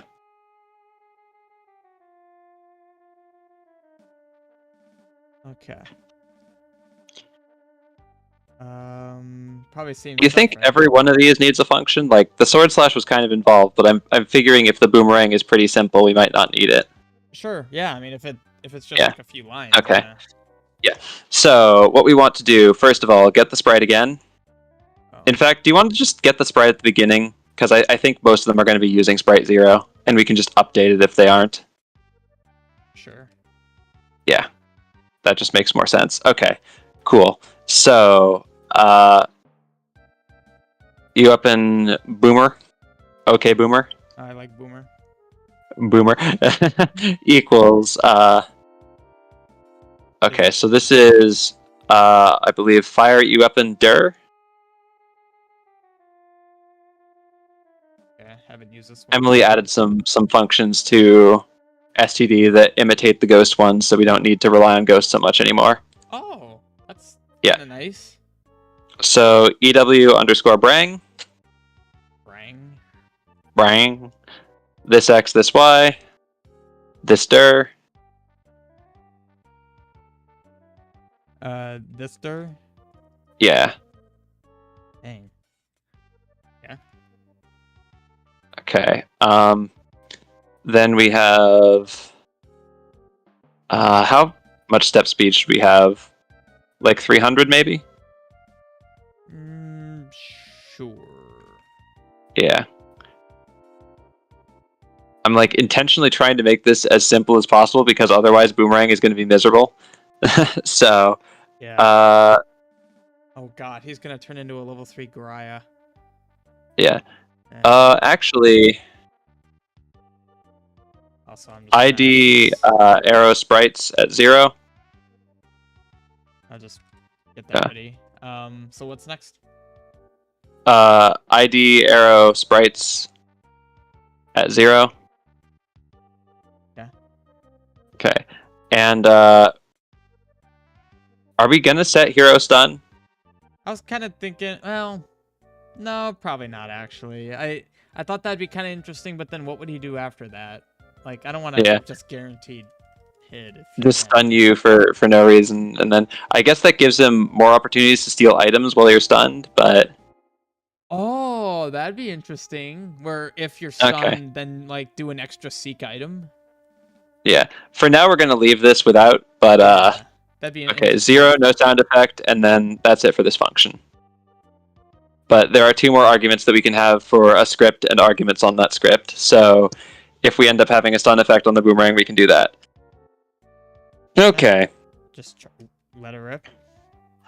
Well, let's see. No, we want to wait for the Boomerang to return, right? Okay. So while Boomer is valid, wait frame. I see. Okay. Yeah. And I am really banking on that enemy boomerangs just work when spawned with a script. If we do something this simple, like it's directional, it's as softball an ask as you can give, but I don't know if it will work. Well, that's what I was gonna ask. So that means the boomerang it exists and is starting to fly when we fire it. Yeah. And I think it will just return to its original position if it's fired in the direction. Do you think he'll do the same? What? Also remember to update the test function to use iBrang1 instead of iSword1. The test function? In the left panel. Oh. Yeah.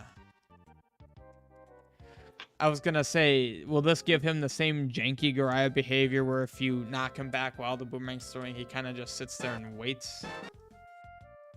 Probably. It'll just make him a Goriah for this one attack. Okay. Whoa. So that is not right. I mean, it's making the boomerang. The attack works. Yeah, well, yeah. Why is it using a sword sprite? Okay, let's go back to the... Oh, I'm a dummy. We never set damage. After 300, we want to set this weapon damage. Oh, so it moved everything down. Everything got shifted over, yeah. Okay. But this should, in theory, just be it, like... And that's super simple. If we want to give the boomerang stun, we can write a weapon script for that later. Well, he's not really smart with it. You can have him face link. Easy enough. Oh, yeah. Yeah. I know, it's just face. Face link this, yeah. And like that's small enough that it doesn't really need its own function. Well, is this gonna handle non like up, down, left, right directions, like angle? Yeah, see, that's the issue. He's not. What do you mean? Well, he's not really throwing it at Link. He's just throwing it in the direction of Link. Yeah, and like that's the problem with boomerangs. just as they are. I don't think they work with angles. You could try it with angles and see if it works. How would we? Oh, that was where he did that like that. Instead of using fire at you up in dir, do fire at you up in angle, and then give it an angle. And then which parameters? Instead of this dir. This dir is the direction, so let's change that to an angle. Okay. And I believe it needs to be deg to rad because it's radians again. Oh, so that deg to rad wraps it, right? Yeah.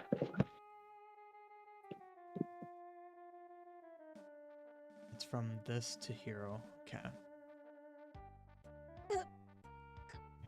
Deg to rad int has not been declared. What did we do? Apparently, I've never used this, which feels weird because I feel like I have.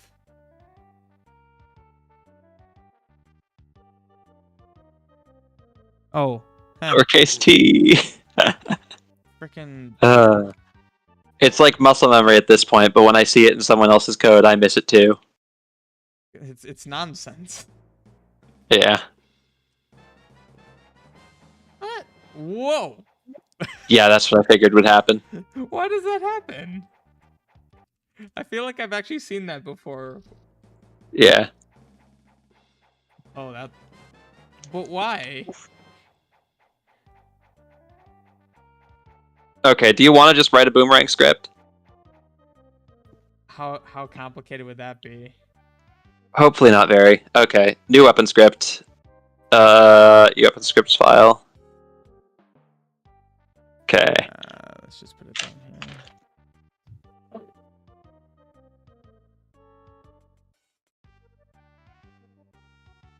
Oh.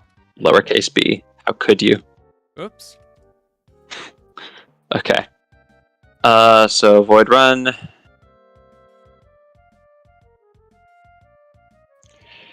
How are we going to handle this? How does the engine boomerang even handle it? Oh man. I was gonna say we could probably reference my Gale boomerang script because that is a boomerang, but that also is a lot of other things. Okay, so we're gonna do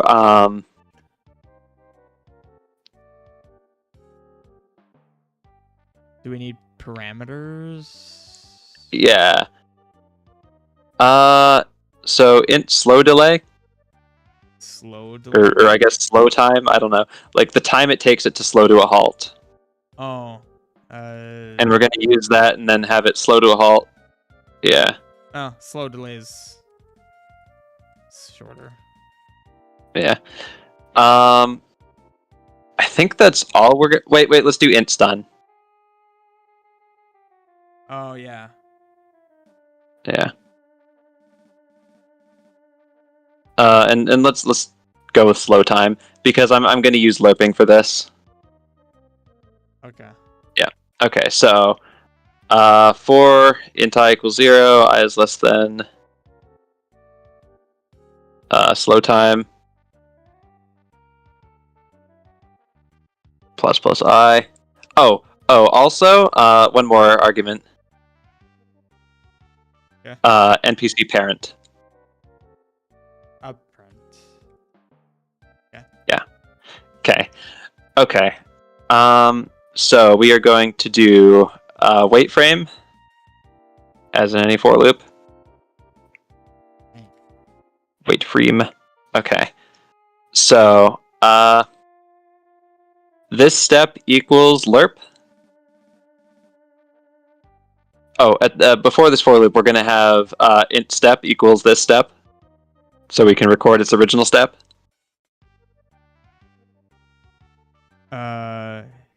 Yeah, int step equals this step. Oh. We're recording its original step. Yeah. Yep. Okay. Okay. So we're going to lerp from step to 0. And then I divided by slow time for the third argument.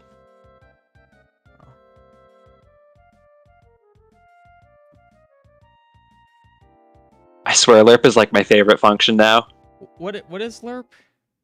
It's linear interpolation. It basically takes a value from one value to another, and then has a value of 0 to 1. That's the percentage between to return. Oh wow, that's awesome. Yeah, super powerful. Jeez. Why is it called lerp?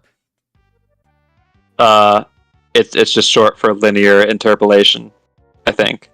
Wouldn't it be? I don't know why. Yeah, why is it LERP? Why is lerp called lerp? Oh god, now you've sent me down a rabbit hole. I mean, you could still pronounce it like lerp if it's like that. Yeah. But I don't know. Why is linear interpolation called lerp? Is that like a universal name for that too? Yeah. Yeah, a lot of languages have a lerp function. Okay. Word lerp is widely used. Yeah, it really is just linear interpolation, and they just took, like, random letters from the words. Well, I mean, I guess it's more phonetic. Like, you don't need to think about it. I'm betting this is, like, one of those, like, ye old computing situations where function names had, like, it was really expensive having more letters, so they took, like, whatever seemed most significant in linear interpolation and just named the function that. And that was the first lerp function, and it stuck. Yeah, probably. Yeah. A lot of computing Okay, is so like that. yeah. So under that, this dead state equals WDS alive. We're gonna make it so the boomerang doesn't. Huh. I just realized I don't know why this is called vector Y shots. Okay. Anyway, what was that? Okay. This dead state equals WDS alive. WDSOI. Yeah. Okay. And okay, so next we've got so int hit ID equals link hit by.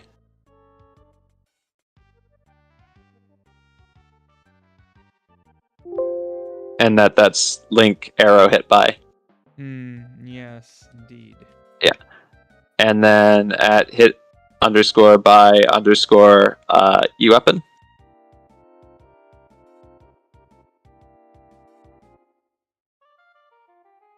Okay. And then if hit ID.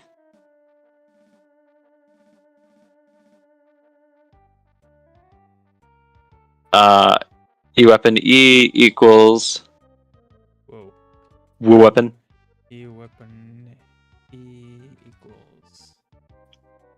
Screen load weapon at hit ID.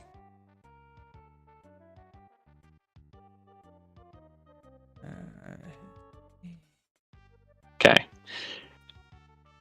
And then if E equals this.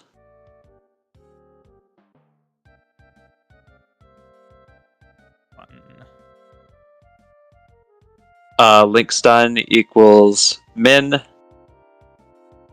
Min? Or max, sorry. Max. Oh, this is a function. Yeah. Yeah. Link stun, comma, stun. So it won't lower his stun clock if it hits him and has a lower stun value. Okay. And then break. If yeah, okay. Yeah, in the if. Yeah, break. And that's all in if E equals this. Because if this weapon hits Link, it wants to break out of the for loop. So you meant like this. Okay. Yeah, like that. Okay. Now we're going to make another for loop under that. And this is going to go for the same duration. In here? Or outside the other one? Like outside the for loop. Yeah, just copy the for loop. But we're removing the break. Okay. Because if it hits Link on the way back, it doesn't need to turn around. Oh, and you also back. Engine doesn't do that. That's kind of cool. Yeah. Unless you want it to not hit him on the way back, that's like super easy to do. But yeah. I kind of like it. The only concern I have is it's inconsistent with engine. so like it'll be Yeah. confusing. So we'll just see how it plays out. Okay. I can always remove it if I don't want it. Right. So before that second for loop, we're going to do this deg angle plus equals 180. So that's just going to make the weapon turn around, right? Yep. And then this step, switch the position of step and 0 in that. Inside the for loop, the lerp. We're just going to switch the position so it's lerping from 0 to step instead of from step to 0. So now it accelerates. Right. I'm excited to see that work. Yeah. And then after that, okay. If this ends up being all there is, I might need to relook at the Gale Boomerang, because I remember that was incredibly long and complicated, and this is just like this is literally Gale Boomerang minus the controlling, which is easy. Yeah. Okay. So next after this, we want to check if parent is valid. Where do we want to check that? Anywhere in this for loop. Let's put it at the start. Let's just put it at the start. Okay. Yeah. So if parent is valid,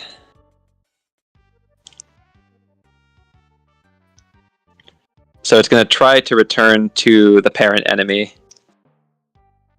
Okay. And then this deg angle equals angle.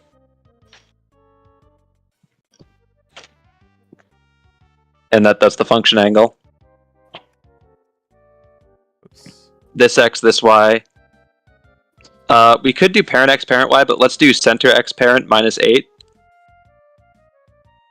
Because that way, if it's fired by a bigger enemy, it will still target the center. Not parent the pointer minus 8, center x minus 8. Oh. Yeah. Well, center. Yeah, parent goes in the function, but it's getting the center x position of the parent, and then you subtract 8 from that, and then you do the same for y. Yeah. Imagine a world where you could subtract 8 from the pointer. Mm. I think we live in that world, if you're being careless. That sounds like no pointer exception land. Yeah. And like ZScript is thankfully pretty smart about that, but You know, maybe one day we should just try it and see what happens. Zoria wrote this one script that like accesses random memory and just scrambles it, and then I submitted that to the database as the bug causing that. Why? Because it was funny. All right. Well, also, should this be in both loops? No, because this is only on the return trip that is trying to return to the parent. Oh, yeah. So we're assuming that the angle it's going is the opposite angle of where it went, but if the parent is still alive, it should always try to return to the parent. And then after that, we're going to do, after the for loop, we're going to do while true. I just had an interesting idea that I'm curious about. Yeah, and just copy the entirety of that for loop except for this step. Yeah, and also the for, of course. What do you mean? So, like, did inside the while true delete the for part of the loop? Like, because this is just going forever. Yeah. Okay. And then the step part, you're saying this? Yeah, delete that because we no longer need to change the step. Yeah. But before the while true, this step equals step. Just make sure it's going full speed. Yeah. And then, okay, so the if parent is valid is going to go for more lines this time. Okay. If distance, and you can copy the arguments from the angle function above.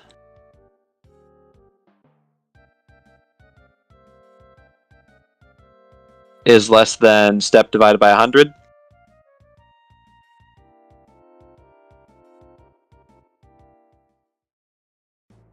Remove. Or this remove, sorry. Okay. And then we also want to do something about the dead state because we don't want it remaining alive if the parent has died. Is that also going to be in this if? No. But the dead state, so before that, this dead state, the line before that have another if. Oh. Yeah. If this x is greater than 0, and this x is less than 240.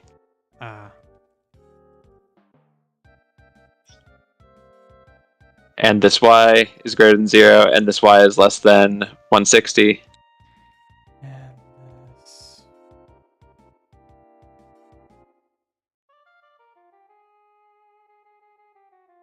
So 160? Yeah. And then that's what sets the dead state to alive. So that just makes sure that, like, okay, at this point it can go off the screen and die safely.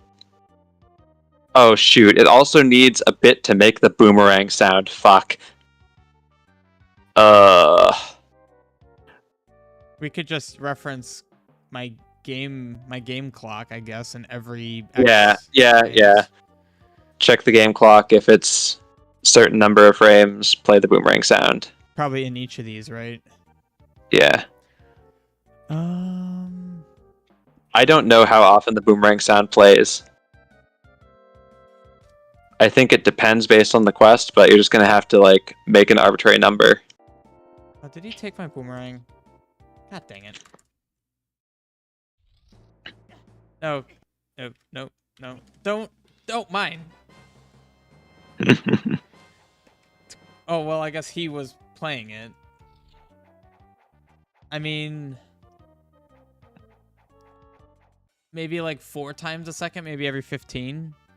Yeah, just define a constant at the start of the script. Yeah. Call it like Brang, SFX, timing. Yeah, sure. I think 15 is going to be too slow, but... That's supposed to be a mod. And that should be Brang, SFX, timing, so that you can change it. You are correct. I am wrong. Frankly, that should be a constant. Yeah. SFX, is it? SFX Brang. It's always Brang. That probably needs to It's be in every always loop. Brang. Somebody really liked Brang. That has to be in every loop, probably, right? Yeah, it's got to be in every loop. Fun. Do you think it matters where it goes? It doesn't really. Okay. I guess I'll just do it before the hit ID every time. I'll copy it like that. So if it's valid, it's a yeah, I'll do it in the same spot. Okay. You said you think 15 might be too much? Yeah, we'll see. Don't forget to assign the script Uh-huh. to a slot. Uh-huh. Oh, boomerang. Boomerang. Oh, we have boomerang throw already? What's boomerang throw? I don't know. I'm gonna be sad if this is already a script that we've written. Well, but what if it's better? Then it was worth it. That would be disappointing. Oh. That's an enemy, Emily script. Huh. Or 360. Clockwise. Where is this used? Oh, I know what this is. This is the scythe from that one boss, the Grim Reaper. Yeah. That's not what Okay. we want here. Yeah. That's a cool boomerang, though. Okay. Alright, That was a fun little math race. Yeah, I forgot about that. You guys Okay. kind of competed for that. Yeah, the other thing is we've got to, like, actually set the script Well, he's still dead. and change the weapon type to not be a boomerang. Oh. Like, in the enemy's script, yeah. You want to actually tell it to use the right weapon type. So, it was on the right panel. Also, we should probably remove the dynamic bit since... Oh, wait, that's fine. Yeah, on the right panel. It's not that, right? So, EW script 10, and at the very end, we're going to have some stuff. Okay. So at the end of that function, we're going to add 2 more arguments. I don't want to hear that. At the end of this function? The fire at you up an angle function. 2 more arguments at the end. Oh, yeah. All right. Yeah. First one is game get you up in script, boomerang. And boomerang is a string.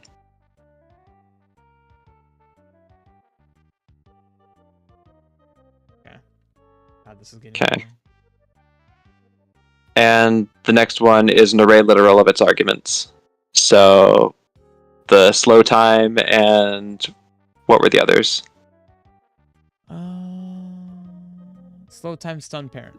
Slow time stun parent, yeah. So slow time, like how long it's gonna take for it to go to its current speed down to like where it would essentially stop. yeah. What would you say that is like? Try like 60. Okay. I was gonna About say a second. I was gonna say we could check in game, but the boomerang is gone at the moment. Yeah. And like there's no good way to test that. Like, or well, I guess you could frame count it, but that's miserable. I'm not doing that. Stun is the number of frames Link is stunned for, and the last one is this, yeah. Okay. Okay. And that should be an array literal, so Oh. the squiggly braces. Oh, I had that. Oh, you did have those. I didn't see them. Okay. Not used to writing those that way. Well, and it's weird to hear array literal when referred to these, when usually when I hear that it's these, but Yeah. okay. Uh-oh. Getty weapon script char 32 has not been declared. Alright, this is ridiculous. Oh, you did game parentheses instead of game arrow. Oh, yeah. That would be an issue.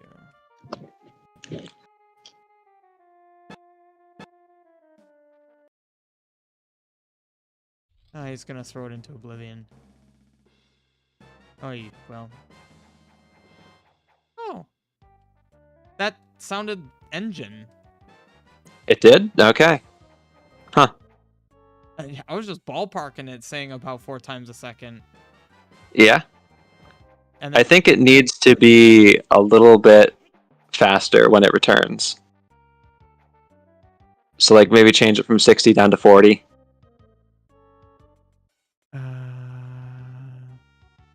That's not in the script, that's in the arguments on the right panel. Oh. Yeah. Right.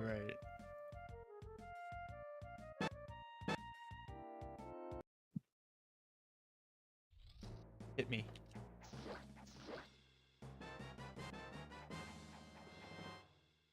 That looked okay. And of course it doesn't travel as far as a result, but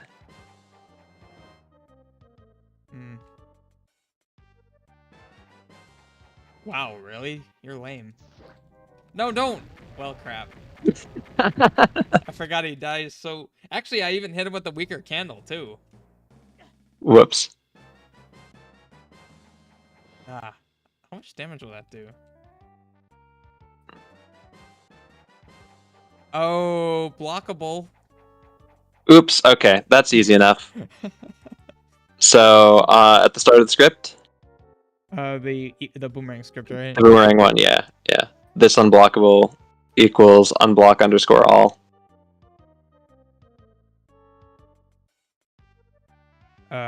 What was that? Unblock underscore all. Oh, there it is. Okay. Yeah. Well, okay. What if we want shields to block it? Is that a bad question to ask? Good fucking luck.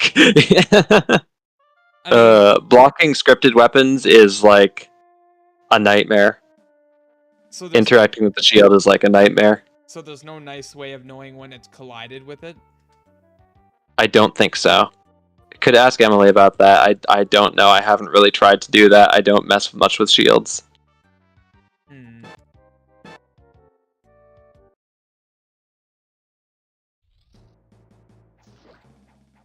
Whoa.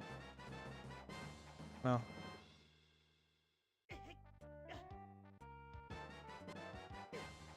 Alright, well, I guess that's fine.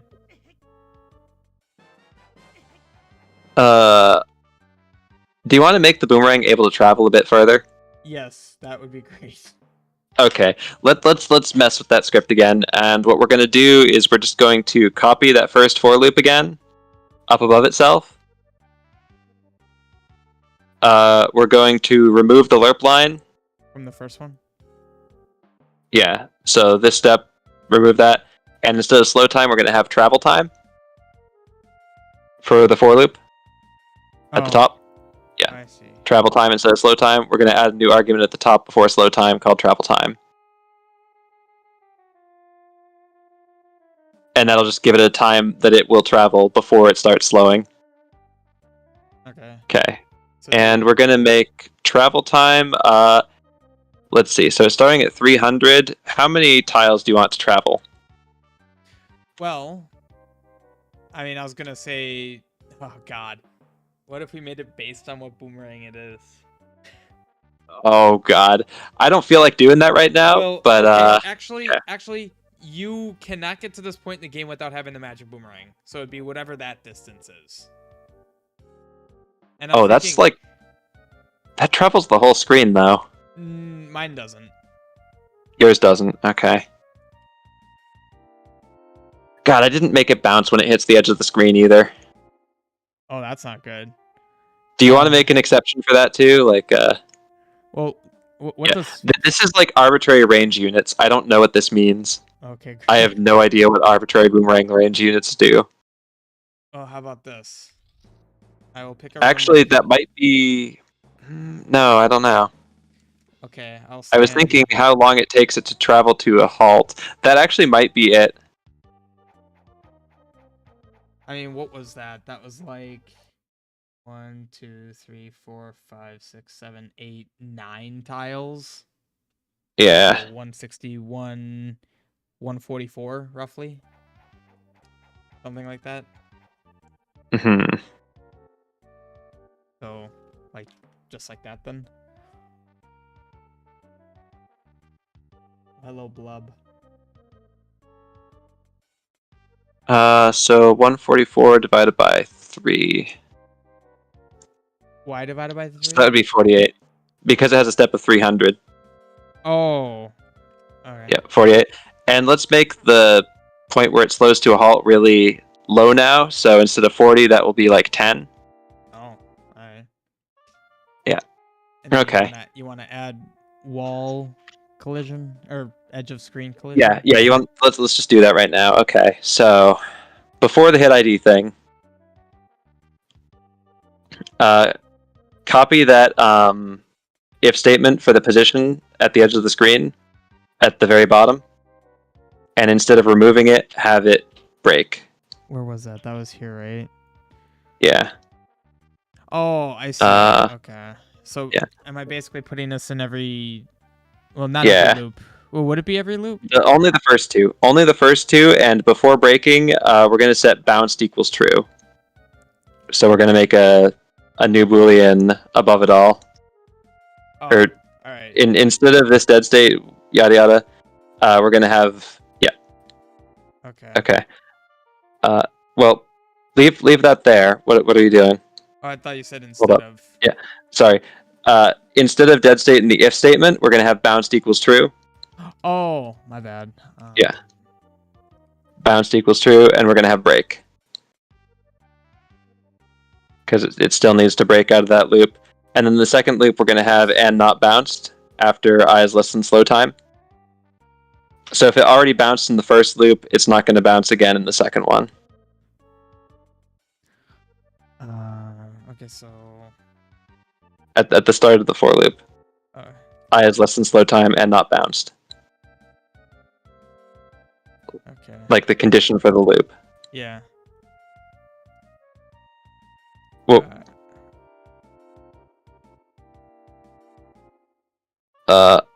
or you just... Oh, God. In the loop. Yeah. In the loop. Okay. Yeah. The loop itself, yeah. My bad. We are hitting that point in the night. I can tell. Yeah, unfortunately. Okay. So we don't... Oh, God. So we don't need this then.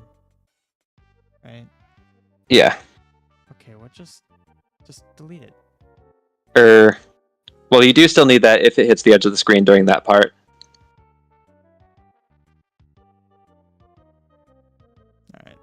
Yeah. Okay. And then bounce, declare up Yeah, here, just right? declare bounce at the top. Yeah. Okay. This was kind of a nightmare. Yeah, I hate boomerangs. Hate boomerangs with a passion. Still better than my Gale one. Yeah. Remember I that being should nuts. just write a boomerang L weapon script. Expect I them should to... just, or not L weapon script, but U weapon script. Like, just write a script that imitates engine boomerangs but doesn't break. That would be cool. You could even make it configurable then. If they have Hmm. preference. Yeah. Alright, just take my boomerang already. Whoa. Do it at himself. Okay, that's not good. Why did that break?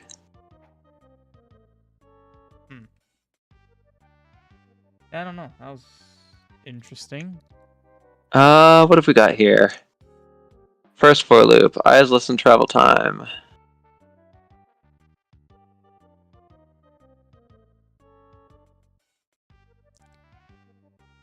Oh, I know why. That if this X, this Y, X, yada yada, that should be an unless. And the same thing in the second loop too. Unless it's in the screen. Hmm. Yeah. What? That's not what I copied. I copied that. Okay. Come on, boomerang.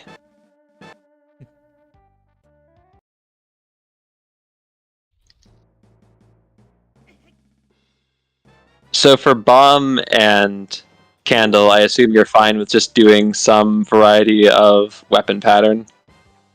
Yeah. Yeah. I can worry about that. The bomb I can literally just copy from elsewhere. That looks like that's going kind of far, actually. Yeah. It's because it has the deceleration time on top of that first one. So it's going to travel a bit further than the vanilla one. Hmm. I guess that's fine. It doesn't need to be perfect. Why do you drop 3 potions, by the way? I don't mean to. I guess that's just what happens. It's like, Hmm. I don't know. It drops them as like different levels. Yeah. Unless he just know he's Oh, is it because you keep lower levels of the items, so when you remove one, it lets you keep the yeah. other ones? I That's it. guess Yeah. I'll just need to add a check for where was that? Anyways, you want to work on like the part where when you hit him, he drops items that he's holding. Yes. I can deal with that other Yeah. crap. Okay, so that was in the update function, right? Let's see. If it can... Okay. I guess, is that already in his script then? The only thing is that hit counter is never being set, so... And like, if he's stealing items 2 at a time, does he need a hit counter? I guess maybe you set hit counter to 2 instead of 3. And in the constructor. Yeah. And then after drop item, hit counter equals 2. After drop counter, blah, blah, blah. Drop item in that whole pyramid there. In update, at the very end of update, drop item. Yeah. So after that, hit counter equals 2.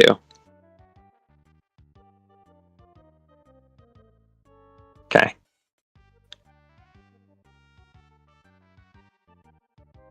And that should do it. Be sure to give him a lot more HP, though. Yeah, that probably would be a good idea.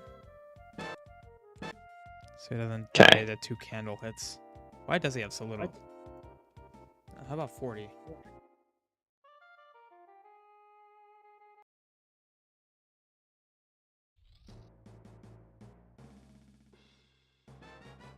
Oh, I should probably hit you. Yeah, that's fine. Oh. And there goes the boomerang. Well, god dang it. What? I hit him with the whistle. You hit him with the whistle? What? Yeah, I did. What? I went to attack. I didn't actually hit him, but I played the whistle when I didn't mean to. Okay. I thought you were going to say hit by triggered a whistle collision, and I was about to lose my shit at that.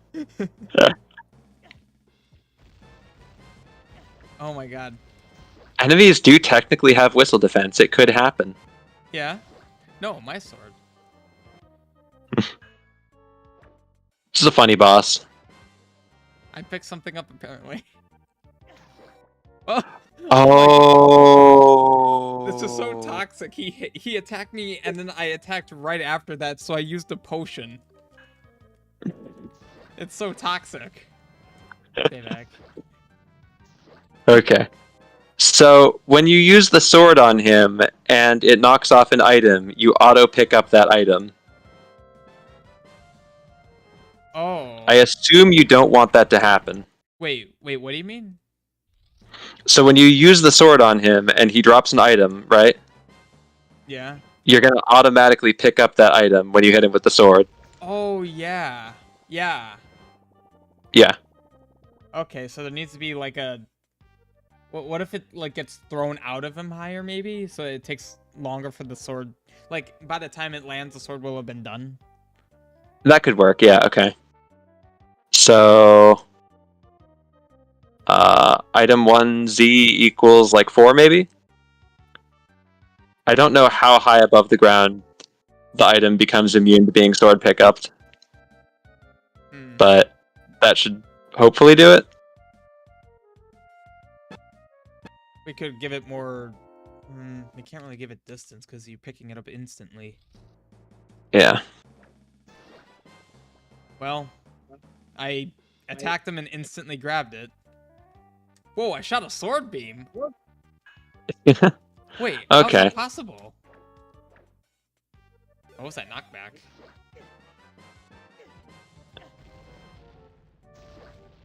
My god. This is gonna be a chaotic fight. Yeah. So you don't normally have sword beams, huh? No, I don't. That was weird. It must be something where it gets whether or not you can shoot beams from your highest level sword. And because you picked up the sword that frame, your highest level sword was level 0. And so it just defaulted to assuming you had beams. That would be my guess. That was weird. Also, I need to turn off those play strings every time. That's horrible. Yeah, I don't need to do this now, but like... Holy crap. No. I have to do that with everything.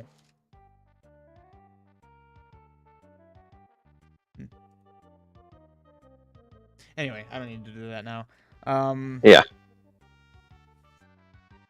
So, I guess that works. Yeah? And then... So then that means... Bombs, he's just gonna throw a bunch of bombs at you. He's gonna shoot arrows at you. Yeah, the rest of these seem pretty simple. Whistle, I don't know what you're going to do. Potion, I imagine he should hold up the potion above his head and then drink it. Well, yeah, my thought was like he'd hold it up, not directly above him, but a little in front of him, like he's about to dump it in his mouth, and then it just is upside down above his head then, and then he heals. Like he actually holds heals. it out in front of him as if he's about to drink it, and then he pours it out on the ground in a show of disrespect. Doesn't even heal, just gets rid of it.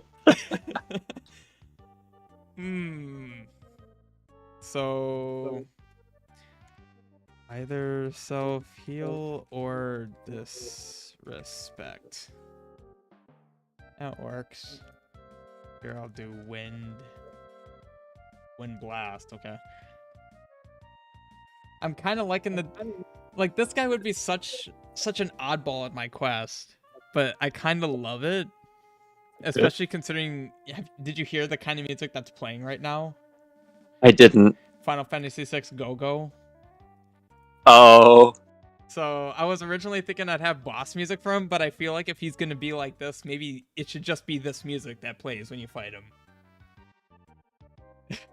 I like the idea of having like a quest full of like hard to beat bosses, and then you just have one that is hard to beat, but like is so odd. I don't know. The fact that we're writing this means I'm definitely going to have this elsewhere, and it's going to be crazy. But I guess that's probably good, at least based on time, too. Yeah. This is great. I'm super excited, and this is also the last major thing for this demo. So once this boss is done, then it's just refinements, and then I'll release it. Yeah. So, awesome. Sounds good. Catch you later then. Yeah, thanks. Have a good night. Night.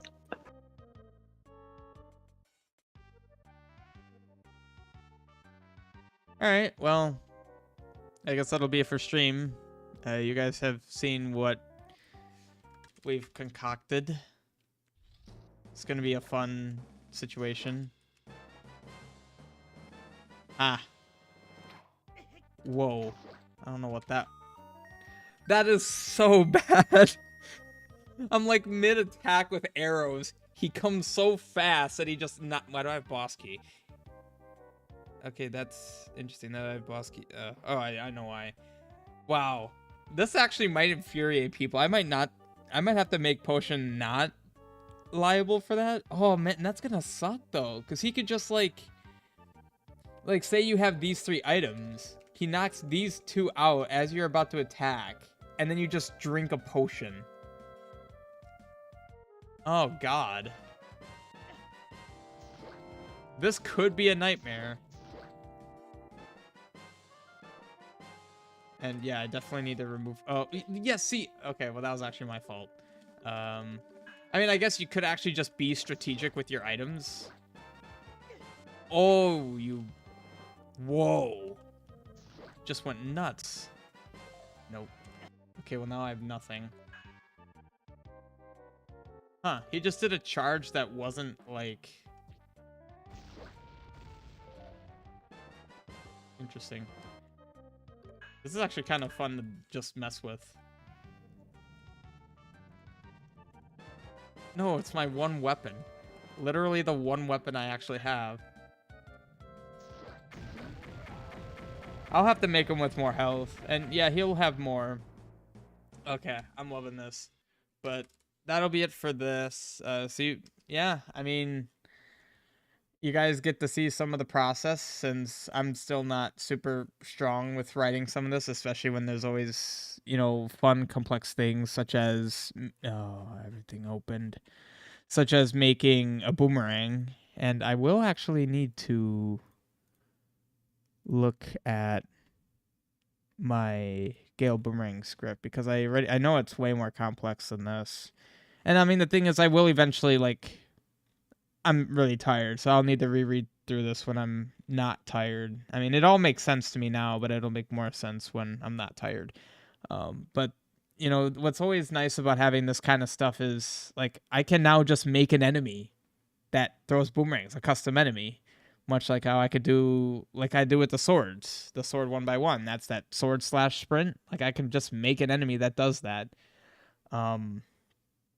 In fact, actually, I could just have a vanilla enemy do that too, which is pretty nice. I believe, given it's a new weapon, I think you can just assign. Yeah, I think you can. I think you just do like custom, and then you could do weapon. Yeah. So I can literally just have any weapon do any of these, which is great. So, you know, a lot of this is just building a huge code base so that I can do a whole bunch of fun stuff like this. And then hopefully by the time we're near the end of the game, or at least halfway through the game, obviously the bosses will always have unique stuff, but, you know, being able to reuse some stuff in very interesting situations would be really cool, really fun, and convenient. So yeah, I hope everyone liked the stream. Again, I know I don't stream this very much anymore. But, you know, if you guys want more of this, I'll try to do more of it. I would assume in the big dev, because there's certain times where I don't want to stream dev, because, you know, it takes away from my focus on development, and especially when I'm writing story and lore, I guess. I don't necessarily want to reveal that. Even everything's available in my GitHub, but I mean, some things I might remove that at some point. But if you guys still want all of that, I can always stream without the mic and just kind of start stream and forget it I'm doing it, just at least so you guys can kind of see the process. It certainly will be cool, you know, years after I'm done with this quest to look back at some of it and, you know, see some of the process, because it definitely has changed over the years. But yeah, I hope you guys enjoy these dev streams. I hope it motivates you other quest devs to do some development.